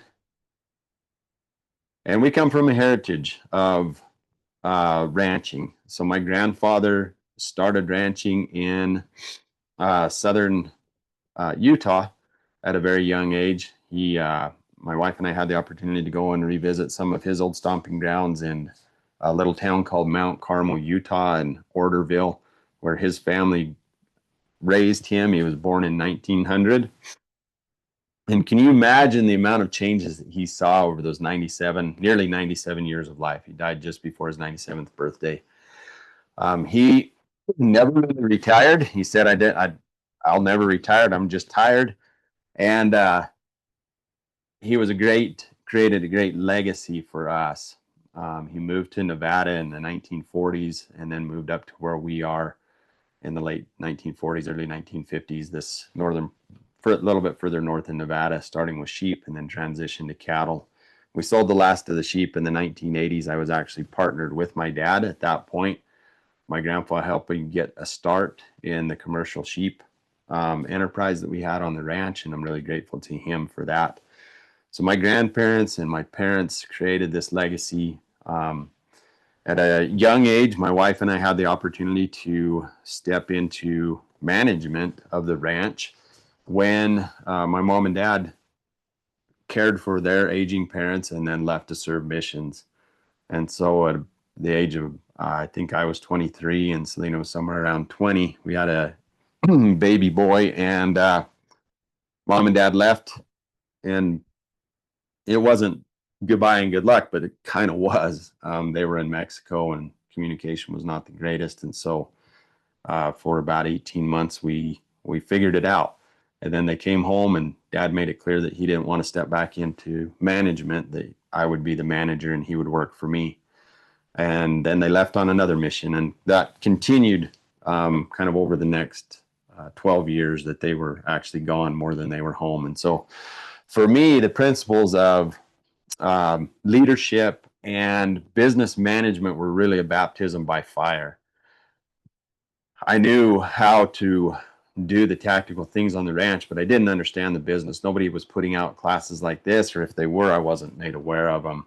The first class that I officially attended was in 2002, going to the Ranching for Profit School. As I mentioned with David Cole, I never finished my college degree, and in all candidness, never graduated from high school either, because I homeschooled and started into college at a young age, and never got asked about my high school diploma. So I didn't figure that must be important if the colleges weren't asking me. And once I had college credits, I was able to go on to Utah State University and then studied at Ricks College after serving a mission, where I met and married my wife. So that's my come from story. And, we could just say we all lived happily ever after. Now we have 9 children. Life is blissful. Things are good. We paid off all debt this year, and it's great.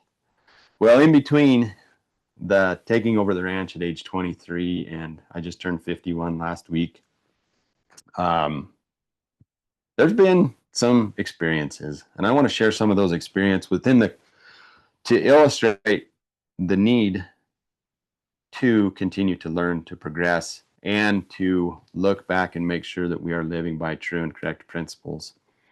So we'll come back to my come from story, but I want to dive into what regenerative agriculture really is, because I believe that my grandfather and my father managed regeneratively. And although they didn't do it perfectly, they did the very best that they could with the knowledge that they had at the time, and that they were good stewards. Their motto was, take good care of the land and the livestock, and they will take good care of you. When they bought up ranches and ranch land and a lot of government grazing leases, first for sheep and then for cattle, they realized that there were going to be droughts, and that if they were going to ranch here in northeastern Nevada, they needed to plan for drought. And one of those plans was they always stockpiled extra feed. And until, with only the exception of hard winters, they never ran out of feed. They never had to destock because they ran out of feed, because they managed the feed well. That all changed when the wild horse population began to increase on the grazing allotment that we managed. That was something that was completely out of our control. And then we did start running out of feed. I remember one winter in particular, it was kind of a perfect storm. The horses were overpopulated on the range. It was a drought year, and we were running at full capacity, essentially full numbers, to be able to go out and run on that BLM grazing allotment. Things would have been okay, except we had a hard winter on top of that, where it got not a lot of snow at first, but it just got extremely cold. We had kind of an inversion, which is unusual for us. And the cattle just didn't get out in the sun. The feed, what little snow there was, covered a lot of the feed because it had already been grubbed off. And then it got crusted over, and then it snowed a little bit more and froze harder. And I made some poor decisions during that time. I decided, let's just tough it out. I mean, there's still feed available. Let's put out protein. Let's try to get through this. Well, as those cattle began to progress in their gestation cycle and they got heavy, they started to go down, meaning they couldn't get up, and then they started to die. That was a pretty helpless feeling to be able to watch that and witness that. And we're not talking like, hey, these are cattle in our backyard where we can just go and throw them a flake of hay.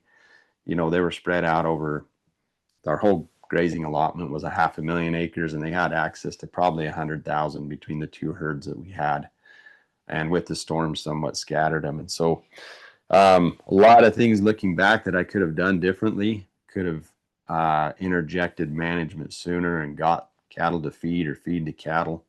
But I hadn't lived through that personally. I didn't have the context or the experience to be able to know, hey, here's the key indicators, here's the body condition score of those cattle, and combined with their point of gestation, that it's critical, Jared. You've got to take action. My dad was serving another mission. I think he was in Chile at the time. And boy, I remember just wanting and asking and praying a lot, just wanting somebody there. Not that my wife wasn't a support, and not that I didn't have other family members and employees that were supportive, but I wanted somebody there to share in the burden that I felt. I felt like I'd cost us the ranch, and that this decision was going to be, not necessarily the death of the business, I guess, but it was a big sucker punch in my gut to think that I think I kind of had a big ego and I needed to be deflated a little bit, and that certainly did it. And we all go through these trying experiences, right? We all get that at some point. We need to face that refiner's fire, and that's the only way that we can find out who we truly are and what we're truly made of and who really matters. And through that experience and many others that I've had, it's taught me that, first and foremost, I need to turn to God for the answers. I need to be forgiving. I need to accept God's forgiveness and His grace for me. And so as we dive into these principles of regeneration, I want to share that within this context that, I believe we serve a creator, a God that's greater than us, and He has given us stewardships. I talked yesterday about this whole Adam to the point that we're at right now. Adam being the first, our forefather, to where we're at right now, through all the degenerative cycles, to the point that, hey, we only have less than 50 harvests left if we don't change things. There's a lot of uncertainty right now, but my message today is one of just increased hope, and that, you know what, even if our businesses fail, it's going to be all right if we remember why we're put here and do those things that are truly important. So I've been asked now with yesterday, it's probably 4 or 5 times in the last week, at least 4, I guess it would be 5 times in the last week, to define what regenerative agriculture is. Sometimes it's easier to define what it isn't. It's not just a label. It's not just a buzzword. It's not just something that was created. I believe it's a principle, and that it does supersede maybe some of the other buzzwords that have been out there before, that whole sustainability piece. We can't continue to sustain something that is already degenerated. We must go and regenerate it.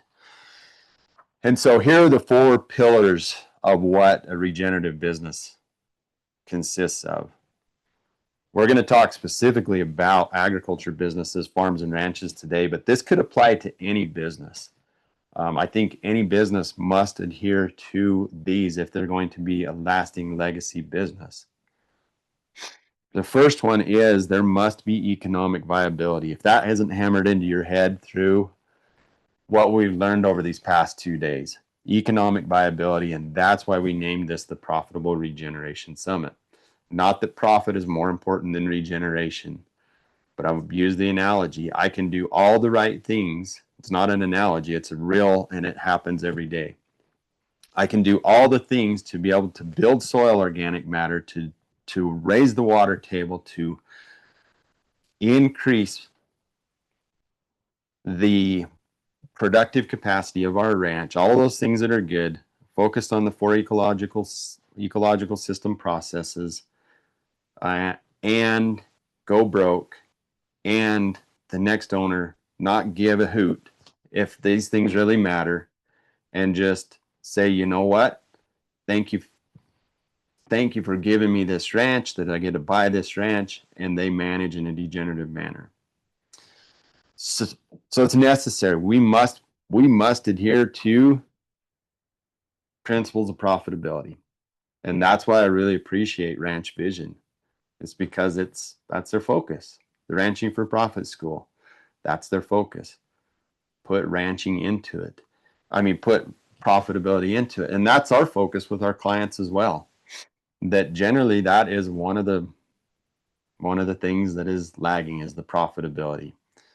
We love to learn about soil health. We love to learn about production, and we're pretty good at it. I think we can figure those things out. We can raise crops and good calves sometimes in our sleep, and we probably know way more about it than anybody else. But the profitability piece is the lagging piece. So some of the key principles of profitability, just as a reminder, they are going to be a reminder because they've been talked about already, is that we must not only know our overall profitability, but we must break it down into enterprises. And for most people, if that's a brand new term for you, basically enterprises are profit centers within your business. So a cow-calf enterprise that feeds hay and raises their replacement heifers, if we're going to do a true economic analysis for that, we will break that down into at least 3 enterprises.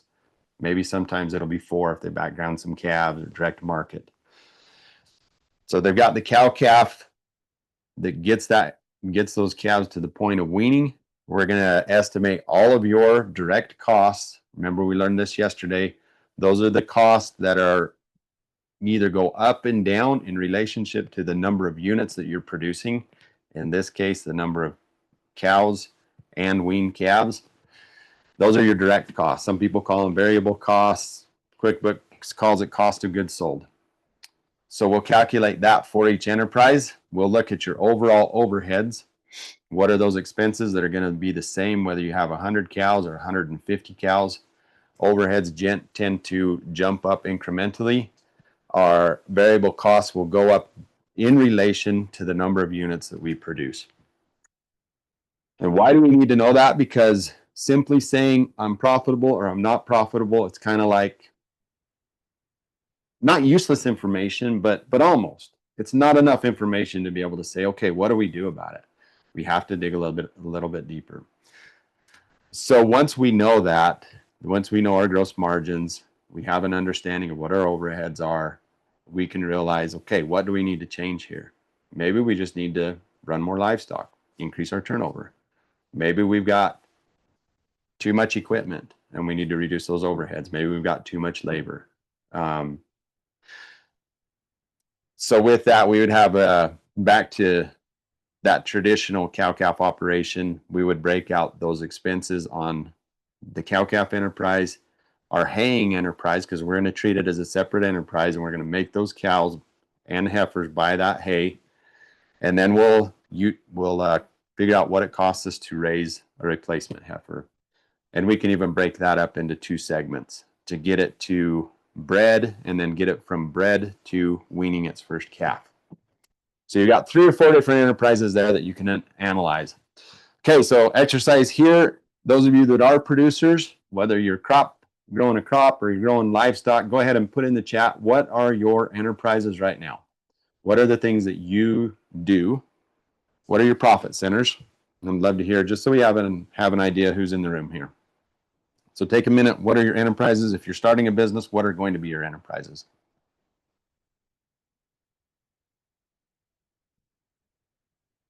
What are your enterprises? And I'm going to put in the chat here what mine are.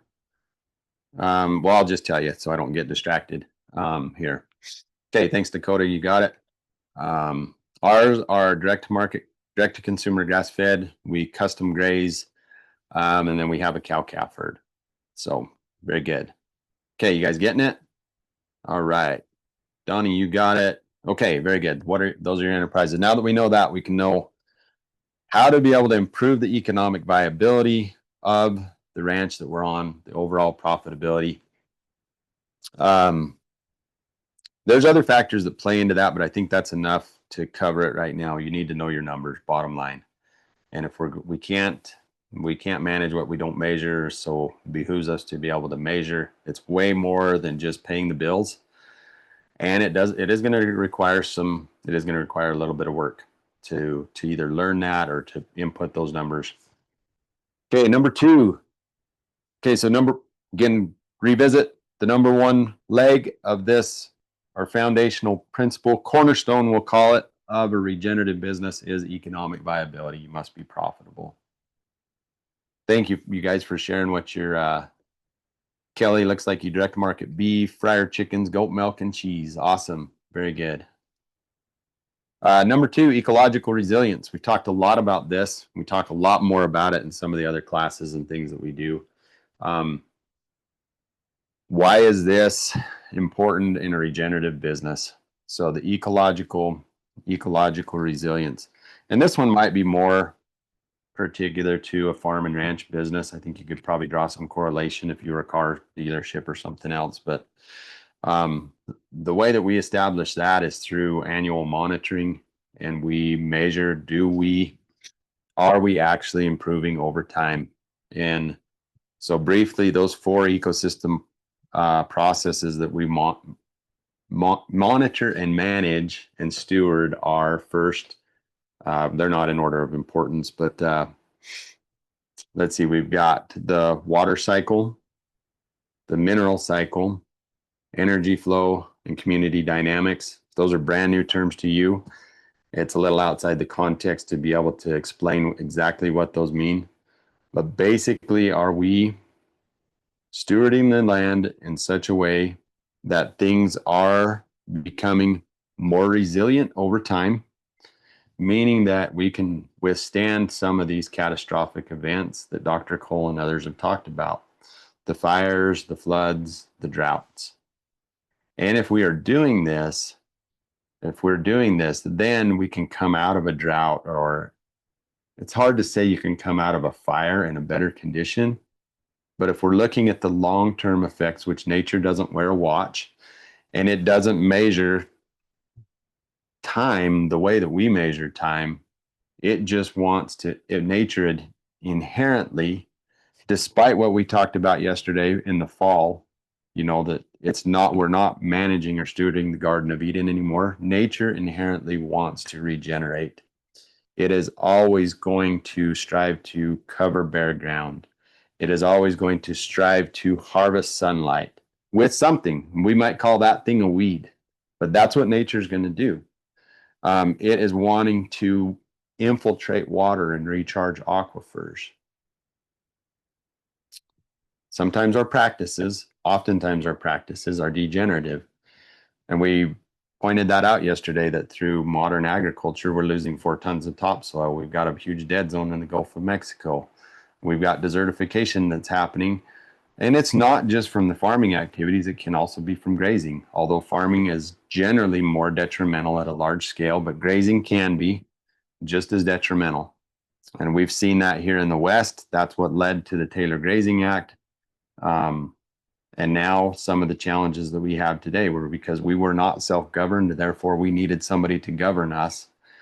And now we have policies and rules and regulations that may not actually favor the overall viability of the ecosystem because they disfavor livestock grazing.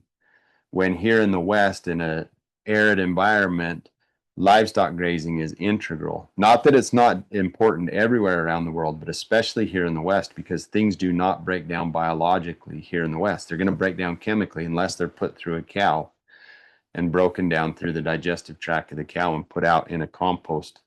And beautiful, and you can tell. I could probably go on. I do go on for a lot more about this, but that's enough said about that. Given even those limitations that we have, whether here in the West, it's dealing with the government agencies. Hey, they're shut down right now, right? What does that mean for public land grazers?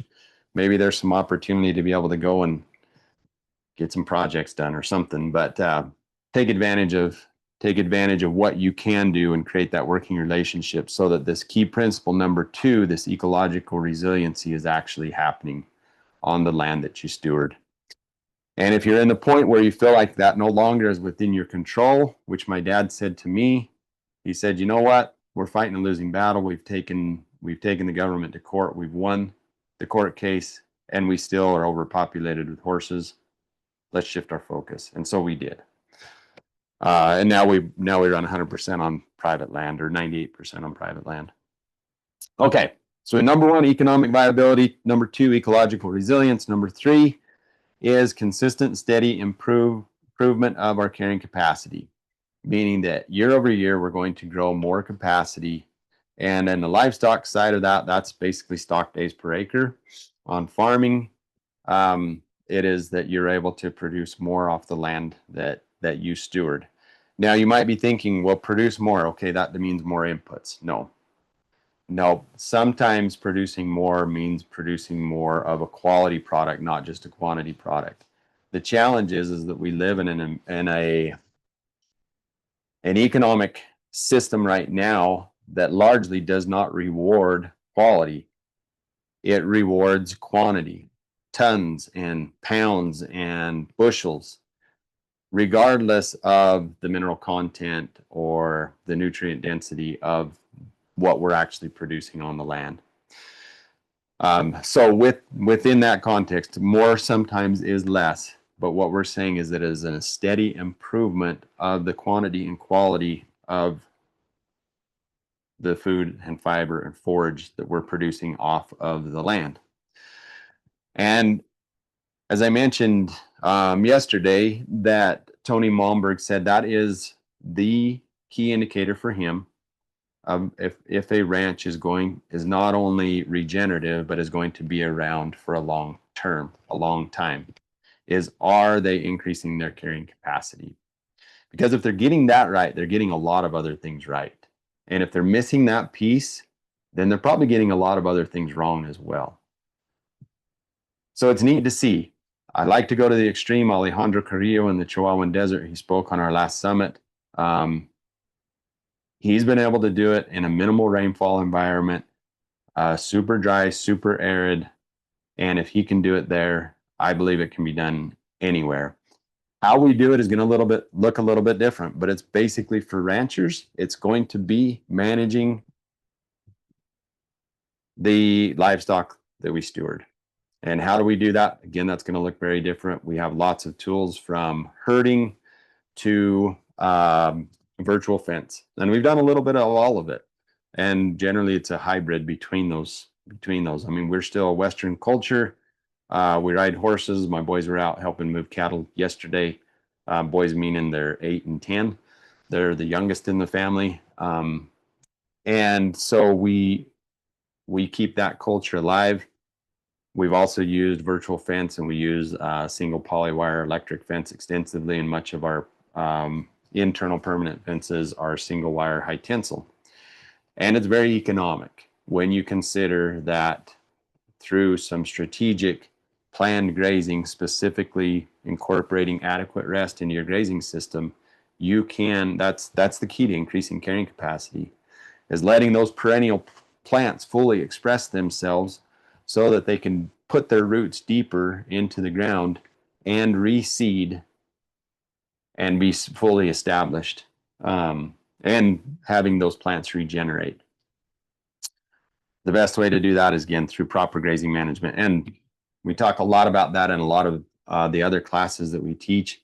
And I'm sure there's a lot of you on here that are listening that are experts in that, and you could teach classes and seminars on it as well. But if we're not doing that, that could be the very low-hanging fruit, and it does tie back to the economic viability. I call these, the 4 cornerstones. They're all equally important, but they might almost be a way that they cycle and help each other. And they absolutely certainly do that.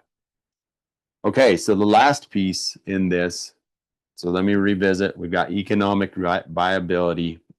We've got ecological resilience. Number 3 is, how do I summarize that? Consistent, steady improvement of carrying capacity. Can we just simply say increased carrying capacity? Does that make sense to you guys? In your context, I know as farmers, you might need to stretch that and convert it to your language a little bit. But for ranchers, it's just saying, hey, can I run more cattle on this land? What does it cost to go buy a ranch today? 100-head ranch is going to cost you at least $1 million. Even a public grazing land ranch, I don't know of one that's going to be less than that, and the smaller ones generally are going to cost more. You get an economy of scale when you get up in the bigger numbers.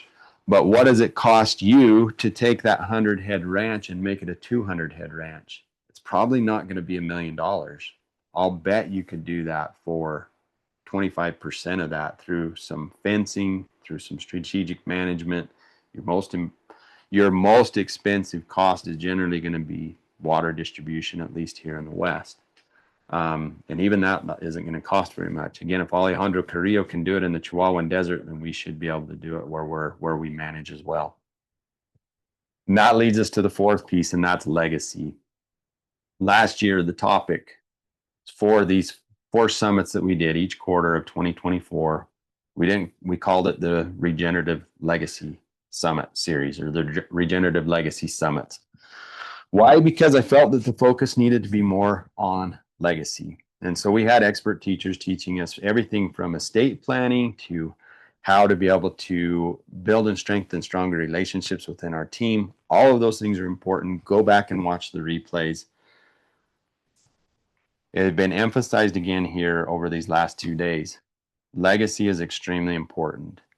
Why is that important in one of the 4 cornerstones of regenerative business?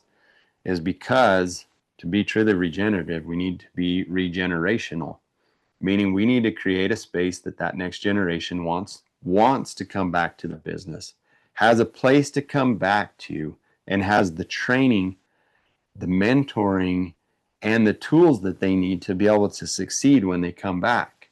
I had a lot of those things in place. I was lacking a big piece, the mentors. They weren't late in showing up. The adage is, when the student is ready, the mentor appears. I probably wasn't ready for them. They might have been there all along. I just wasn't seeking them out. And it honestly took seeing cows die. It honestly took facing foreclosure letters, and took being kicked and beat up a little bit before I'm like, okay, I want to learn these things. Some key pieces to legacy. I think it was Dr. Cole that talked about this today, right? That the succession of management is oftentimes more challenging than the succession plan for the assets. Like, you can go to any attorney, you can go to LegalZoom.com, and you can go to ChatGPT and say, hey, create me a will and a trust to be able to transfer my ranch to the next generation. I believe ChatGPT, if you train it up right, or whatever AI you use, it'll do a really good job to be able to do that. I use it, actually. I have assess my contracts. I utilize AI for a tool, but it does not replace the human intelligence, and it can help you in a management plan, but that's where it's going to take the human intelligence, and that's where it's going to take the intelligence that only can come from heaven through the Holy Spirit. We can utilize AI as a tool, and I absolutely do it even in my management, whereby I put in our Kolbe profiles and all of our personality assessments, and I say, okay, help me define these roles for our management team. That still takes a level of human oversight, human intelligence, and specifically It's not going to hold that meeting for you to be able to get everybody on the same page. It's not going to hold your vision creation meeting. So another key piece we're talking about vision is that we have a shared vision within our company. I wanted to talk to Mary Jo Ehrman, and I don't want to beat her up here because she's not here to defend herself. And we will come on this conversation, but in one of her podcasts recently, she kind of bashed on that and says, "You're paying how much for somebody to tell you that what you need to do is create a vision?" And so, Mary Jo, my clients pay me a lot to tell them that they need a vision, because without vision, the people perish. But that's not the only thing that we do for them. And this is where a lot of programs, consultants, and other people fall short. Vision without action and implementation, that's worthless. You just as well burn that piece of paper, throw it away, and chalk up those days that you spent writing it as a loss. No, we're talking about creating a shared vision where everybody's voice is heard, it is documented, it's revisited frequently, and you're able to measure your progress against that vision. From that vision, you then create values which serve as guardrails that keep you from driving off the cliff when you're going towards your vision. Then you're able to say no to some of those things that look like opportunities, which are really distractions, distracting you from where you need to go and where God wants you to go. Values serve as guardrails. And next we come up with a shared mutual mission for how we're going to do that. And that is the vehicle that we decide to drive. Are we going to drive a Maserati, or are we going to drive a dually pickup? We get to decide that. That's our mission.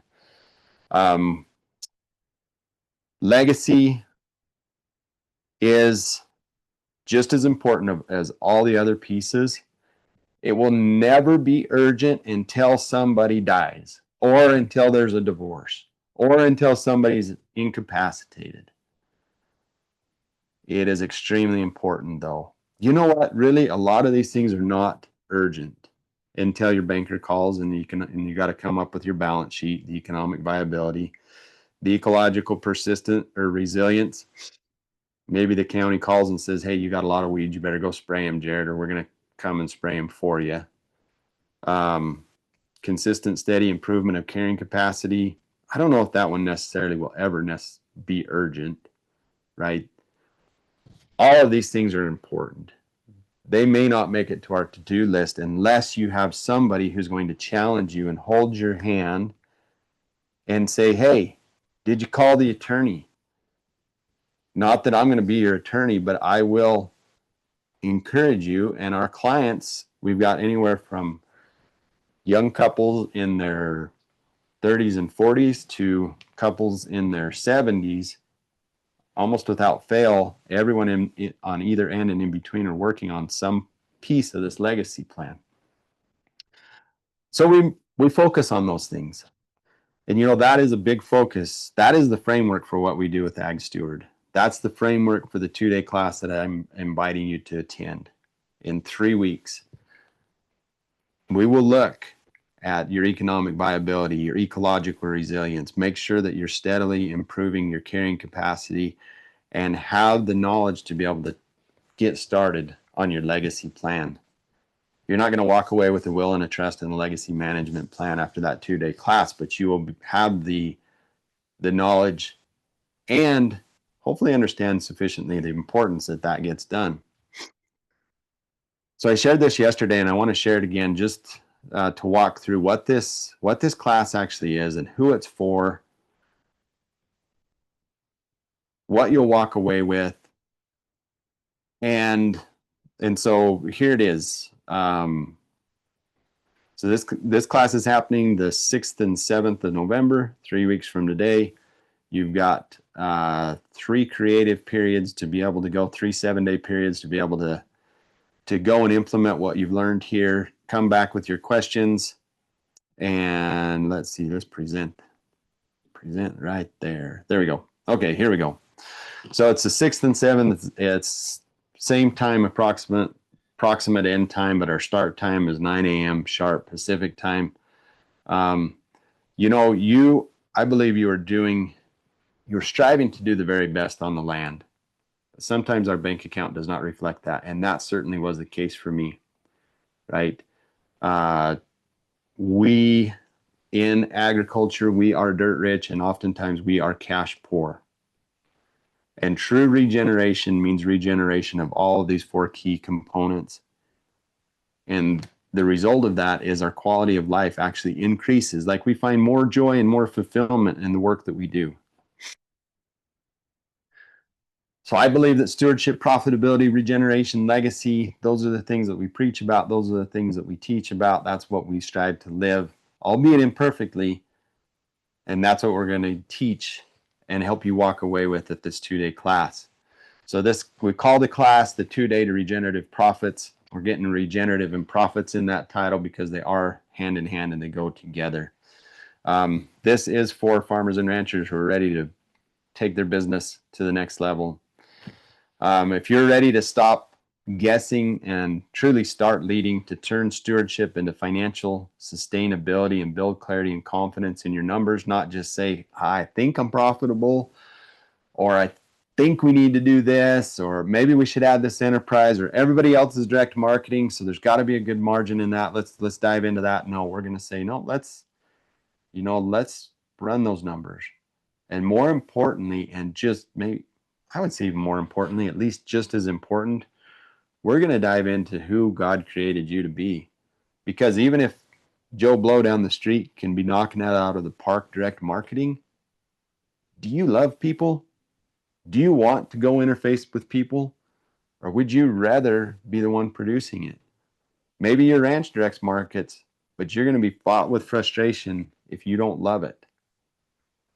So we will ask those questions. Just because you should, just because you can, doesn't mean you should.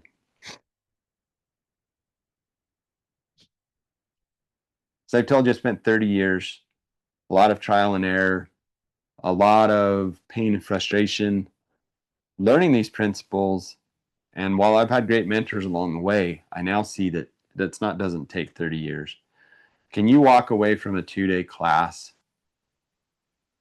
with true insights, inspiration, answers, ready to make the next step, take the next step and make the change? Yes, you can. How do I know? Because I've done it. Why do I continue to invest in my education? Because I realize the importance of it. That is the way we continue to increase our own personal carrying capacity, so to speak. As we continue to invest in ourselves and in our ability to learn and to steward. And so these are some of the things that we cover. We will get clear on your vision, mission, and values. We will look that, and I believe every problem at some level is a people problem. 80%, I don't know, 100% of the people that work with us, at some level, we address this. We look at what the profitability framework is, this whole economic viability piece that we talked about. The fun stuff is the soil health and the livestock health. We will dive into that because sometimes there are. Generally, it's going to be these things up here that are the things that are going to really move the needle for you to become regenerative and profitable. And then they tie into, okay, the soil health and the livestock health. But there might be some key things that are like, hey, we really need to address this issue. Conception rates, or, yeah, you can't continue to spend this much on your inputs. It's just not sustainable to be able to grow this crop. The mindset and stewards perspective. We learned sufficiently throughout these 2 days that everything comes back to our mindset, to our paradigms, to what we believe. We create what we believe. And if we can change that mindset, then everything is so much easier. Legacy, succession, and estate planning. Yes, you will know what you need. And then incorporating rest so that you avoid burnout. Normally, we'll just talk about some of the people that have gone through this class. Stacy and Amy said this class gave us clarity, confidence to make the hard decisions that changed everything. Jeremy and Gina said we finally have a plan that ties to profit and purpose. And Clancy and Lizzie said every rancher should go through this. It's not just theory, it's a roadmap to stay on the land. And they've actually been able to expand their land base and have moved, still continue to help with the management of their family's base operation, but now they've moved on to a place of their own. So it's pretty awesome to see. Are you going to figure it all out in 2 days? Absolutely not. But in those 2 days, you will come together with a plan. Normally, we charge $500 for this class. Yeah, Selena, go Jared? ahead. So I just wanted to interject here because I just really enjoyed Dr. Cole's presentation, and it was just a lot. And maybe a lot of you felt like it was kind of drinking from a fire hose and wondering, Oh, where yeah. to start. And so he had the REM game plan, and it may look like a really daunting list, but I took some time to really kind of look at that slide and look at some of the things that are there, talking about written goals, business, family, personal, the cost of production with each enterprise, financial sensitivity in that scenario, knowing where, all of your numbers are, the marketing plan, the informal advisory team, separate family living budgets, deliberate educational plan. So I just thought there, out of 12 points, we're hitting about 8 to 10 of those with this class. And so just if you're feeling like it's maybe overwhelming and daunting to keep going and wondering how and where to go, like this is a great opportunity to just kind of start walking through each of those points and implementing them, and then coming out of that 2 days with a clear plan of next steps and what you can continue to do as you go forward. So, I think really key part of that was the informal advisory team. It's so easy to just get caught up in the day-to-day and to not have that person or community that is following through and say, how's this going for you? And it's just easy for all of that stuff to get put on the back burner. So this signing up for this class and jumping in, being part of this community is the first step to continue that journey to make sure that we're staying on track and creating these resilient businesses, as Dr. Cole was outlining for us. Yeah, very good. Thanks, Selena. I had the same thought too. I'm like, somebody should build a program around that. I thought, oh, you know what? We actually did.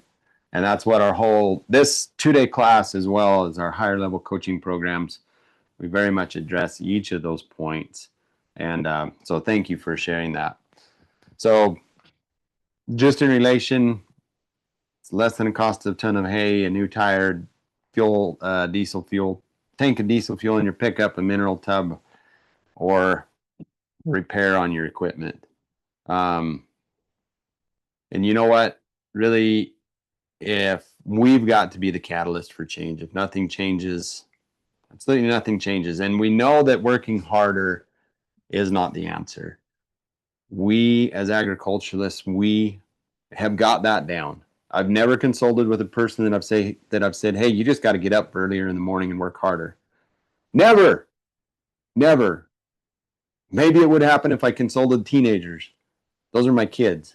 So I don't consult with them, I parent them. But in my coaching clients, never. It's always coming back to doing the right work at the right time, using the right and correct framework. So that's really what this is about. We appreciate the opportunity to be able to share 2 days here with you. And we know that those people who take the next step and commit 2 days, because it's really more than the cost here, right? It's 2 days that you're dedicating to your business, to your future, to your life. And we realize that that is the commitment from you. The cost, it's $97. If you can't afford that, we still love you. Maybe we'll gift you a registration, but it's the 2 days. Will you dedicate 2 days to be able to come and to show up for yourself, for your family, for your future, for your business, to be regenerative and to be profitable? So it's an honor that Selena and I have to be able to host this. This will now be our 8th class that we've done. And we love teaching, we love sharing, we love helping people walk away with the next steps on their regenerative journey. And without fail, we absolutely deliver on that. We cannot guarantee that those steps are taken. That takes your commitment. but we can do our best to be able to present it, put the feed out there. You come, you consume it, and then you utilize it as you see fit. So again, this is the workshop, 6th and 7th. If I We'd could love add to one last have you thing join us. right here. So I've been on this journey with Jared, and it's definitely not an easy journey. You know, any calling is going to be very challenging and have its trials. And so that's something I just want to put out there, is that this is definitely not something that we're doing because it scratches our back, or, you know, we just love it to death, but more because that's what Jared's Bill's called to do. And so if you're feeling that calling as well, like, to me, that's just a real testimony that we're headed in the right direction.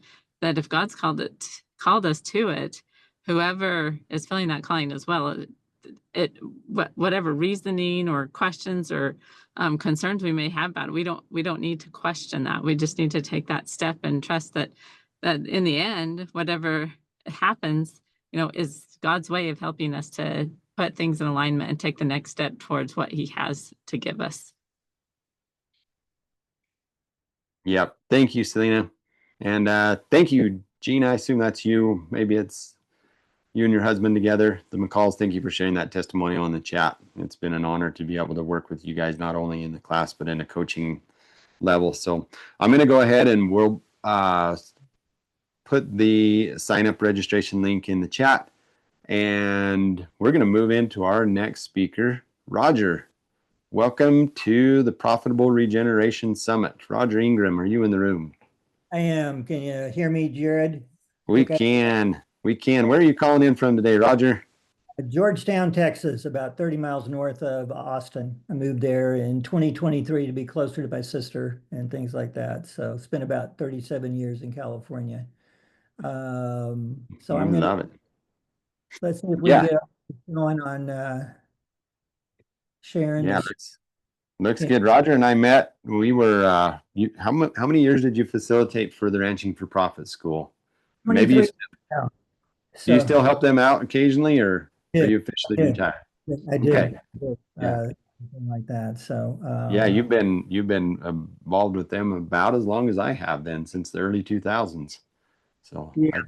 I went to my first Ranching for Profit school in 2023 and met Roger at some of the events, and he just has a wealth of knowledge, as a great educator, and so I encourage you guys to sit up, take notes, be really focused on asking that question: what is my next step? What are the things that I need to do to be able to move my business and myself forward, and make note of that. So let's roll with it, Roger. Okay.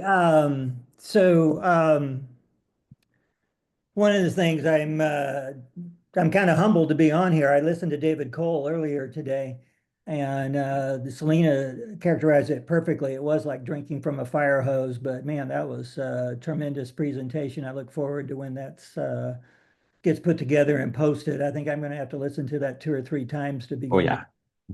Get everything down. So if that was the graduate class, I'm kind of the elementary school teacher here, but we'll press forward, and there's going to be a little bit of repetition over what kind of Jared was just talking about and what I'll talk about. But I'm going to talk about keys to staying on track on profitability, on your profitability path, and what to do when you lose sight and get lost on that.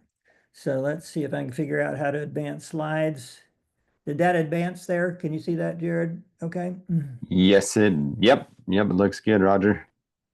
So just a little background about me. I worked as a farm advisor with UC Cooperative Extension for over 31 years. I was in the sheep business for 15 years. I've attended 4 ranching for profit schools. The first one was in 1989. I turned 71 a couple of weeks ago. So that was actually 36 years ago. So that kind of ages you and stuff. I've facilitated with their Executive Link program, which is sort of their after support program through Ranching for Profit for 23 years. And want to really emphasize that my understanding of economics and finance is really coming directly from Ranching for Profit. There may be many other places you could go to find information, but that's where I am grounded, and that's, kind of where I will sit. One of the things that I did want to just let you know about, I mean, there's just listening to all the stuff that Jared and Selena are attempting to do, and they've been doing it for 8 years, which is really fantastic. So there is one resource for you to start moving your business forward. Another resource for you to start moving your business forward is the Ranching for Profit School, and there's Ranching for Profit. And at that school, this sentence right here, I definitely agree with, as far as being able to transform your ranch in 1 week at the Ranching for Profit School. And I think the reason why that happens is it's a lot of short lectures. You're working in groups, a lot of group participation. You're looking at real world numbers and those types of things. You've got daily homework, and you've even got coaches that can help you start getting started on your economic analysis throughout the school. If you go to the website, you can find out when schools are happening. There's a couple happening pretty soon in Phoenix and Abilene, so that's just kind of there for you. One of the things that I will be talking about a little bit, for example, would be like the 3 secrets of profitability, but there's not time to get into the depth that is needed. So a couple of little things I wanted to point out. Ranching for Profit does have a YouTube channel, and if you go on there and either just try to search for it, or this What Do the Numbers Mean, Dave Pratt did that, do a search on that, and that'll give you a deeper dive on the 3 secrets of profitability. And I think right at the end of September, Jared had Dallas Mount on, and he kind of built on those 3 secrets of profitability, and then took that into some practical applications and talking about key performance indicators and those types of things. And so that'll give you even more depth that I think would be some good support things for you to view. Now, I'm going to talk about types of business analysis. So here are a couple of types. One would be, you have your pile of receipts that you drop on your bookkeeper's desk or your accountant's desk, or maybe you're super organized and you put those in an envelope, or maybe even a couple of envelopes, and let them do that. Then from there, they're going to give you kind of just a laundry list of, here is income and here's expenses, and kind of from a tax basis, here's the total income minus expenses, which would be like $4,100 worth of profit. And then we can ask that question, what is profit for? What is profit? And so just like we saw, some people might view that as income minus expenses is going to equal profit. So let's call back up what I had before. And the questions that we've got to ask ourselves are this. So here there's the profit. But the thing is, it's all income money. So for example, how do I count for the value if I retain heifers? And so we've got to look at that inventory value as far as what we're looking at there as well. And then also, let's see if I can get that to go. There we go. And do all expenses involve cash? That's, for example, what about depreciation on equipment? So income minus expenses is probably missing the mark a little bit. Another way to look at it is, how would your banker define profit? And they're going to look at your balance sheet at the start of the year and your balance sheet at the end of the year. And they're going to look and see if you had an increase in net worth. They're going to look at assets minus liability. What is your net worth? Is your business worth more at the end of the year? Well, you could have a thing where you have assets that are rapidly appreciating, far exceeding what your liability is. So your balance sheet might show you as a profit. For example, think land, or even how quickly the value on cattle is increasing right now, type of a thing. But it might be from the actual business standpoint that you're losing money. So again, if we want to define profit this way, we still might be missing the mark. And then the other way would be looking at it, if you're looking at it from the concept of the Ranching for Profit School, the definition that they're using is from the value you produce, and that's your gross product, could you pay cash rent for the land, the full cost of labor, interest on all assets used, and all other production costs, and still make a good return on your investments. And you'll notice I've got 3 things highlighted in red here. So if you own the land, you'll still get charged an opportunity rent. That's a non-cash cost. You're not physically paying that, but that is to get it on an apples to apples basis with other businesses. Also, if you have a business that really has very, very low labor, they'll look at what really should be the expected labor costs there. And so they'll charge an unpaid labor there. And then looking at, say, your beginning inventory value of your cattle, demanding return on that, they'll also have an opportunity interest. The other non-cash cost that'll be included in there is also depreciation. So kind of going through that. So some steps to be thinking about. How is your business structured? So here I've got an example that we see right here. We've got the Ingram Ranch. And there are two divisions. There's a livestock division and there's also a farming division. In the livestock division, I've got a cow-calf enterprise and a stocker enterprise. And in the farming division, I've got a crop enterprise. Just think that I've got hay there. So we've got some terms here I want to make sure you kind of understand. One is overheads. The overhead costs are costs that don't change as units of production change. Sometimes they're referred to as fixed costs, but they're not fixed because we can impact those overhead costs. And in the Ranching for Profit School, the two predominant types of overhead costs, your major ones are going to be with land and labor. Then if we go down here on our direct costs, those are costs that will change directly as units of production change. So for example, if I've got one head, then I need 1X vaccine. If I have 2 head, I need 2X vaccine, that type of a thing. Typical direct costs will be feed and supplement, vet, and marketing, and probably your number one direct cost will be feed. I've also got, if you look here, divisional overhead costs, and those are going to be overhead costs that are going to be there as long as a division exists, but if the division no longer exists, they will go away.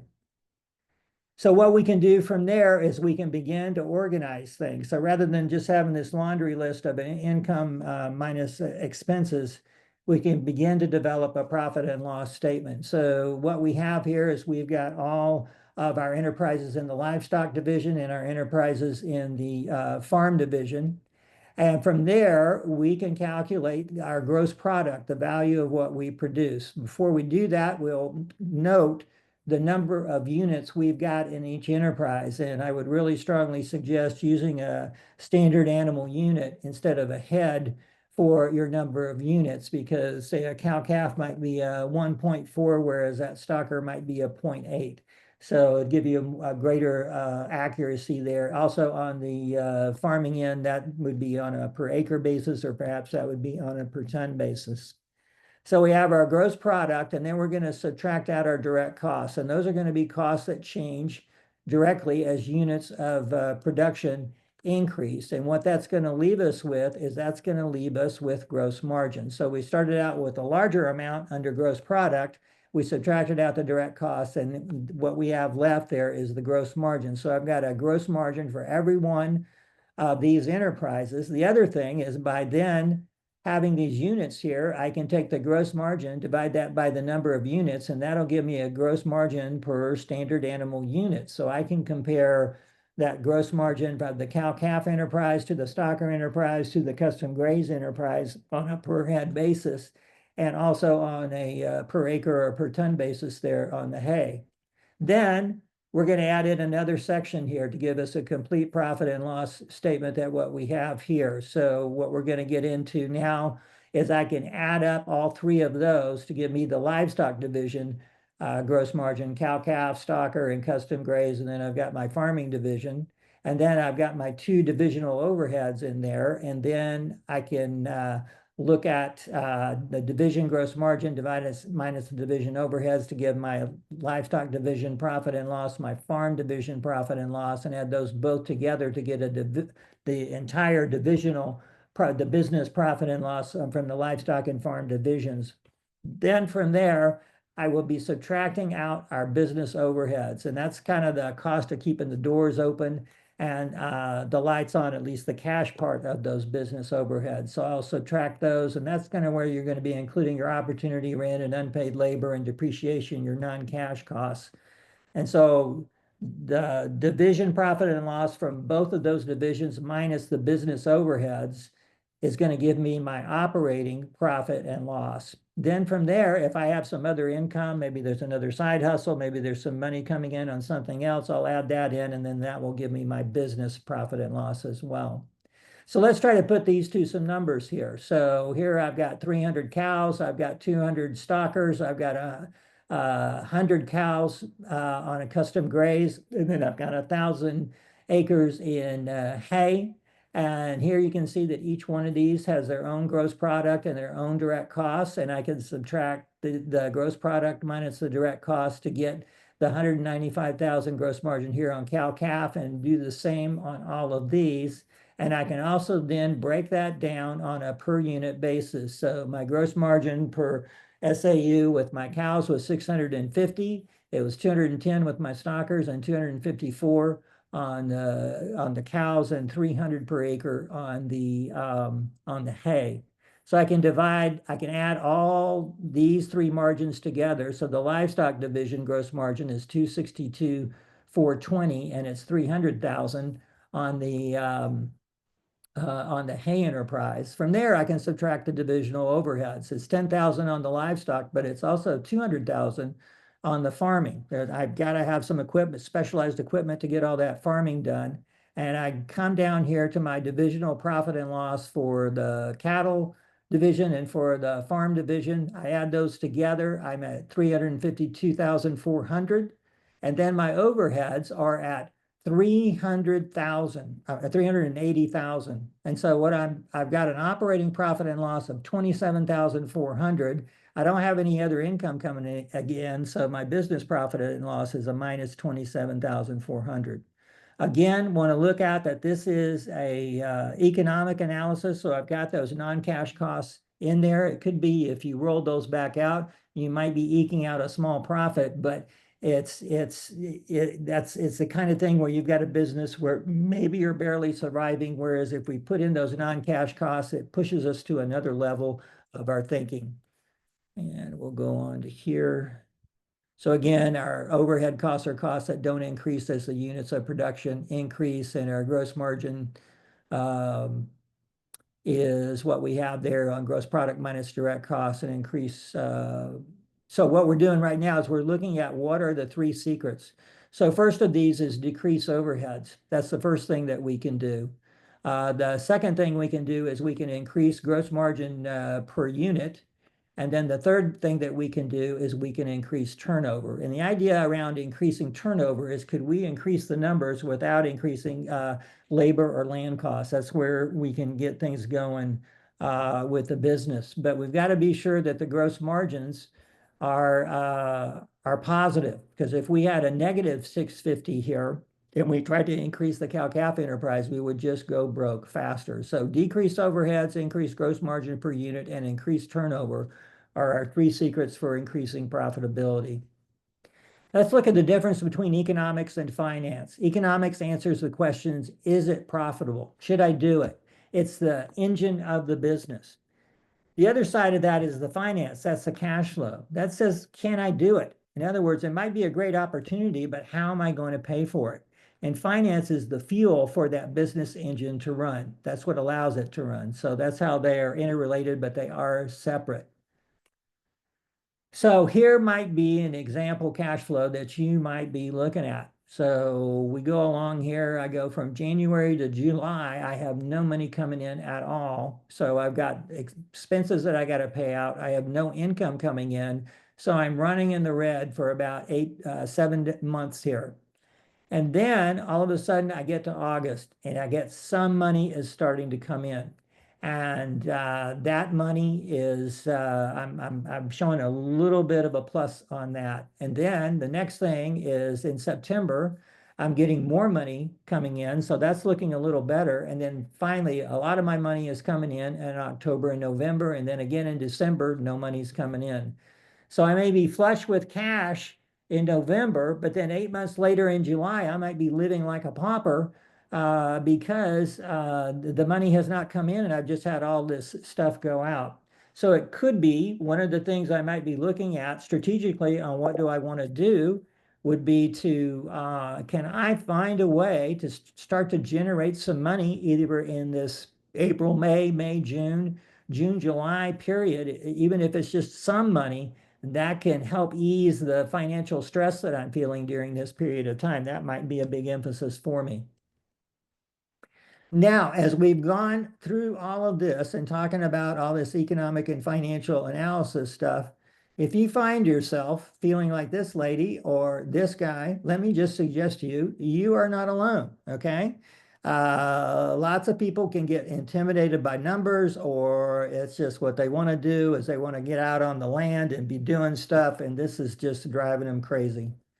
Well, it's important to understand there's a couple of terms through Ranching for Profit: working in the business and working on the business. Working in the business, that's all the day-to-day tasks that you need to get done for the business to function. And if you want to talk about working in the business from the standpoint of economics and finance, well, that's going to be filling out the profit and loss, filling out the balance sheet, filling out the benchmarks, and doing all of that. All right. And then if we want to talk about working on the business, it's taking those reports and now you're spending time looking at them. You're analyzing those reports. You're maybe tweaking those reports. And based on that, you're making some decisions, or maybe you're also doing some replanning.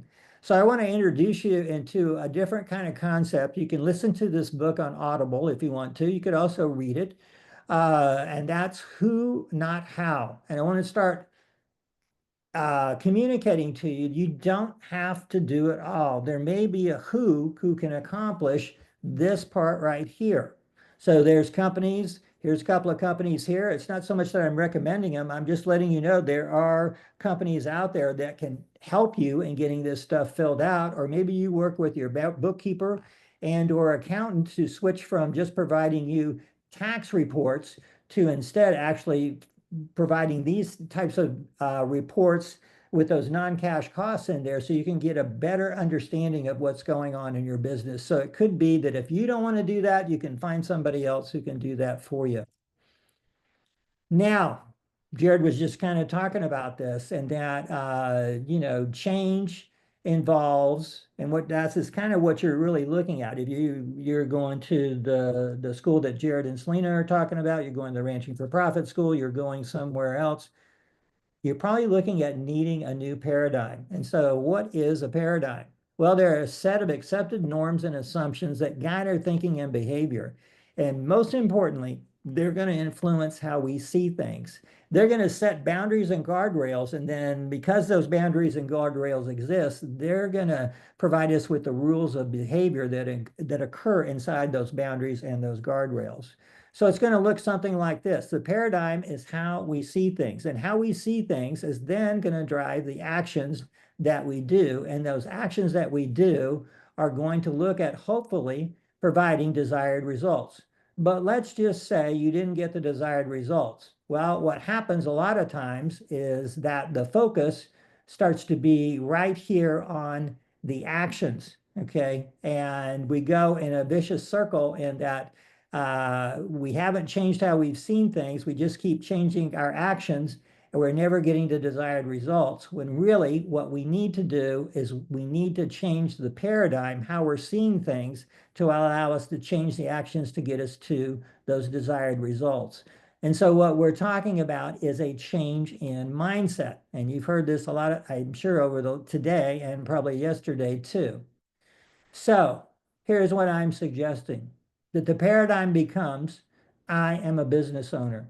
If you have that kind of a paradigm, that's going to drive certain actions that is going to produce an outcome, in this case, that I've got a profitable regenerative business.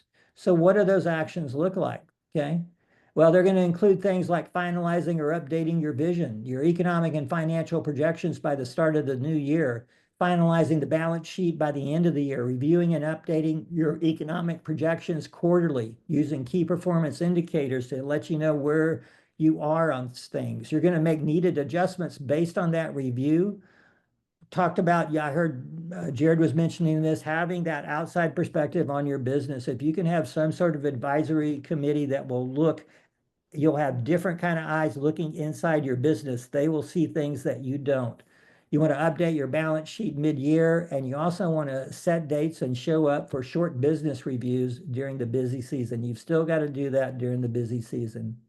Another thing, if you're going to be a profitable business, you're going to think of yourself as a business owner, then you need an office and you also need a meeting room. This is critical. If you're trying to work in your house, your kids are there, you're getting interrupted and all those types of things, it's hard to focus. You need an area you can go to where you can focus. If you want some more information on this, Go to the Ranching for Profit website. You'll find a link for profit tips on August 27th, 2025, by Dallas Mountain wrote, the owner of the company, creating an effective place to work. And there's also a companion video in that article that you can look at, that you can really look at the importance of having an office.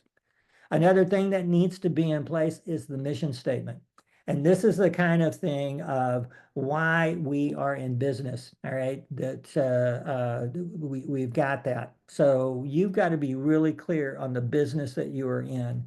And I think a tool that can really help you with this is this thing called the Business Model Canvas. And a couple of things on this canvas here, if you look on over here, you've got the customer segments. So those are the different customers that you have. And then you come over here to this value proposition. Now, there's a lot of questions in there, but I think the thing that really became apparent to me this summer is breaking it down to its essential components. So there's the value proposition. So based on each one of these customer segments, what is the problem or what is the need that needs solving, and how are you going to solve it? You know, so what are you going to do for them? That's how that defines that.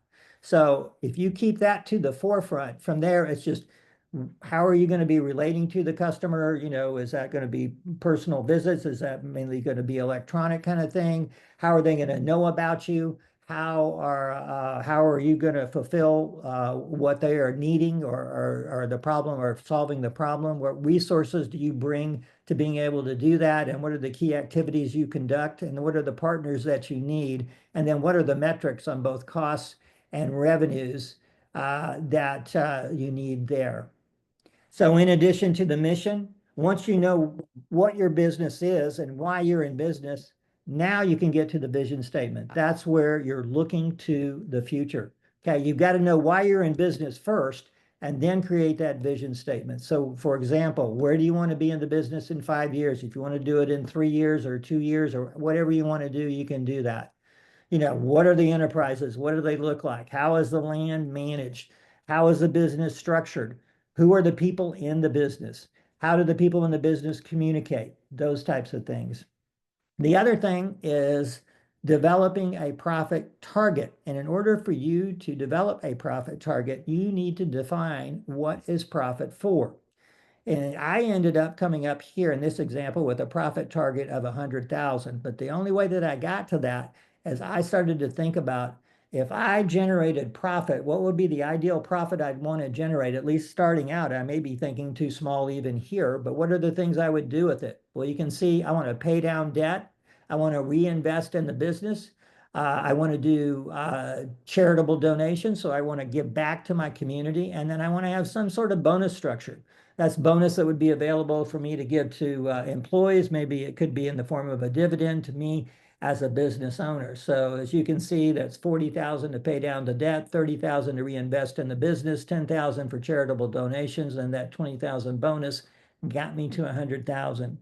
You've got to define your own personal profit target, but it's meaningless unless you know what that profit is going to be for, at least from my perspective. Now, the other thing we got to talk about is organization chart. So this is Jim right here. I worked in California for like 31 years and as an extension agent, knew Jim for like probably 37 years or so. And he started a direct-to-consumer meat business in about 2006. And this is Jim's org chart. He was the CEO, COO, and CFO. So he was a C-suite guy. He was also the vice president of production. He had a lady that sort of helped him some on marketing, Kathy, and then Susan kind of kept up with the money and gave him financial reports, and also kind of handled whatever human resource issues there were. There was an irrigator that worked in the summer, and then sometimes there was some part-time or daytime help. If any of this looks familiar to you, okay, I want to suggest to you that it's taking unsustainable effort to keep this business going. Now, we've all are going to start out this way, that, you know, we've just got to sacrifice and do all that we can. But at some point in time, the business has got to get built to where it's not so reliant on you as an individual. Otherwise, your potential for burnout is really going to be high. And then there's also just going to be limited time for you to get to some of these other bigger pictures, that economic planning, making big decisions and those types of things. The other thing that happens in this situation, especially with Jim, maybe you can relate, is the systems were all in his head. And he never could figure out how he could get those systems out of his head. And that's one of the things on this who, not how again. I mean, you could literally just pay somebody to spend 1 or 2 hours with you, and you could just verbally say what your systems are for, say, weaning cattle or whatever is the big production stuff, and they could write that down for you, that you could then be the start of some SOPs for you that you could just continue to evaluate each time you went through weaning, for example, and you could be fine tuning what needs to be added or deleted, or just even the fact that you can take your phone and you could speak into the phone and speak your system right into the phone, and then that would transcribe it into a written thing. So that's some things to be thinking about on that. So then if you want to try and quit staying in that quagmire, then I think it's important to understand. I mean, you've got an organization chart, but really getting clear in your mind also on who do you need to hire. In Jim's case, I think it would have been really helpful if he could have found what I'm calling like a journeyman. This would be an experienced person who can execute daily tasks and are competent to execute given tasks with minimal training or supervision. And you can just meet with them and they can go out and get the job done.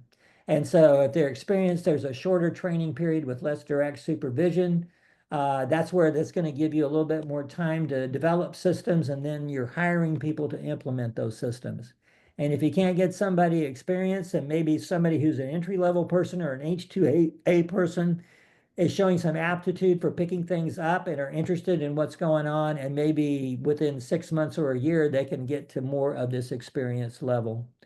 Or do you need a foreman? That's going to be a person that you can meet with on what is all the daily stuff that needs to happen. But then if they've got other people, or that even them as an individual, that they can go up their game to a foreman type level of just understanding what's needing to be done and getting that work done. That will give you some increased time to focus on the working on the business stuff and start to free up time for you to start thinking about how can I grow that business? Or is it just simply having a manager that maybe you've got somebody who's really, really competent that you can turn over some aspect of, say, the cattle production, and that's their total responsibility. And then they will make sure that all that stuff sort of happens. That will really jumpstart your increased time on working on the business and give you even more time on how to be able to grow the business as well. Another thing is that if I've got the office, the other thing that you've got to do is you've got to commit to showing up for the working on the business on a weekly basis. And the book that I also want to recommend, that again, you can either listen to on Audible or you can also read, is a book called Atomic Habits by James Clear. And that can give you a really good way of starting to build habits by setting some low bars to achieve, to help you develop that habit. And then over time, you begin to increase the time that you're spending on that. And one of the things you might want to think about, I showed some cash flow earlier. You might want to look at time flow and what you want to do on your working on the business.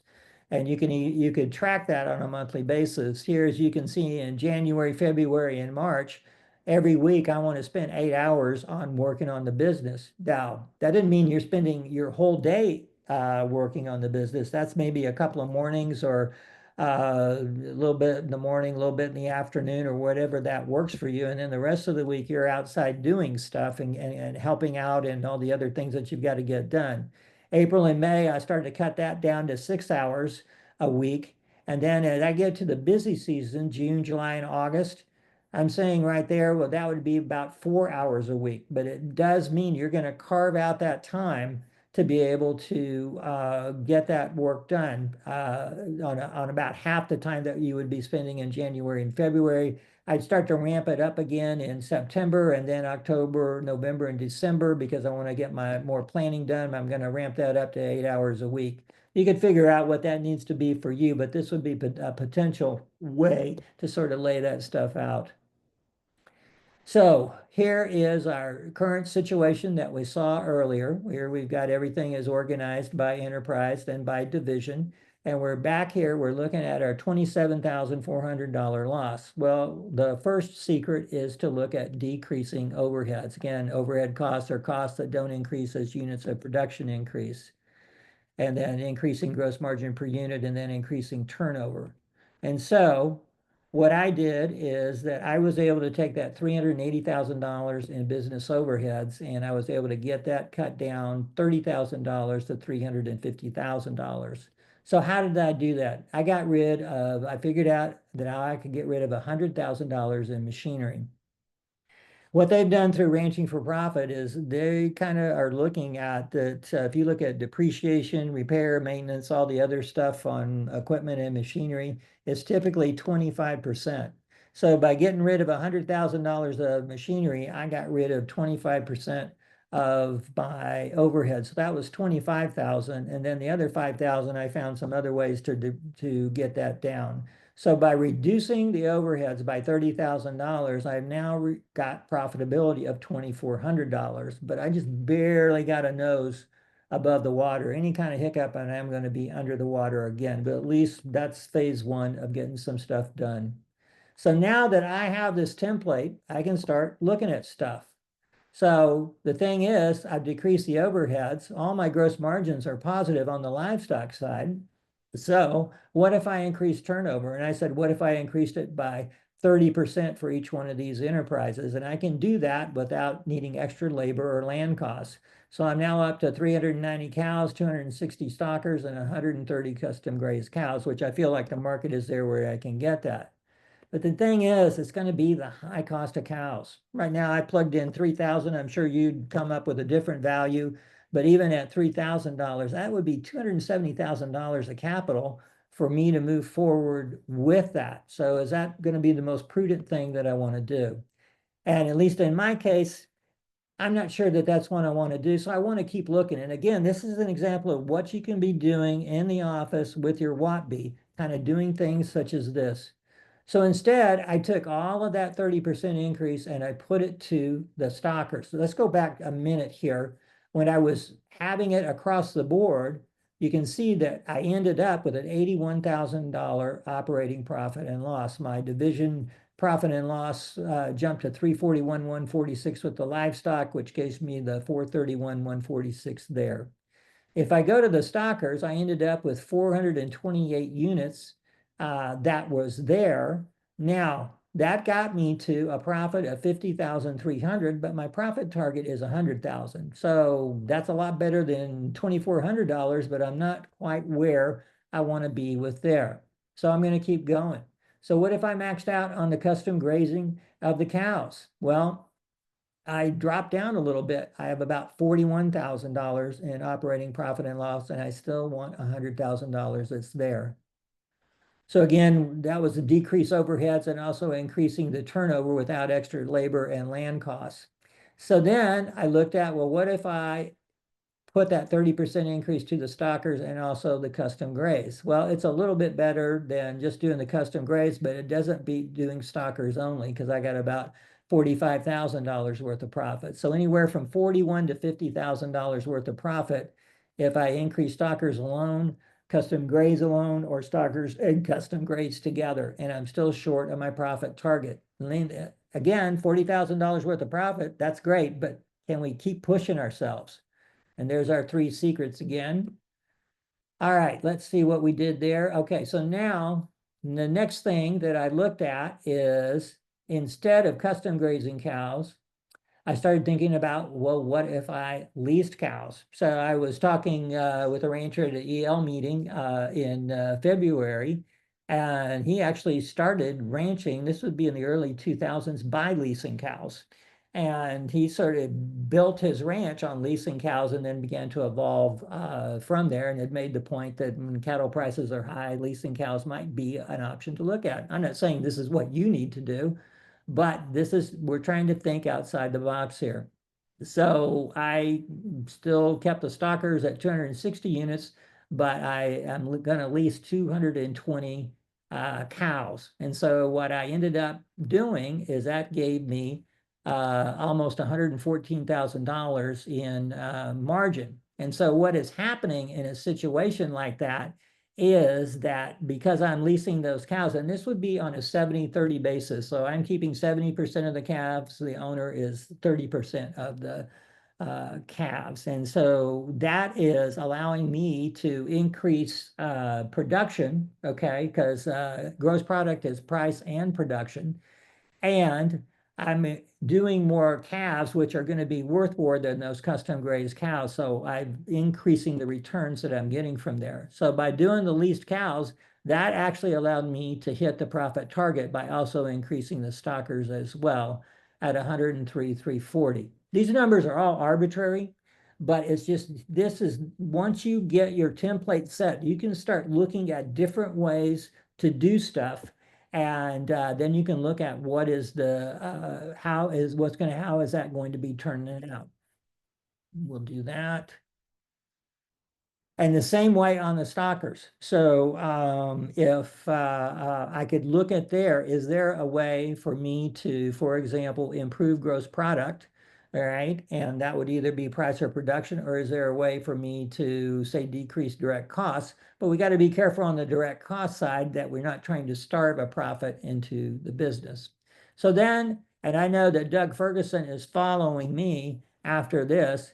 So maybe instead of just thinking at it as a static stocker enterprise, then maybe what I need to do is I need to look at a sell buy type of a operation, and I need to find out more information on there. Maybe my education for the next 6 months is going to be finding out more on that thing.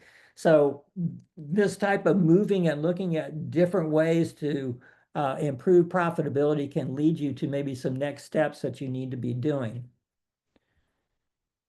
All right, so thing I want to emphasize here is, what do I need to be doing? You need to invest money in things that are going to be producing cash flow. Here are just some examples that I came up with. I'm sure you can come up with many more than this. You know, custom grazing, stockers, developing heifers, taking dry females to bred females, short bred females to heavy bred females, doing sell by, leasing cows, buying animals and converting them to meat. The things that you don't want to do, and you've really got to watch, is investing money in things that do not generate cash flow. One of these is monuments to tax avoidance. So David Cole kind of hit on that of saving, 20 cents and what all he was saying there. In other words, don't buy something just to avoid taxes, or maybe buying machinery you're only going to use only occasionally. Or some things that I ran into with a business over the last year and a half is hiring more labor, trying to anticipate growth before it has occurred, buying equipment before that anticipated growth has occurred, and also investing in land improvements, predominantly pipe and fence, when you don't have a long-term lease, and then all of a sudden 3 months later you find out that they decided to terminate the lease because they're going in a different direction. So really thinking about, if I have money, so that was like that $270,000 that it would take to buy 90 cows at $3,000 a cow. Is that the best way to generate cash flow, or is there another way, if I was going to take that money, that could be generating cash flow on a more current basis type of a thing? This person who had hired more labor in anticipation of growth, both labor and equipment in anticipation of growth, he was relating to me that if he had to do it over again, he would have focused here, buying animals and converting them to meat, because he could do that and have that animal have money coming back in 6 weeks type of a thing. So always keep that to the forefront. Also, as far as if I'm going to do something different, there's tools available to dig deeper into trying to make that decision. Let's say you wanted to go into developing heifers, doing a business model canvas, which is a great way to really explode that out on what that's kind of looking like. Again, this is the why we are in business and how we're going to be doing that. And what happened with this thing is the breeding heifers, the gross margin per unit was high. The ranch was in a multi-year drought. They were already needing to reduce numbers. They knew they had to go into a different direction. It didn't mean they eliminated the cow-calf enterprise, but it became much smaller. And by focusing on this profit driver of gross margin per unit high, they were able to switch to developing heifers and made the ranch more efficient, profitable, flexible, and decision-making was easier. And everybody was on the same page. And every team member knows the goal and how to get there. Then another way that you could look at that would be through a SWOT analysis. So you could look at the strengths and weaknesses and the opportunities and the threats. Our opportunities and threats are external to the business. Our strengths and weaknesses are internal to the business. So for example, this would be taking cull cows and breeding them and selling them. So I could circle the ones that were my biggest strengths and my biggest weaknesses, my biggest opportunities and my biggest threats to figure out how to are there ways to maximize strengths and opportunities and minimize weaknesses and threats. Another way that we could do that is there's a guy named Edward de Bono who came up with a book called The Six Thinking Hats, and we can actually use that to help explore an idea. So we can use the white hat to talk about what are the facts currently on the ranch, and then there would be the proposal on the green hat. So that would be taking cull cows, breeding and selling them. What's the upside of doing that? That's the yellow hat. And then we've got the black hat. What's the downside? Notice the black hat does not, the upside occurs before we get the downsides. We don't start with the downside. Too often that's where we go first. Then we come back and we wear the green hat again on how can we improve the upside and minimize the downside. And after we go through all that, how are we feeling? Do we want to move forward? Do we not want to move forward? Another thing that we can do is we could use a pro and con. So what are the pros? Doing a cull cow breed and sell enterprise and do it that way. I added, you could look at, is it regenerative or not? You could rate it that way. And here's the criteria on the cons. And we can score those on a +1 to +10 or a -1 to -10, or you could use whatever scale that you wanted to. Another thing that you could look at is you could look, if you wanted to evaluate different enterprises on which one should I do, you could actually do what we call a decision grid. So here are different criterias that are right here, and we can score by enterprise. Here I've got, selling bred cull cows, here selling cull cows and stockers, and then just staying as is. What does all that look like? Now, these numbers are subjective down here, but maybe it gives you an indicator of maybe some things that you need to do a deeper dive on. And I can also weight some of these more important. So like profit, I scored it as a 10. We can score it from +10 to -10, but because I've weighted it ×3, then I'll multiply by ×3. So I'm just letting you know there's different sort of processes that you can use to be able to figure out maybe what's the best way to go. When I think about maybe the last 4 or 5 years, it used to be if I wanted to look at a podcast, well, there'd be the Working Cows podcast. That's typically where I knew about. And then the Ranchonomics podcast sort of started. And then all of a sudden, it's like they've just proliferated and exploded probably over the last 2 to 3 years. I know Doug Ferguson, he's speaking next. If you do a search of Doug Ferguson podcasts, you'll come up with like 10 different options type of a thing. And then we also have artificial intelligence as well. That's another thing. So there's just all this stuff that is out there on an unprecedented level. And that got me to thinking about this, and that is not succumbing to paralysis by analysis. You're going to spend so much time analyzing options and potential good things or bad things that can happen, that you delay decisions or you never even make it because you're just afraid of making the wrong choice. And so I just want to point that out as something to be sensitive to. And then there's like this, I listened to this guy on YouTube, and then I get this weekly email from him. And I got an email on October the 16th, and he made these key points, is that most people don't need more information. They need direction. They're drowning in podcasts, videos, and advice, and yet they're still spinning their wheels. So I want you to keep that in mind. And also this week, Paula Ploshik-Jones, she's my cousin. She's in real estate. She posted this, and I thought this would be good to pass along as well. Here's my biggest takeaway after 60 years on the planet. There is great value in being fearless. For too much of my life, I was too afraid, too frightened by it all. That fear is one of my biggest regrets. And I just wanted to pass that on because I would concur with her. We've got to overcome our fears. We've got to define that direction and we've got to move forward. So here we've got our profitability pathway that we can see right here. And some things that we can get sidetracked because we could get, we're just in the busy time of the year. Maybe there's family obligations we've got to take care of. Maybe there are unexpected events. Maybe there's a health crisis that's occurred or an unexpected death or whatever. Or maybe we're easily distracted by seeing new business opportunities and it gets us off the path. So how do we get back on the path? Well, again, I want to stress this Atomic Habits by James Clear. Again, you can listen to this or you can read it, whichever one that works. And I talk about this concept of setting a low bar. So to get back on that profitability pathway, don't beat yourself up, okay? Just picking it a day at a time, you're going to show up in the office. And once you've done that, that means you are showing up there and show up at that time. And he's got the 2-minute rule. Before showing up, decide what you'll do for 2 minutes.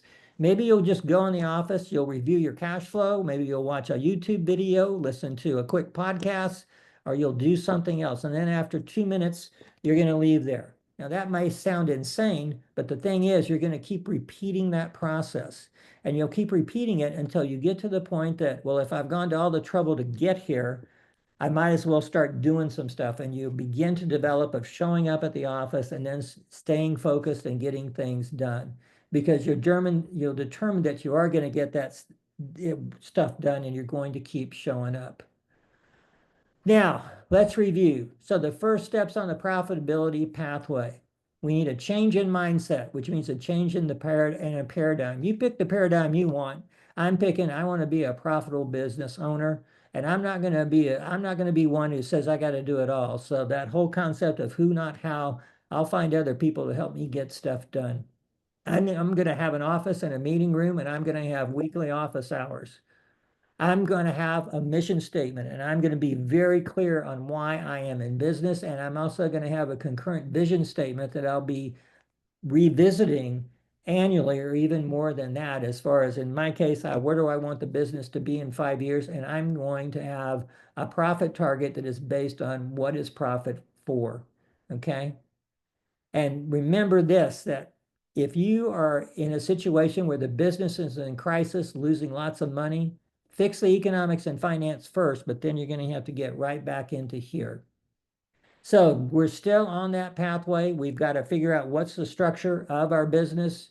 We need, what is the organization chart? If I've got an organization chart, I'm going to need some position agreements that are going to have the results I want produced as well as targets on there. How is the business going to be communicating? I need to know what's the current business status, the profit and loss, the cash flow, the balance sheet. And based on that current business status, what do we need to stop doing and what do we need to start doing? And finally, that's going to mean that you're going to need to make needed decisions and then go ahead and implement them. And that's where you've got to overcome fear or uncertainty and have the confidence of moving forward and know that you can adjust to what you need to do.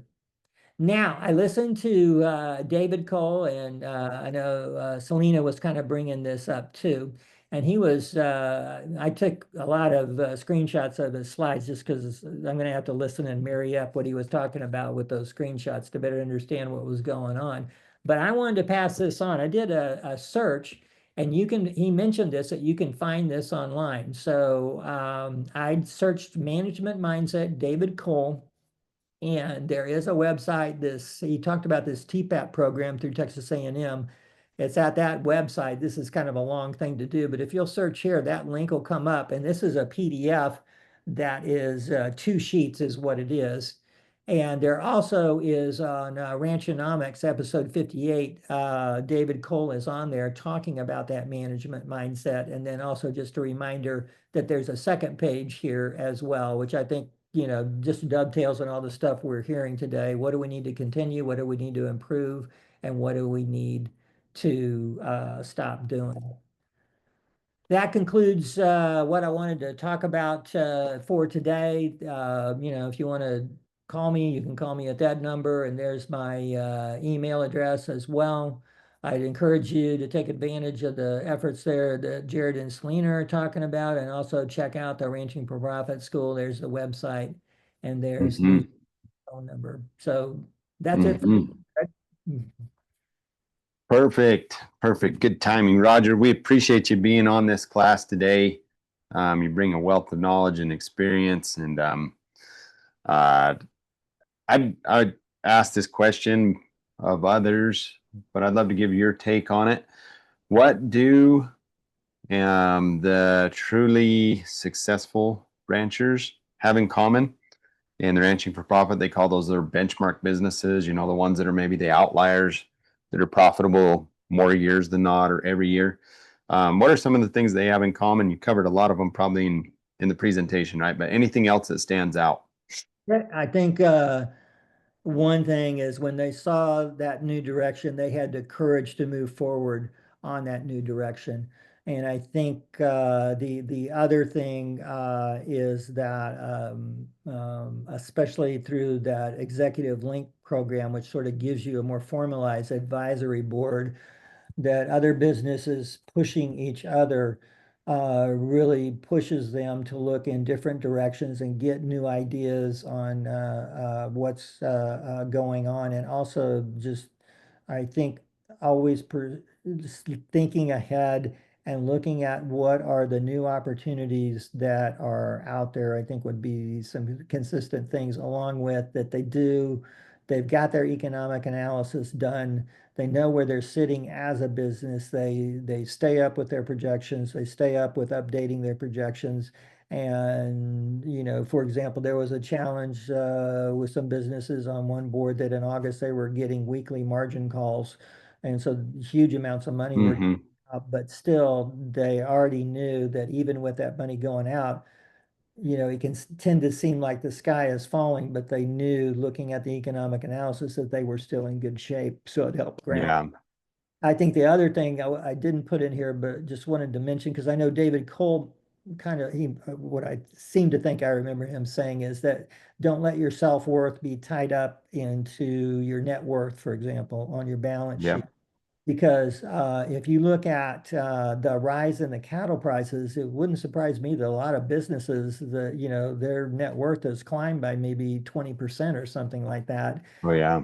just through what market forces are doing. And then if there's a sudden downturn, my sense is what all you're going to hear is the sky is falling, but it's actually just the natural process of that decreasing. And so again, in a falling market, where are those opportunities? There may be that first initial trade where you ended up buying at the high market and now it's starting to fall. That's not going to work out great, but you'll just do a reset on how to deal with that falling market. And I think with Doug coming on after this, that's going to give you some other tools on how to deal with whether it's a rising market or a falling market or a static market or whatever.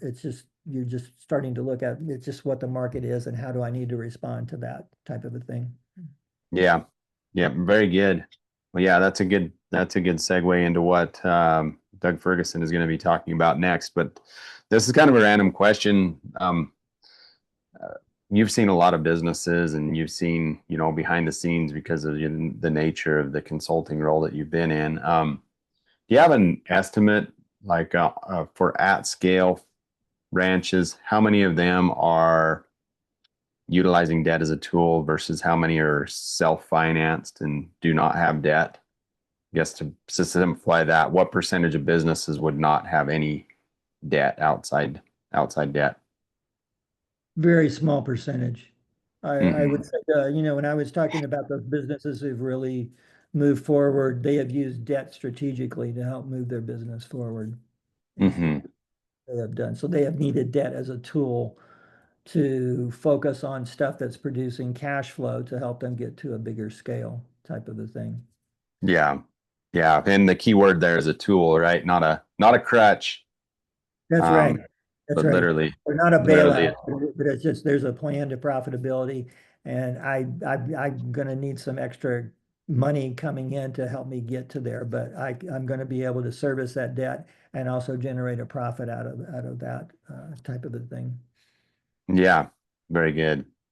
Well, Roger, thank you so much for being part of this group. We're honored that you would join us, and appreciate the perspective. And those are, I mean, they're absolutely sound principles. You guys adhere to them, and the results will follow. So be blessed, Roger. Thanks again, and hope we'll have you on again soon. All right. Thank you so much, Jared. You've been a great day today. Thank you. You bet. You bet. Well, Doug Ferguson, we're going to round out with you today. Can you hear me? We can hear you. How are you, Doug? Good. You've had a good couple days. It's been pretty awesome. Yeah, we've had some paradigm shifting moments. We've stretched our comfort zone a little bit, and I think we might be in for a little bit more listening to you, but we're sure honored that you'd be here with us. You know, I'm supposed to be working on building a book for the marketing schools I got coming up, and I turned the summit on yesterday, thought I'd have a little background noise, and then Tara comes on, and man, I just got hooked on that.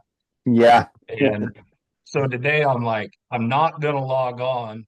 And then I get that text from you about the XY, idea versus the paradigm. And I'm like, man, I cannot not log on now. Yeah. Josh shared that, and I'm like, I've seen this now. That's the third time I've seen this illustrated in a class that I've been in. Canadian by any chance? Yes, sir. Yep. So that XY paradigm stuff that I learned, it was taught to me by a Canadian. Okay. That's why I was kind of curious. So yeah. So Josh, if you're still on, I'm curious, where did you learn it? Is that I assumed it was from Bob Proctor, because I know you're a big Bob Proctor student. Yeah, Bob was Canadian. I thought that was from. Oh, so that's who it was. Yeah. Okay. I guess I didn't know that. So curious, Yep. Josh, if you learned it from Bob or not. But and then I actually learned it from Leslie Householder, who was a student of Bob Proctor's. Very Awesome. good. Well, we look forward. We're living some interesting times. You ever seen bred cows sell for what they're selling for? Worth more than the pasture ground they walk on. Yeah, right. Yeah, you start freighting these cattle around, and it's like, holy cow, I hope that trucker has some good insurance, because that's a lot of dollars being loaded on one of these trucks. I've had some conversations with some of my drivers. I'm like, you got enough cargo insurance for this, right? Yeah. Yeah. I took a check into the bank earlier, and them gals kind of look at it, and you could just see them raise their eyebrows a little bit. And I'm like, yeah, it wasn't too long ago that check would only been worth 60 grand. Yep. Yeah, it's a different time, but we look forward to getting your perspective on this, because there's always opportunity, and so love to learn about what the principles that you adhere to and what we need to do. So just kind of give people an idea what I'm going to do. I got some slides. I know there's maybe like 16, 17 of those, and I'll go through them, kind of highlight some trades that I've done and some, maybe undesirable situations. And I'm sure those slides are going to generate a lot of questions, but I think I can get through the slides in maybe half an hour. Okay. And then we'll just have some discussion after that. That sounds great. So if I can remember, the only time I ever have to share slides is with you, Jared. Yeah, just hit the share button down at the bottom. There you go. You got it figured out. Can you see that? Yes, sir. Yep, looks good. How do I? And then if you go to somewhere present, is there let's see, somebody help us out here. There should be from the beginning. Right there. Yeah, there we go. There we go. We're up and rolling. I'm catching on to this technology stuff, man. Yeah, you got it. Right there. That's the next paradigm that's going out the window.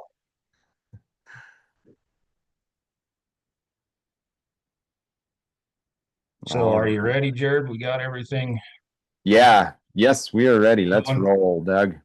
All right. So I'm a sell-by marketer. Started doing sell-by marketing maybe 20 years ago. And so everything that I'm going to talk about is going to be from that sell-by mindset. So I figured I better define what sell by marketing is. And the long definition is a continuum of inventory liquidation and replenishment, generating cash flow and profit. And so I'm going to break that down. It has to be a continuum. Otherwise, you sell animals, you have a dispersal sale, and now you're out of business. So when we sell those animals, we have to get them replaced, whether we buy an animal or, you know, like if you're a cow-calf operator and you keep a replacement heifer back after you sell a cow, something like that. So it's going to be buy or keep an animal. And so when we sell animals, there's that liquidation. And liquidation and cash flow are paired together in that orange color, because when we sell an animal, all we did was generate cash flow.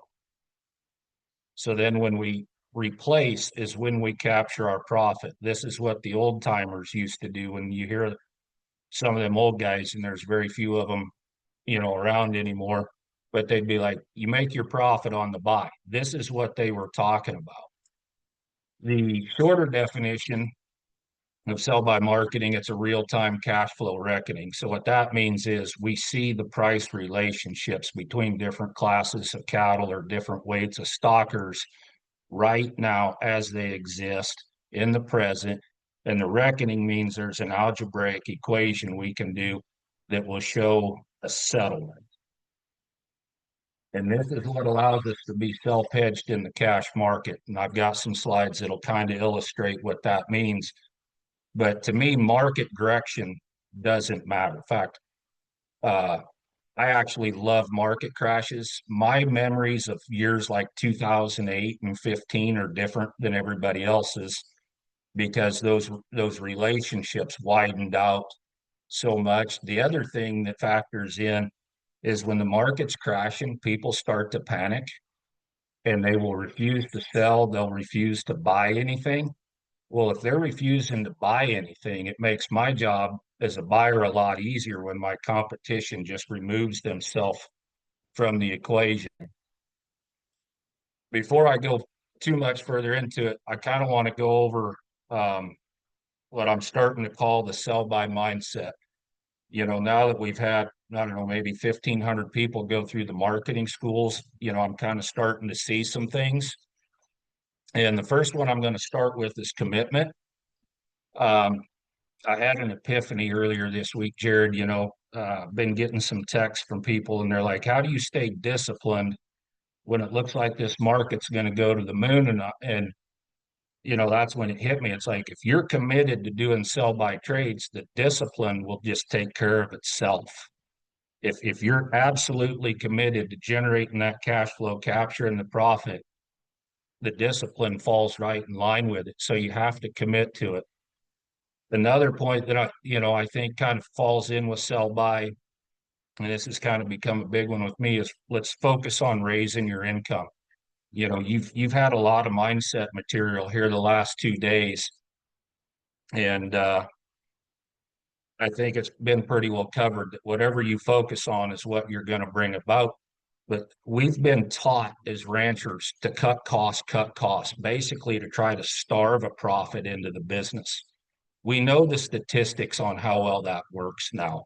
And what I've kind of been puzzled about the last several years is how come nobody talks about raising the income?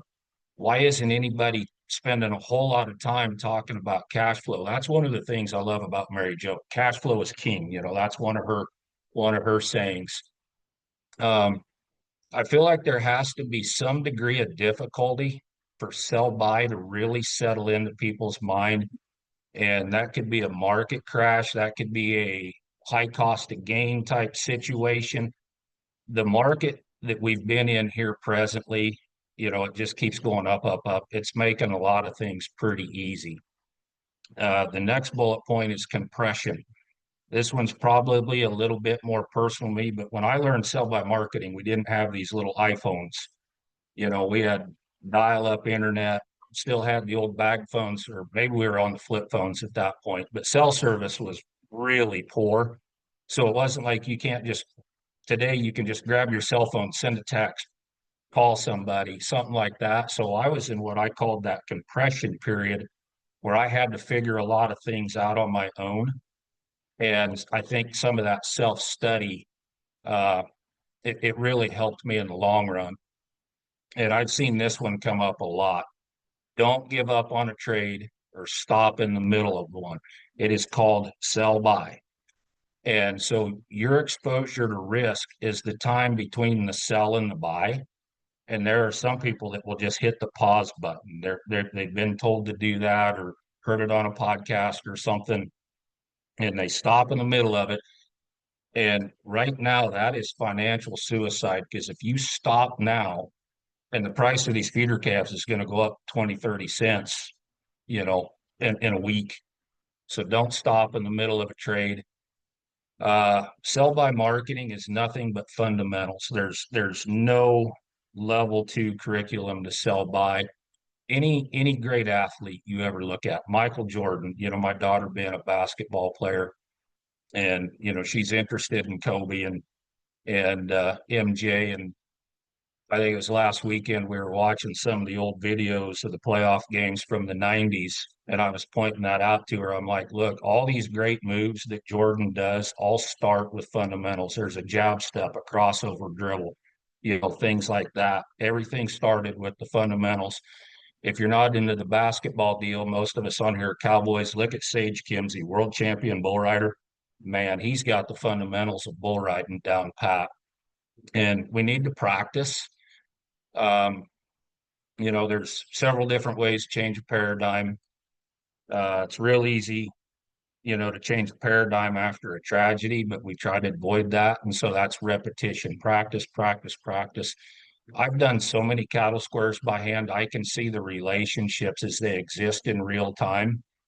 But I'll admit, Jared, my mind got challenged a little bit earlier this week. I got a school coming up in Canada, so I'm like, oh, I need to watch some of these Canadian sales, throw some Canadian examples into the book. And the first group of cattle they run in the ring, the auctioneer started them at $7. I saw some 4-weight steers sell for $8.90. And all of a sudden I'm like, man, I need a calculator for this. That one was a little bit harder for me to see. My brain's not calibrated to those numbers yet. The other thing is keep it pure.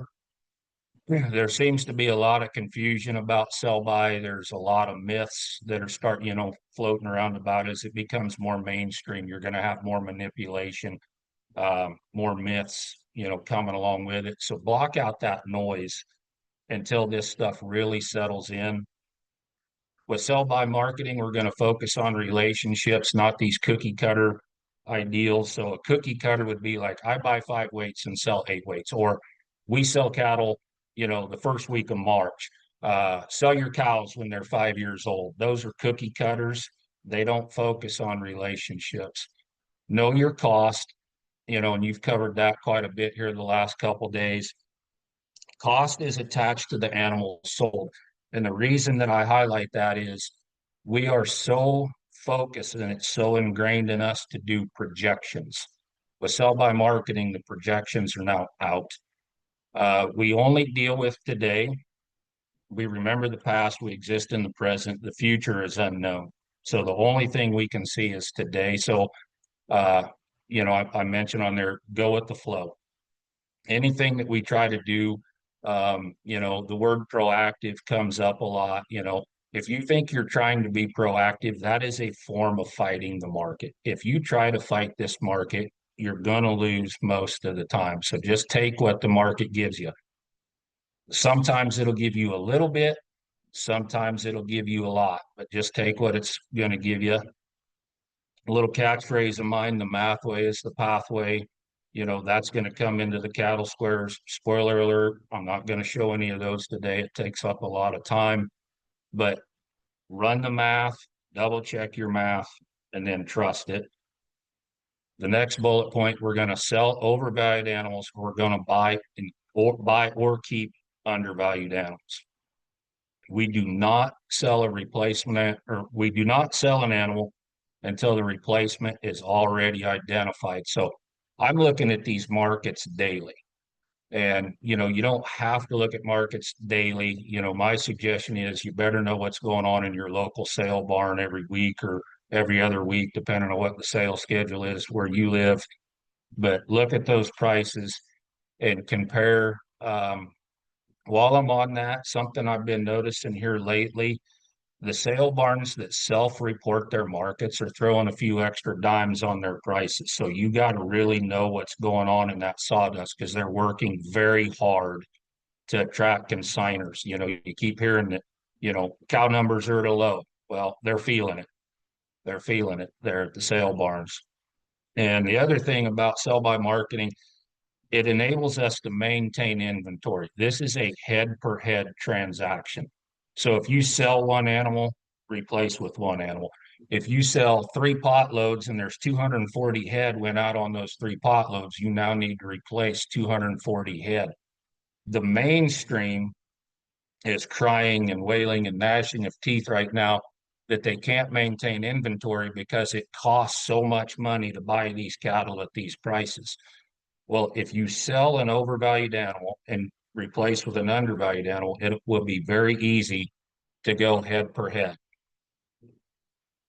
Now, the market has been going up, and really it's kind of been a blessing because it bails us out of our bad situations, or maybe even some of the stupid decisions that we've made. I've got a really good example of a bailout here. Late last summer, I bought some bred 3-year-old cows. They cost $31.75 delivered. Most of them calf, did a very good job raising their calf. I sold them as really overvalued pairs, but I had maybe about 8 or 10 of them. After they had their calf, those cows fell apart. And I mean, the calf was orphaned, the cow quit milking, the cow was losing weight. And so I took them into the sale barn and I said, guys, you can obviously tell the calves are on their own, sell them separate. And the reason I told them sell them separate is they were tagged to match. But I said, sell them separate. The cows being young and light, I got heifer at price for those cows. And them little calves, I mean, they were $1,400. And so when I added the value of that cow and the value of the calf, they brought $3,300. So I got my original money back, plus a little bit for the feed. The replacement buy to do a sell by trade on them was buying undervalued bred 5-year-olds, and I'll show them here in a little bit. This spring, I bought heifers to go to grass. They were 5-weight heifers, cost me $299. I sold them here September to first of September to the end of September. At 7 weights, they brought $373. So I mean, with this market going up, it was just so easy to advance these animals.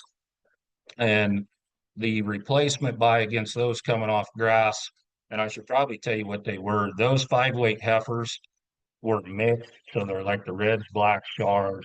They were showing just a touch of southern influence. I was able to sell those heifers and buy back the heavy bone, soggy made, black hided, ranch kind out of western Nebraska. The buyback was part female, part male, and I made over $100 a head on that trade. So there was an upgrade in quality and, even an upgrade by switching sexes. I'm going to cover a few definitions before I get into some of these trades. The first one's at BPCOG. So this is basically your cost of gain with a profit figured in. So when I say we capture our profit on the buyback, we have profit figured in there as an expense. Return on the gain is ratio of dollars to pounds difference on the swap. This is what gives us the control to capture that profit on the buyback, because we'll do the math and we build what we call a barn card, and it will tell us what the efficient market value is for replacement cattle. And so what that is, that's the maximum amount we can bid for an animal of a certain weight and still hit our profit target. And then there's going to be value of gain. And all value gain does is answer 2 questions. Will it pay me to feed weight on? And what animals can I add the most value to the quickest? So that would be like in the virgin buy situation.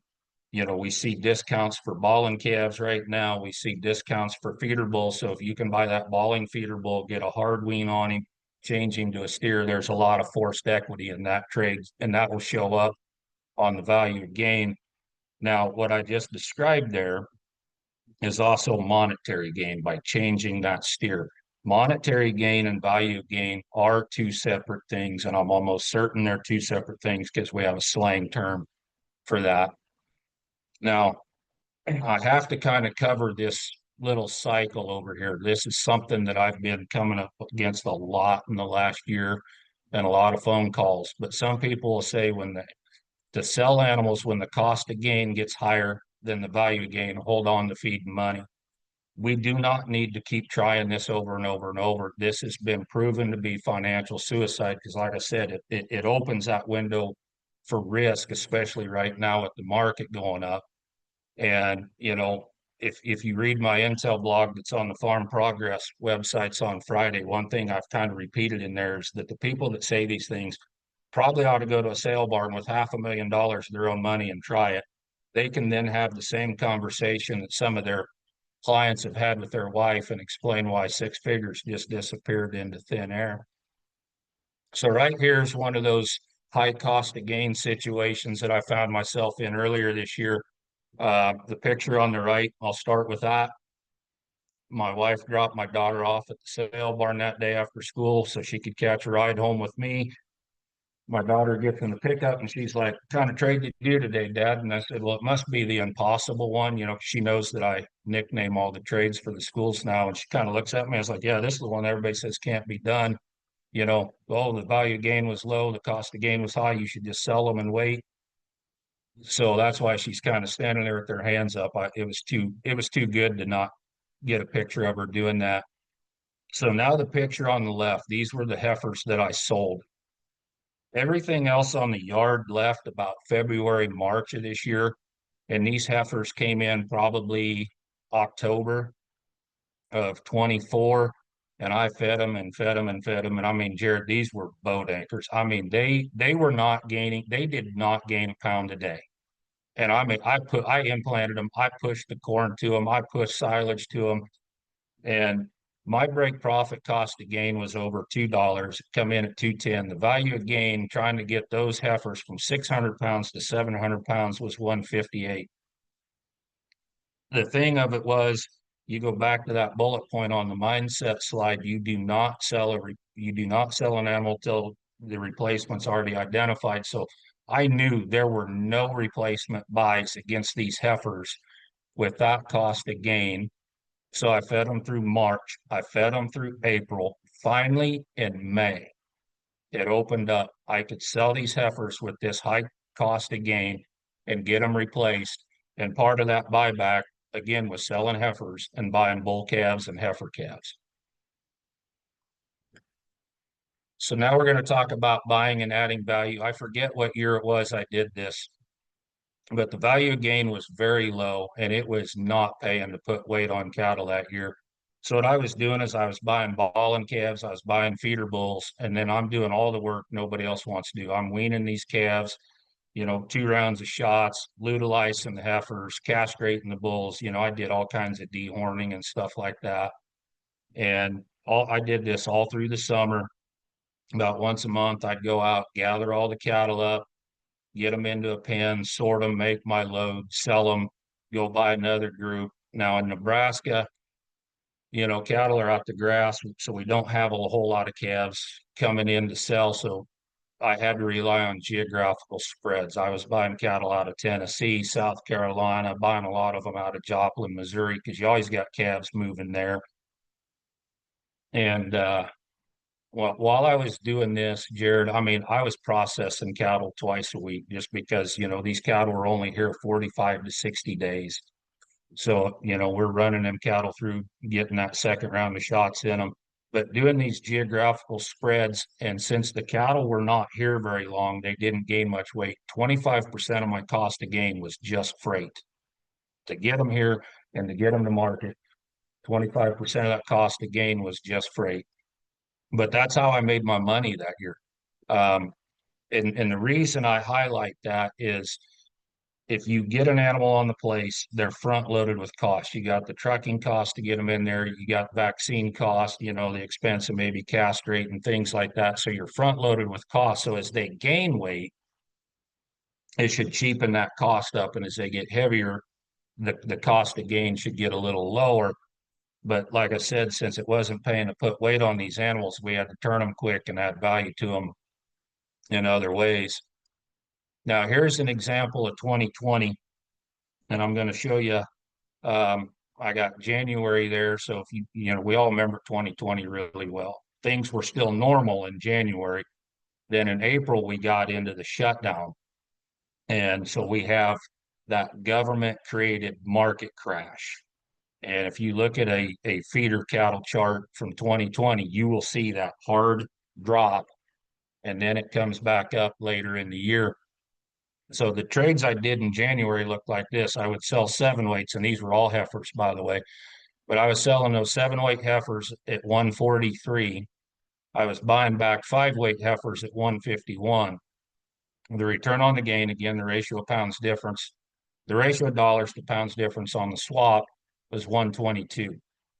With sell by marketing, it is a good trade if the return on the gain is equal to or higher than the break profit. So this return on the gain was a little higher than my break profit. That's where we get the excess profit of $24. For those that don't know, that means there was more profit in that trade than what I originally had penciled in. Now, when we get into the trades I did in April, the market tanks, and I was selling those 7-weights, and I've got everybody's little pictures in the way of that. What does it say I sold the 7-weights for? It's probably 120 something, 25, 27-ish, I think it was. But then I was buying 5-weights delivered for 115. I do remember what I bought them for. So right there, this is the thing to keep in mind about market crashes. The relationships will widen between different weights of cattle. So you could say, though, imagine a bunk bed. You could say those 7-weights fell off the bottom bunk, but the 5-weights fell off the top bunk. The 5-weights took a much harder crash than the heavier feeder cattle did. So right there, you can see that return on the gain goes from 122 to 157. That ratio of dollars to pounds now is in my favor. The excess profit went from $24 to over $100. Hey, good times, good things are happening. In January, I was selling like a load a month. By the time I got to April, I'm like, man, we got to speed these trades up. We're going to speed this.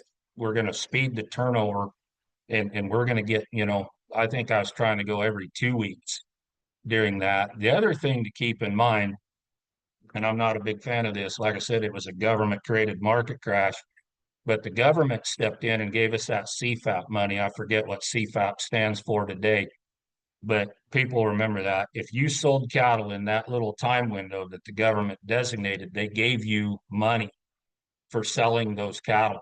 Well, like I said, I sped my trades up, so I was pushing cattle out quicker. And then later they come up with that CFAP money. And I mean, Jared, I got a big check for selling all those cattle during that shutdown. And that was really nice of the government because they virgin bought me a pot load in the feed to feed them. The thing about government programs, guys, is they are designed more for the mainstream. They are not designed for sell-by marketers. They are not designed for the regen crowd. And a lot of times those government bailouts for the mainstream end up being a blessing for the contrary thinkers like us. So there's kind of what a market crash would look like. Like I said, you know, my memories of 08 and 15 are a lot different. There's a lot of lip service given to seasonality.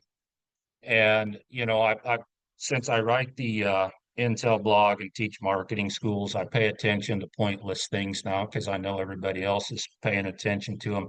But if you look at the 10-year average of what cattle sold for, that 10-year average line changed drastically this year because the bull run of 2014 now fell out of that 10-year average. If we look at the last 10 years, there are 9 different months that posted the year's low, and there are 8 different months that have posted the year's high. Now, how could we possibly have seasonality when it's scattered throughout the year like that? And when people tell you, oh, I guess the market accurately 9 times out of 10, that's what they just told you they're beating. Now I want you to look at the graph over here on the right. This is, I forget what month, but this is feeder cattle, 2024. And you'll see that hard bottom right there in the middle of that picture. That was a 52-week low. And if you see where my little cursor is, that little pointer finger, that's when I sold all my grass calves last year. And I pushed all of them in. And this is what it looks like. People say that, hey, that deal wasn't supposed to happen. It wasn't seasonal, but yet it did happen. So here's what I did about it. In September of 24, like I said, 1 week after that 52-week low, I gathered and sold them all. So what I sold was 7 weights coming off grass at 249.75. I bought 5 weights at 251. My return on the game was 247. Okay, coming off grass, your cost of gain isn't going to be anywhere near that. So we know this is going to be a monster trade. That's why I pushed them all in. So the total profit on that trade gave me $237 a head. You multiply that by several pot loads. That's 6-figure profit. You know, there's kind of a running joke in my family: don't die, don't get married, don't do anything during fall run, because I'm not coming, because I can make my whole year, you know, just in fall run. If I'd have sold them cattle a month earlier, before that 52-week low, the trade would not have been as good, because the relationships between those weight classes were a lot narrower. They weren't as wide. So right here's the buyback from the pairs that fell apart that I showed, that I kind of started with. And the picture over here on the left, I'm not very good at building PowerPoint, so I do a lot of stuff by hand.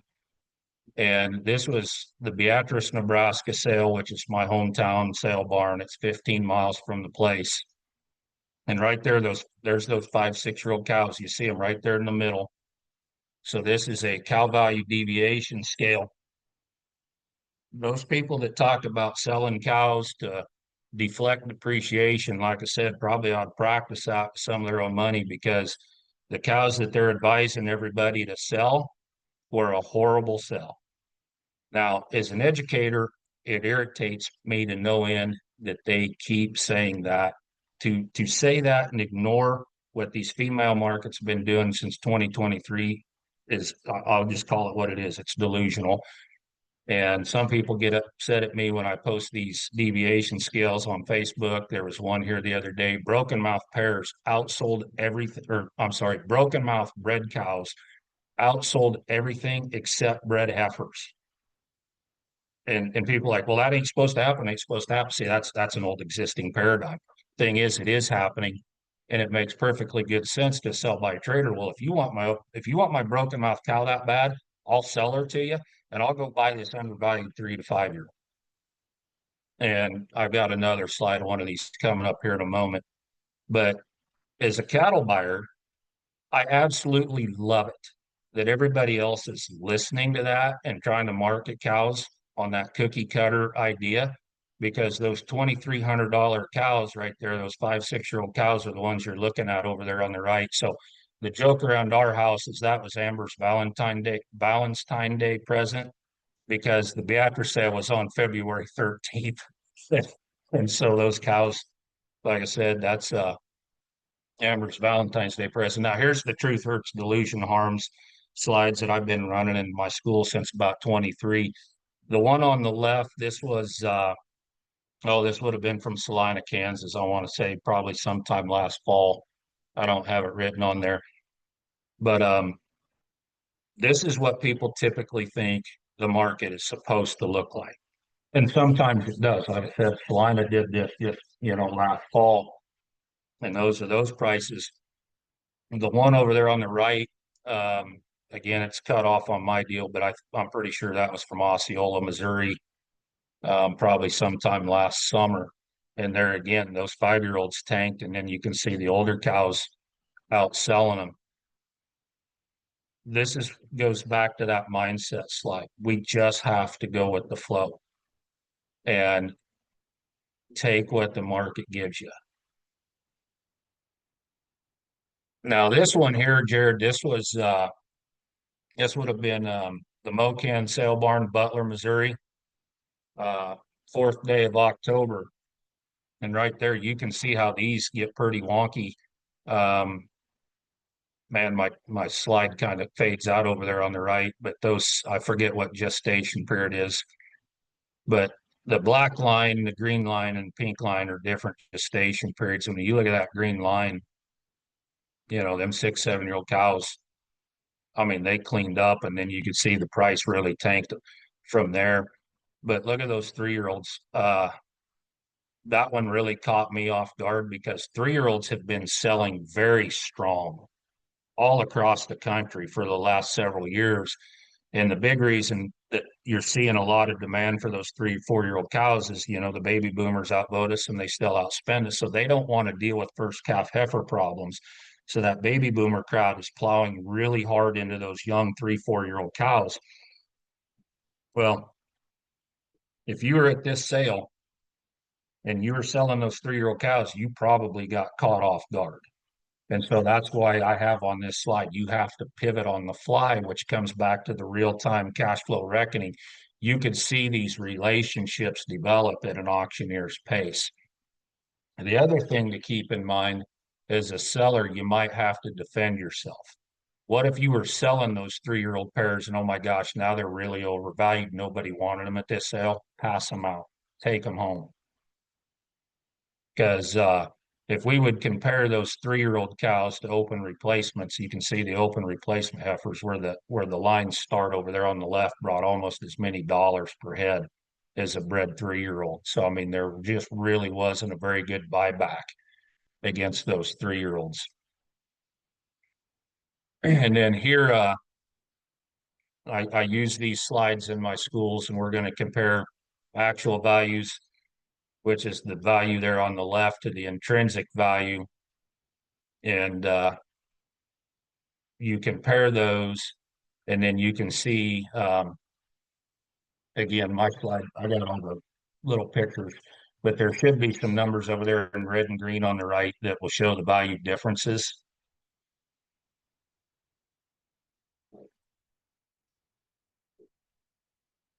Now here's a fun trade, and I've been able to find these at just about any sale. Wednesday, I was watching Manhattan, Kansas, and man, bred cow or broken mouth cows were a hot ticket, really hot ticket. But you could sell broken mouth pairs with a brand new calf at her side. And when I say new, I'm talking 30 days old is what they announced them as. And then buy back these 5-year-olds in the first period. This trade would have us selling $549 worth of value in the market and getting paid $600 for it. So right now, right there, we just took care of the old cow problem. We sold the old cow, we replaced her with a young cow, and we got paid to do it. And if we go back to that previous slide of the red number, green number, these were both undervalued cows. Their intrinsic value was higher than their actual value. So you can absolutely sell an undervalued, that red numbered cow, and replace it at a profit. You just have to focus on that relationship and find one that's more undervalued to her. So in my schools, I really try to drive this point home. Focus on prosperous trades. Don't worry about deflecting the depreciation, because these sell the older cow, buy the younger cow trades have been popping up very regular in the last several years. Several years ago, I bought some cows. They originated out of North Dakota, and Jared, these cows were mean. When they got here, they were spooky. When they started dropping their babies, they were mean. And I mean, wanted to introduce me to the Reaper type mean. And I had maybe 4 of them that were just, that I just was not going to turn them out to pasture. I'm going to keep them behind these steel fences. So they were never exposed to a bull. Kept them here till, you know, I decided it was time to wean the calves. I loaded them up. And when I loaded them, I had to tie my gates up with ski ropes and pulleys. And I had to push these cows up the alley with a panel attached to the front of my tractor. I mean, they were that bad. And so anyway, we sold those as open cows on the scale. And I'm sitting there at that sale barn and they run somebody else's wild cows that were bred through the sale barn and they sold them on the scale and they brought less dollars per head than my mean cows. And so I bought them. So that was the sell by trade. So I got paid $100. There's $100 difference between my open cows and the bred cows. I got paid $100 to take a bred cow home, took care of my open cow problem. When you watch some of these cow sales, and especially as they get later into the sale, they'll start weighing a lot of those cows out. And they're good cows, it's just they run out of buyers and things like that. So sometimes when you find yourself in that really rotten situation, I know this is probably not something people want to do, but when you're in that really rotten situation, there still is an opportunity to turn those into a pay cut. So I've gone through these fairly quickly. But Jared, I got this picture several years ago, and that rainbow with the angle just happens to land right at my loadout.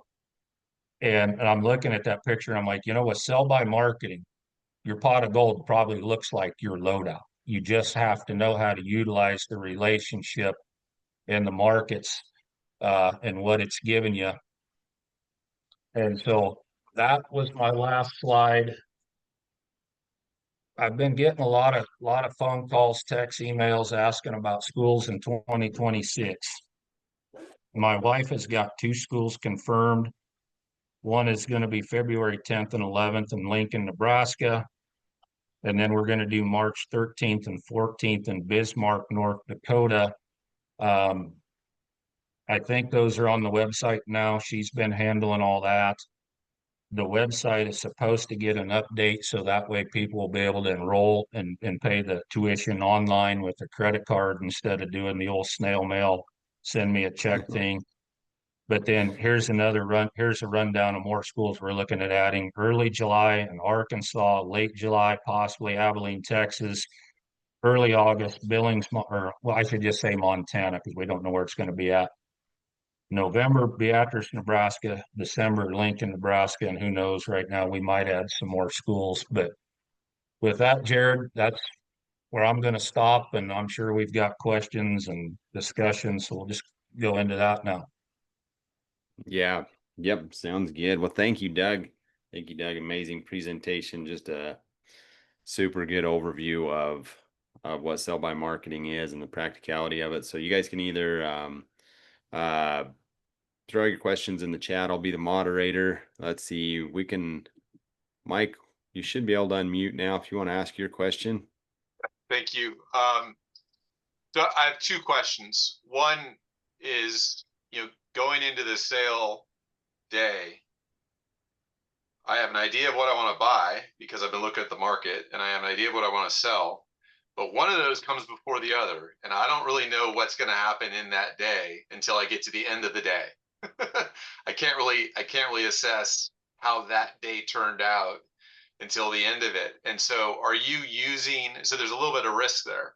Are you using the prior week's trends locally or regionally to indicate what I should expect?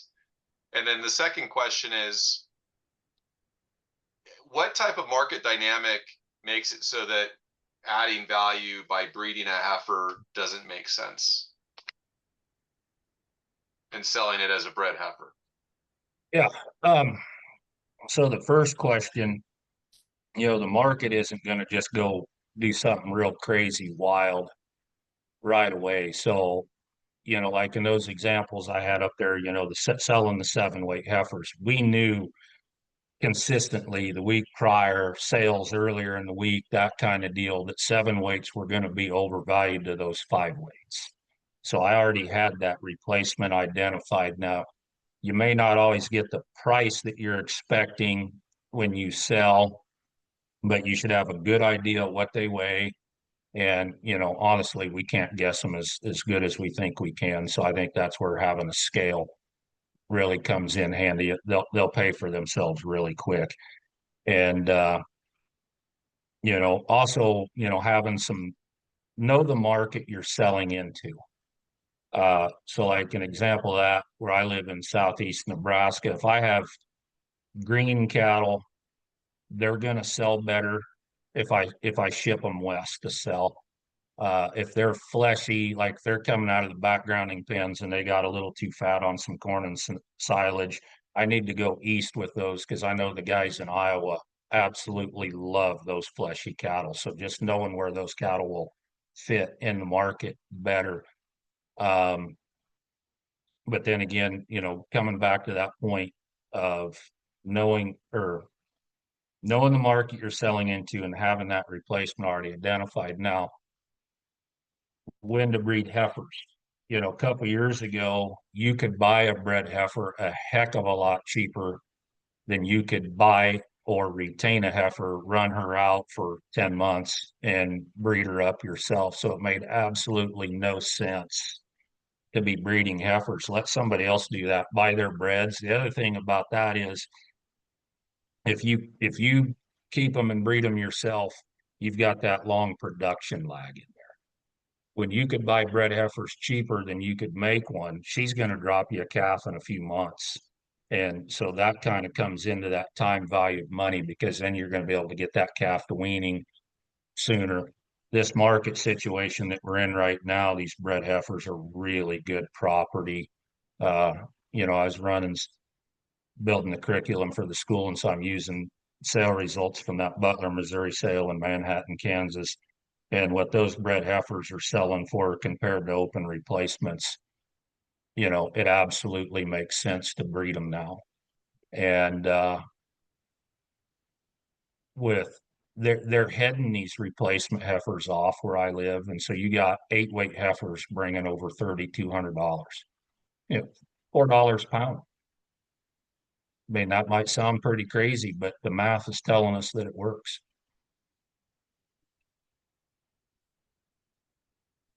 Good question. Good question. Appreciate that. So can you talk a little bit about how the principles of sell-by marketing work in a traditional cow-calf operation where you're just selling your offspring once a year? So yeah, you're not going to be trading as aggressively in that situation. And so that would be, you know, when it comes to keeping these heifers, we'll stick with that topic first.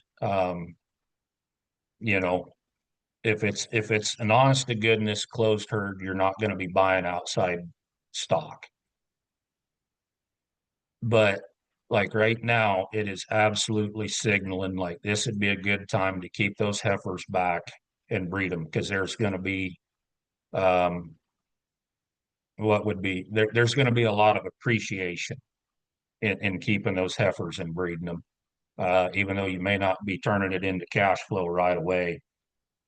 And the other thing is, you know, look at these value of gain type deals. Am I better off to sell my calves right off the cow, or should I keep them on the place and background them? And of course, if you're not running at capacity, if you do have the feed, that value of gain is really good.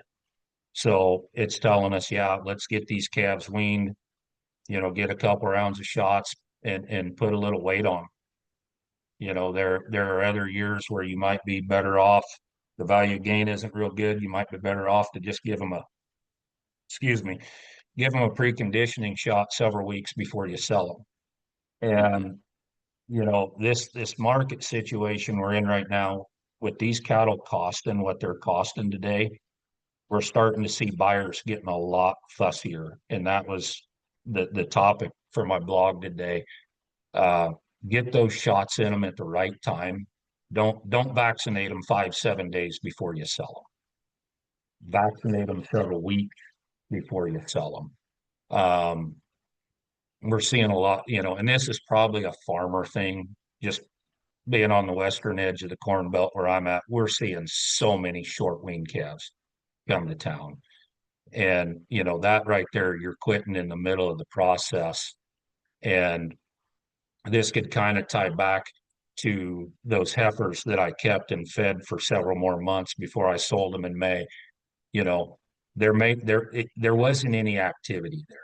The daily activity was putting feed in front of them going, gosh, would you please start gaining? But that was the thing to do, was to just keep feeding them and wait. So sometimes you know, we need to focus on, let's call it purposeful action. And so that's what I was doing. Purposeful action could be being patient. It could kind of go back to part of Mike's first question. I sold these cattle, but then I build my barn card and I'm getting absolutely skunked. You know, everything's selling for more than I can pay for. Well, then go home with an empty trailer. That would be the purposeful action, because then you didn't do anything stupid and buy an overvalued animal to what you sold. So sometimes just being patient is purposeful action. Mm-hmm.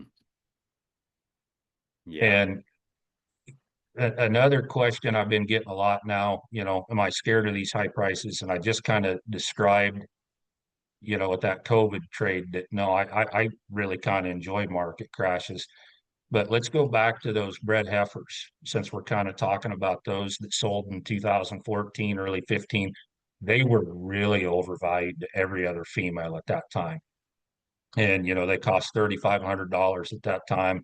Oh my gosh, we'd never seen $3,500 bred heifers before. And then the market crashed in 15, late 15.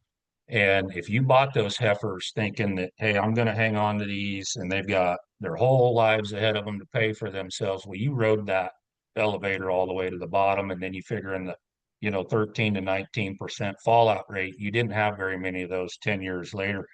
But the thing about those heifers, in this hindsight being 2020 and all that, but they were still overvalued to a lot of other females until they were 5, 6 years old. So maybe you bought them and you didn't know sell by marketing at the time. And oh my gosh, I bought these overvalued animals. What do I do? But then if you would have opened up and started doing some sell by trades, you could have generated some really good cash flow by rolling those cows and replacing them with something else. But I kind of segued a little bit there, Jared. Did that kind of answer your question about the closed herd? Yeah. Yep. That was good. That was good. Another question for you, Doug, is there's kind of two parts to this question. How much capital do you need to have access to, and how many head would you need to have to be able to basically replace your off-farm income, create a six-figure business out of a sell by marketing enterprise? Oh, that's a good question. It's going to take a lot of capital today. Right now, $200,000 isn't going to buy you much in a sale barn today. right? You know, Yeah. so you know it's going to take a lot. But let me answer it this way: if you have a stocker enterprise, and you know, in southeast Nebraska, Gage County, where I live, you have to own 3.2 acres to put a well on that place. And so on that 3.2 acres, you could maybe put like a little 1 acre pen in there that would hold 100 head. And if you did what I call the steady trade, where you make like $50 a head profit turning those stockers, and you know, assuming no death loss to make the math come out easy, you turn those 100 head 4 times a year, you got yourself a $20,000 a year backyard hobby. Now, the Okay. reason I call it a hobby is you're not going to support a family off 20 grand. But there was a guy that called me several years ago and he asked me the same question. Well, how much am I going to need? Now, he also disclosed to me that he had just attended the Ranching for Profit school. And so I'm like, oh, this guy's got his numbers probably fresh in his mind. And I'm like, well, how much money do you need to support your family? He goes, well, I got 6 kids and I need to make 120,000 a year to maintain the lifestyle that we have. And I'm like, well, you're going to need some scale. Mm-hmm. And you know, I started my little stalker deal with $7,000 and I bought 18 head of these little 2-weight calves that nobody else wanted. And I mean, they were ugly, pot bellied, dorsal stripes, longhorn cross. I had the Hereford in there. I mean, you name it. But it took years of doing the trades to scale it to where it was a full-time business. You know, this is kind of that Dave Ramsey thing. It's a crock pot, not a microwave. Mm-hmm. Mm-hmm. But that's the problem with these high prices. It just takes so much money to virgin buy cattle, and so it does kind of slow that scaling process down. And the other thing is, you know, if you go buy a 5-weight, which, you know, a 5-weight steer in Nebraska going to cost you about $2,400 today, and one of them 5-weight dies, his cost now goes on the cost of the gain of the survivors, and that will swing the needle on that cost of gain for that pen. Like, I really miss $900 calves, Uh-huh. you know, for those two Yeah. reasons. Yeah, it's a lot to absorb over the rest of them. So yeah, that makes sense. We did an impromptu podcast, I think earlier this spring, and one of the questions that I think I put to you is, what's the appropriate amount of leverage to have when you're trading cattle? And you know, somebody had just told me that morning, hey, when the banker's throwing money at you, it's probably the time to look in a different direction and maybe do something different. And right now, because prices are high, capital is easier to get than it probably should be to be able to buy cattle. And so you can easily dig yourself a pretty big pit in a hurry. So what would you be your answer to that? Somebody wants to start out, maybe they can take out a home equity line of credit. They can leverage a little bit of land. They could they've got a cow herd that's paid for, and they want to leverage that to be able to ramp up a sell by enterprise. I agree with what you started with there. You know, when the banker starts getting excited, that's probably a good time to get nervous. Mhm. Thing of it is, you know, when I renewed my note this year, we did raise the credit limit. And you know, of course, I don't have a whole lot of money borrowed at the bank right now. But it just, you know, to virgin buy a load if I wanted to is just going to take a lot. There are people that will talk about debt to asset ratios, and your banker's going to look at that when they either approve or don't approve your loan.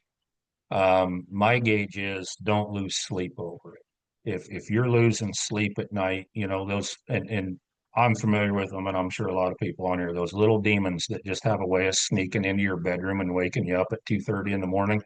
If that's happening to you, you probably borrowed too much money.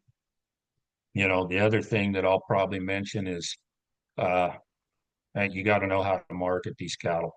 You know, I kind of joked earlier, you know, potload of cattle used to be worth $60,000, but that was a lot of money at that time. And now today it costs over 200,000. Like, you better know what you're doing in either situation, because we're playing for keeps. Mm-hmm. Mm-hmm. Yeah. Yeah, that's a good one. 100%. You got it. David agrees. I don't think we've covered this question specifically there, Jenna. Did I get your name right this time? Hopefully. Let's see. With current market, what are your thoughts on holding more replacements and selling cows? Probably the answer is it depends, right? But It depends on what cows we're selling, because let me go back up to that. You know, like, you look at this one, if you sold those 3-year-old cows, that open replacement ain't a good replacement against that 3-year-old sell. But those more mature cows, like them 6, 7-year-olds, even the bred heifers, you know, if I had the graph from Manhattan on here, those bred heifers were way high. You know, so we're seeing, and keep this in mind, we're seeing a lot of people coming into these sale barns, and they are going after those really fancy black and red heifers. And I'm almost certain that's what they're all thinking. They're going to breed them because these cow numbers are low and they're going to be worth a lot of money. And, you know, I'm hearing the sale barn speeches at these sales, you know, oh my gosh, the cattle prices are going to be high for the next 10 years. There're just not enough cows. And I'm kind of sitting there going, you know, I remember 15 really well. I remember 2015 really well. We heard a lot of the same things. And my banker disclosed this to me, but when they had their annual bankers meeting here in Nebraska, one of the speakers there told them that we're at a new plateau. And it seems I've heard that one before too. And then didn't take too long, and we were selling 5-weights for $1.50. Uh-huh. Yep. Yep. Well, this has been really good discussion. I hope it's opened some eyes again. You're talking to Doug. You know, even if you don't want to sell by market, if that's not, you know, in your plan, I think there's a lot of value in understanding these principles. I highly encourage going to Doug's school. My boy, oldest boy, and I have both been to it. I know a lot of others that have gone to Doug's school, and just boy, it is paradigm shifting. You actually spend the first full day talking about that, and that kind of preps you for day two to really get into the numbers. But when that on that impromptu podcast that we did, would you be willing to share that follow-up call that you had when you called me about the listener of that Oh, podcast? yeah, I hope I can get through this without getting too emotionally charged. But this was actually the third guy that called. And you know, and this hits home for us, my wife being a mental health therapist, but there have been several people that have called. And, you know, either the mindset message or just learning how to market the cows. These three guys have told me it prevented them from committing suicide. Mm-hmm. And you know, as kids, Jared, we're kind of taught that this cattle business is just a constant struggle. But when you know how to make money at it, it's fun. I mean, there's just something about making money that just makes it a little more fun. And I don't know, it's probably about all I'm going to say about that. You know, Yep. I get a little choked up when we start talking about some of that stuff. Yeah. Well, I appreciate that. And that I remember when you called me, and I think I didn't take the call, but I called you back. And when you shared that, I thought, you know, if all that I've ever done with Ag Steward and trying to share some education was to save one life, would it be worth it?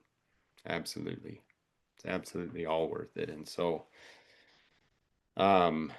just realize, you know, it's been said before, our net worth needs to be separated from our self-worth. That who knows what's going to happen, right? Who knows? Were you were you on when I asked David Cole, or you weren't on this morning, right? I asked No, David Cole, I wasn't home yet. David Cole this question that came out, that Trump is going to, somebody asked, what are we going to do about high beef prices? And he says, I've already taken care of it. Beef prices are too high. So that was yesterday. What did he do? David Cole says he could only speculate on what that is. So we know that what goes up must come down. The laws of economics come into play there. If we have a huge crash, what are we going to do? And I think the principles that you've taught, when you understand them, it helps you from getting into that fight or flight or freeze up state to where you can say, hey, here's an opportunity. And just like you mentioned, like the falling market, that's where you've created a tremendous amount of wealth, right? Yeah. The thing about those market crashes, you know, your banker's going to look at your balance sheet. And so like you take like 2015 and even 08, I forget what percentage of my net worth was directly on the hoof. You know, I didn't own real estate and any of that yet. So it was pretty much just owning feeding cattle. And so when those markets crashed, my balance sheet looked bloody. Mm-hmm. You know, it dropped like it was probably almost cut in half in 15. And you know, banker freaks out and he's like, hey, you need to come in and see me. So I rode in and I, you know, went and had a little visit with him, and he's freaking out and he's like, man, I'm worried about this. And I'm like, what's to worry about? I'm like, I don't owe anybody any money. I'm current on all my bills, paid you your interest. And I was like, oh, by the way, did you notice the head count went up? You know, because I was virgin buying during that crash. And I can't remember, you know, who it was, Rockefeller or one of them guys, you know, that quote, you know, the best time to buy is when there's blood in the streets.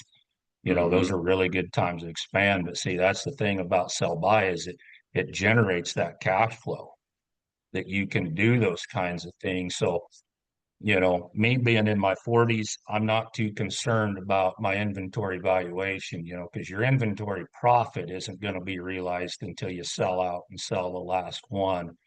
Your success in this business will be determined by the strings that the trades that you string together over decades in business. So right now I'm focused on that. But if I can string these good trades together and virgin buy and expand my numbers as I go, or even like now we're starting to take some of this cattle money and put it into real estate, you know, that's where the wealth building, you know, starts to come in is through that growth, but it takes time.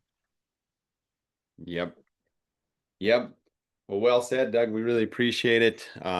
If you've got a final thought, we'll turn it back to you in just a second. But I just want to share, again, that this the way this summit has been orchestrated, it's not me. I believe God's hand was in it, and even in the time slots that people came together, we had to work with individuals' availability on time, and it sure seems that now, in a little bit of hindsight, everything is built on everything. Everything ties together, and now it's time to really decide, okay, what am I going to do because I've been here, because I've spent 2 days here. So final thoughts, Doug? Boy, you know, there's a lot I could say, but I think we'll just leave it, you know, Okay. there, just focus on the cash flow. Yep. Well said.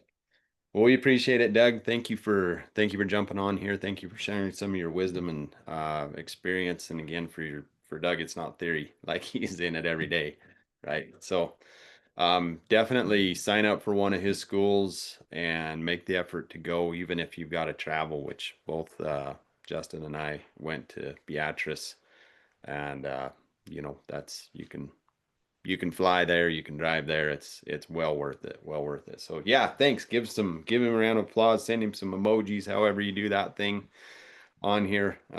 We really appreciate it there. Yeah, thank you, Jared. Okay. God bless, Doug. So as we wrap up here today, we appreciate those who have spoken, those who've been on this class, those who are here to the end. Like, you guys have you've paid the price to be here, and I really want to acknowledge that you've gone above and beyond by coming for 2 full days. I know some of you have been in and out, but I also see many of you.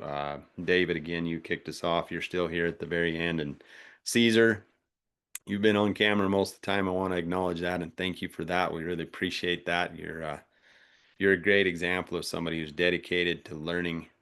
Those who have shared comments in the chat, we appreciate that. As we wrap up here, I want to give you one final invitation to our class that's happening in 3 weeks. And you know, there's some thinking about the important things. Family is absolutely the most important thing. Our relationship with God is extremely important. Taking care of our health is important. Doing what Roger referred to as the what be work, working on your business, absolutely important. But sometimes those important things get pushed off by the urgent. Several years ago, we live at 6,400 feet elevation, and sometimes we can get some pretty extreme snow, so we have to plow our driveway. One morning we needed to get out, so I fired up our little dozer and was letting it warm up before I pulled it over to the fuel tank to fuel up. And Jumped on my snow machine to go do something, and when I turned off the snow machine, I heard a terrible metal on metal racket and thought, oh no, something bad has happened. You just kind of have that sinking feeling in your gut, like, what in the world happened? That sound was coming from the dozer, and I sped over there, and the engine had died. I opened up the side compartment, and there was metal sticking out of the block of the dozer engine. Sometimes those important things can get pushed off until they will manifest, and in a not so pleasant way. So what would have taken me literally less than 10 seconds to check the engine oil and realize, hey, something's up here. This engine's out of oil, and either not start it or fill it or diagnose where the leak was, whatever, ended up costing nearly $20,000 to replace an engine in that dozer. A lot of times we think, hey, we don't have to get to the numbers today. We don't have to focus on the relationship today. There's more important things that we've got to do. There's more urgent things we have to do.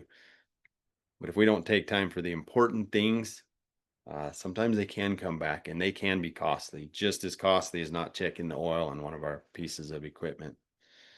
And I know there's a lot of reasons that some of the common reasons why people are like, well, I don't have time for a 2-day class. I get it. Our time is precious, but those who invest in themselves and invest in their education, they reap the greatest rewards. An investment in ourselves are one of the greatest investments that we can make. And so if any of these things relate to you, it's just my final invitation. Whatever your next step is, take that step and write that down. And level 2, like we said, share it in the chat here as we conclude. What is that thing that you're committing to do? So if you're working harder every year but not seeing that reflected in your bank account, if you can't see clearly what parts of your operation are actually profitable, you just know that maybe it is, maybe it isn't. Your numbers feel overwhelming and you're guessing more than you're actually tracking your numbers. You cut cost everywhere and you still feel like there's no answers. We can't keep cutting. And you've wondered if it's really truly profitable or possible to be profitable and regenerative. If you're working harder every year and you're not seeing that in your bank account, if you're trying to do the right things by stewarding the land, but the profit is lagging and you're not seeing the financial results, if your land is improving but your stress level isn't, if you're torn between doing what's right for the land and what you need to do for the immediate survival of the business, if you feel pressured to go regenerative but you lack a plan to be able to make it pay and really know the steps to take, if you feel like you're carrying the entire operation on your shoulders, like Roger talked about, on that org chart, your name's on everything. If you've lost your excitement and it feels more like survival than stewardship, if you're tired of putting out fires instead of building a future, if you've tried conferences and courses and read books and listened to podcasts and watched endless YouTube videos, but you still lack clarity on the specifics about your operation, if you're haunted by the question, am I missing something? If you feel alone, like nobody gets me, if your family and team communication is strained and everyone is busy and they're not aligned, if you want to build a legacy together, but money and stress keep getting in the way, and you're bringing that next generation in, you want to do that, but you really don't know where to start. If you built something that's valuable, but you're worried that it'll just die with you, if you want to pass on not just your land, but the values and the legacy that built that, if you've seen too many good families fall apart over transition and businesses split up because the people couldn't get along anymore, if you know stewardship means planning beyond your lifetime, but you haven't taken time to do it, and bottom line, if you're tired of working harder for less, guessing instead of knowing, stressing out over the future, land and legacy, and feeling alone in your vision, then it's time to step back and say, what is my next step? And we invite you to take that next step with Ag Steward. Join the Regenerative Profits 2-day workshop. Dedicate 2 days, the 6th and 7th of November.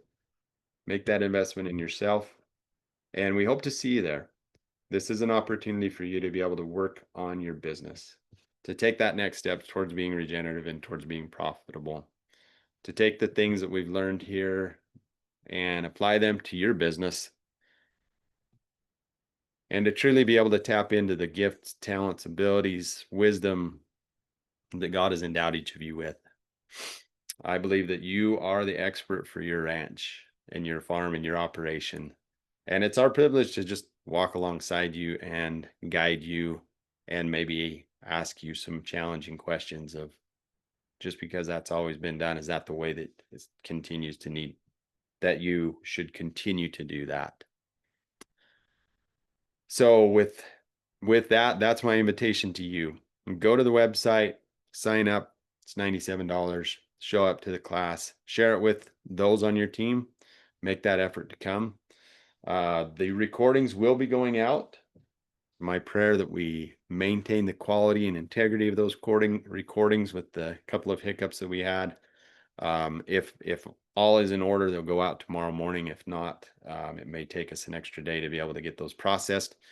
But look for those. You'll get a text message with the link. The individual recordings from the speakers will come out. It usually takes about 10 days to 2 weeks before those are edited. And those will go up on our YouTube channel. Stay connected with us. We are on Facebook. This is generally the best way. We've got a little bit of presence on LinkedIn as well. YouTube is also a great way. We've got literally days and days, and now in the weeks worth of content on there. Don't let that be overwhelming. You can go and watch past summit recordings in those playlists from before. It's just utilize that as a resource to help you to continue to learn. And with whatever you do, just bottom line, don't give up. And there have been some times in my business career that I felt like, man, it's not worth it. We faced some pretty significant challenges. Debt, the D's, those D's that they talk about in the Ranching for Profit school, we faced a lot of them. Debt is one of them. Depression is one of them. Divorce, that's not an option for us. But certainly see the challenges with the relationships that are in a family and working together with a multi-generational family. So we call that disagreement. And disease, we face some challenges within our family. We're currently dealing with mold in our home, and we know that, man, none of us are immune from some of these challenges that we face. Another D is discouragement, just wanting to give up, like, man, is this all worth it? And I'm really grateful that through faith in God, my relationship with Jesus Christ, a great family and support team around me, and just a ton of blessings that we've been able to be in a place where we can continue to share the message that God's put upon our heart to be able to share with you. We thank you for showing up, for dedicating 2 days to be able to show up here. And we look forward to those who are taking the next step with us with Ag Steward. You'll continue to get emails and text messages as opportunities come up to learn within the Ag Steward community. If you found that, hey, this doesn't serve you, we're not offended if you opt out. You opt into something else that does serve you. And it's our desire. We are committed. Our mission is clear. We know that we've been called, and we've accepted that call to serve the people in the regenerative agriculture community. to help family farmers and ranchers be highly profitable, regenerate the land that they steward, and create legacy businesses that last for generations. That's our mission, and that's what we strive to do. And we also are living that in our own business and in our own operation, albeit imperfectly. That's what we are. That's what we're striving for. So with that, everybody, we again thank you and pray for God's blessings upon you as you continue your regenerative journey. We hope that you have a strong final 2.5 months of 2025, and regardless of what happens in the market, regardless of what happens in the economy, that you guys can form and bond those relationships that will keep you strong and pull closer to your family members, strengthen your relationship with your creator. And that's my prayer for each of us, and myself included. So God bless everyone, and hope to see you on another event soon.